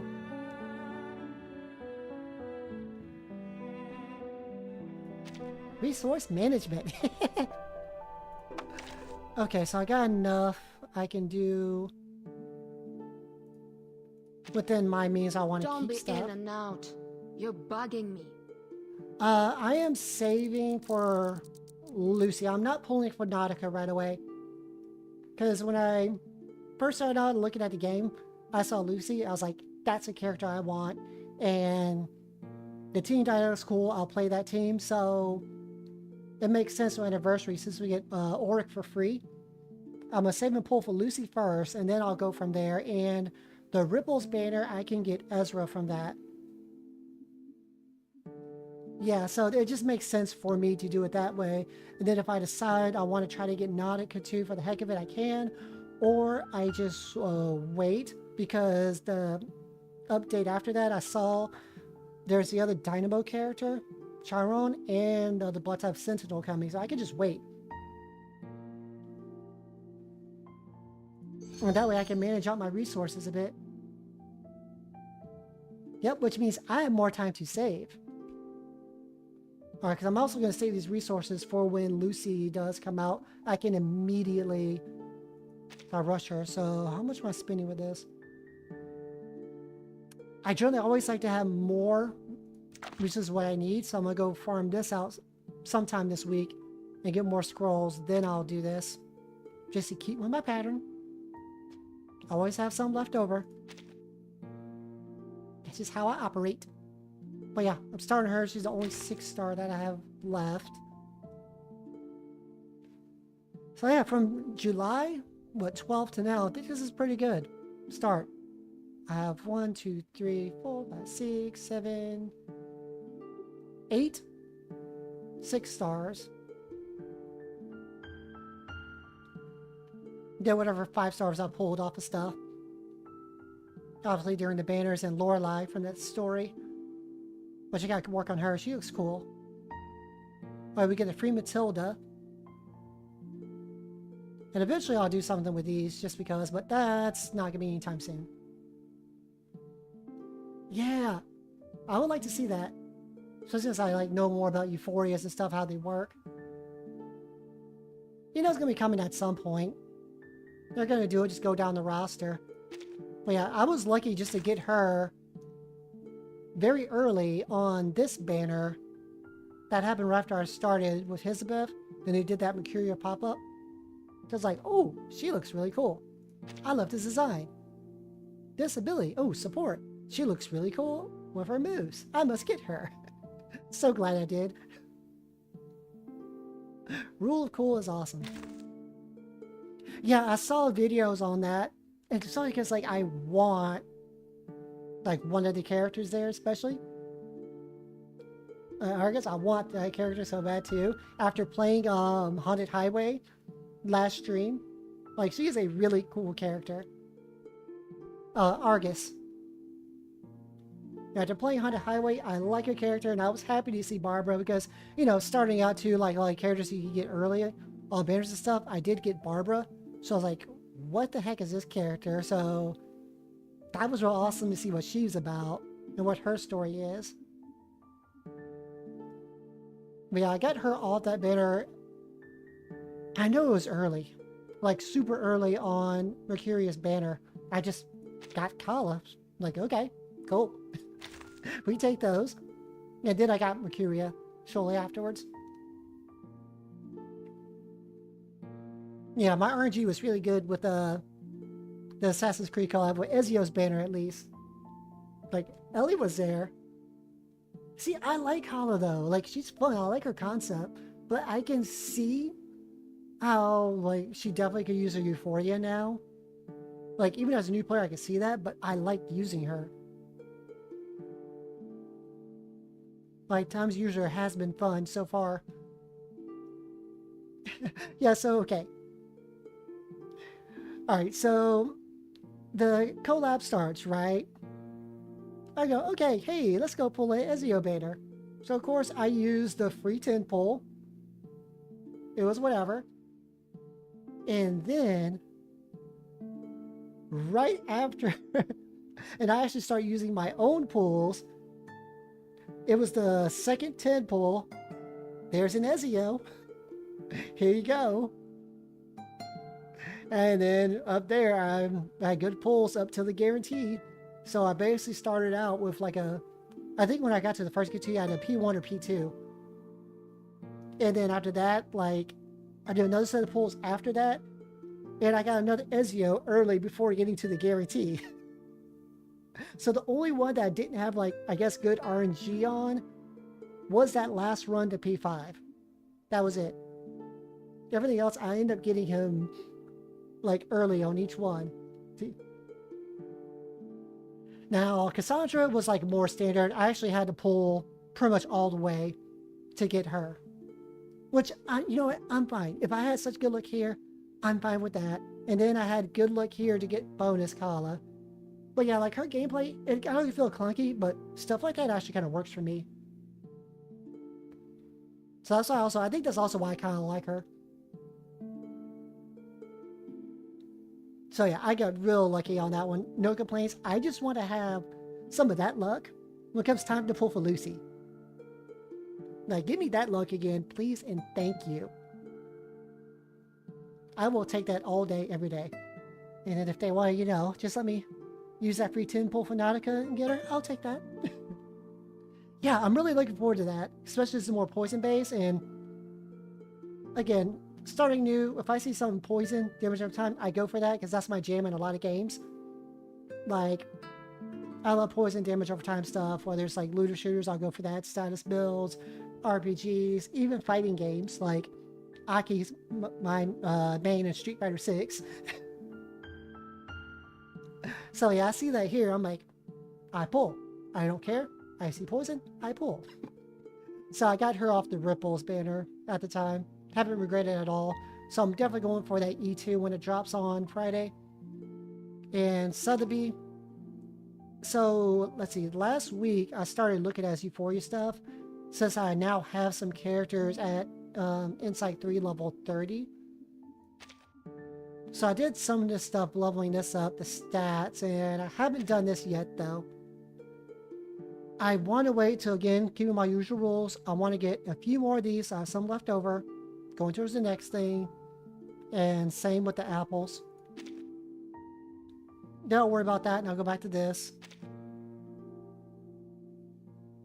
And also Jessica has her, so I'll get that. And I know we have the free Euphoria that we get in the anniversary. I'm going to use that for Lucy. It just makes sense for me to go and just use that free one to get Lucy Euphoria unlocked right away. And also, since, again, one of the good things about being new when I started, since I now have Reveries, I still have, where is it? Not that thing. I think I go here. Yeah. Yeah, I still have time for this. 43 days to get this.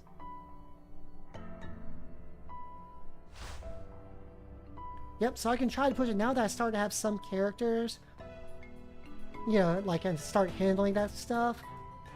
I can actually go now and work on this. And then getting a Dynamo will definitely help me out because I have the Assassin team. My Poison team also does require Ezio, so iffy on that.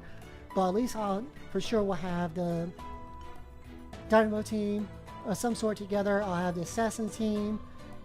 Or I can switch to do Poison if I want. I don't know. If money allows, I want to get that paid selector for Tuesday. Oh, I love Poison Ezio. It's my favorite.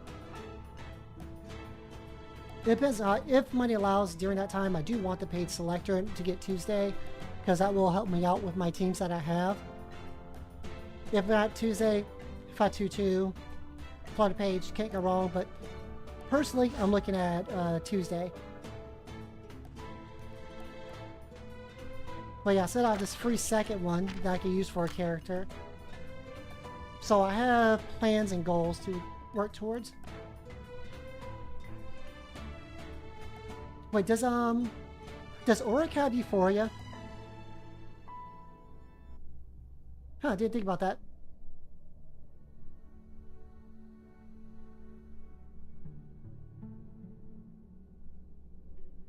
Yeah, and also, I like Tuesday. And again, for me, Poison's my jam, so I want all that. And I know Burn isn't very strong right now, but again, it's right in my jam, in my wheelhouse. So eventually I do want to get a Burn team set up and negative status. That's why I was like, no, when they decided that now they're going to throw Noir in there. Because eventually I want her just because the character herself, like, she is so cool. Like, look at her. I mean, Jay's there, was a Spathidea. But that's something I do want to work with, even just for funsies. Negative status stuff is cool.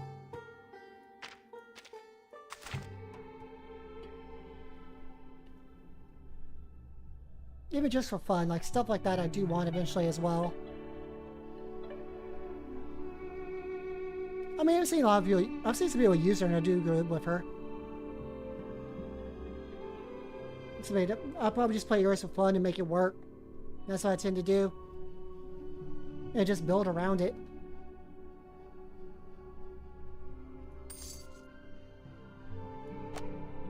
Like, what was it? I'm interested to see what character comes up next. I'm definitely trying to start saving this up. I did use some of these for Unilogs. But I do want to start saving up these too in order to get a character whenever they show up here. I remember my first kill. And obviously we're going to get ready too, but at the same time, for me that doesn't mean like you can't just use a character that like all of a sudden they don't work anymore. Like they still play. You can also have both. Afterwards that it's so fine. Sure, I would bring glory. So yeah, to Sparta. I'd play the character. It's like suddenly not like all of a sudden the content's going to change so the character is worthless. Yeah, just having both either way, hey, more options for me. I'll gladly take them. That's more for me to work with and build up my collection.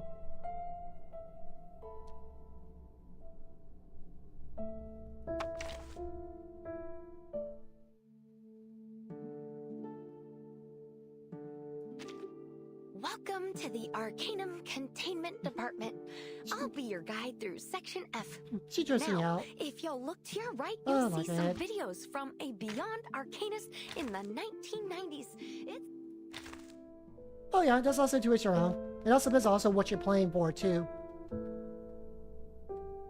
Because I play for a balance of, yeah, you know, some meta stuff like that, but also just what I enjoy even off meta. Like, I'm not trying to do only like strictest, top 1% in the meta. No, pay just the meta, but also fun and make things work. Build around it, and just enjoy. So for characters like that, they may not be the top, but I ain't worried about that. I'm gonna have fun. I'm gonna build them. I'm gonna find places to use them.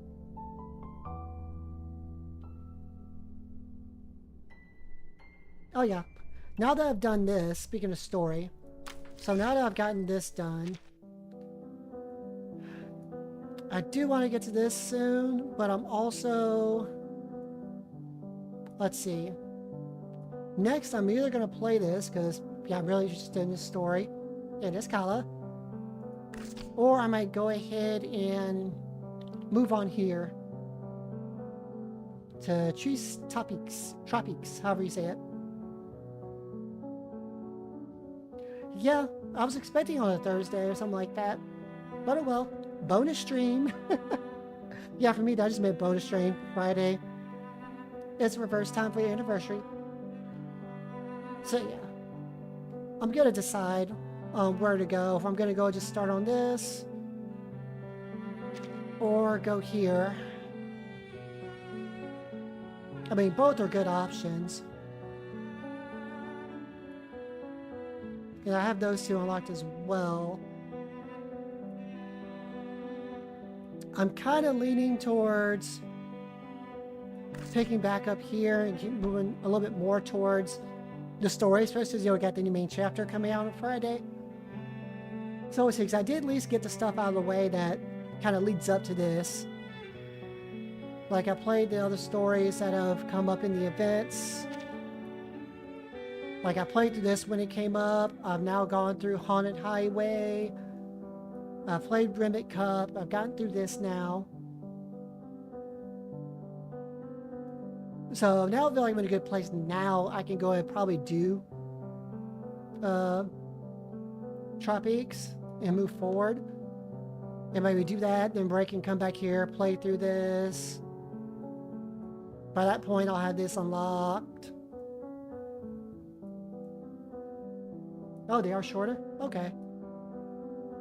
I remember my first kill. So we'll see. I got time to A decide. rabbit. Another part. But yeah, that was a lot of fun. And once again, reverse cooked. It's still wild to me that I literally just picked this game up on a whim, said why not? Even if it's just like a one-shot stream. I wanted something different to do on a Saturday. No, I was going to try it that Friday night, as I know I'll wait for a stream on Saturday, and then just got hooked in this game. So yeah, from that point on in July to now, this is one of my main freaking gotchas. One of my main games, period, right now. And it's just a lot of fun. And definitely not what I was expecting. Way better than I was expecting. So this is great. But yeah, so let's see. What's on deck for tomorrow?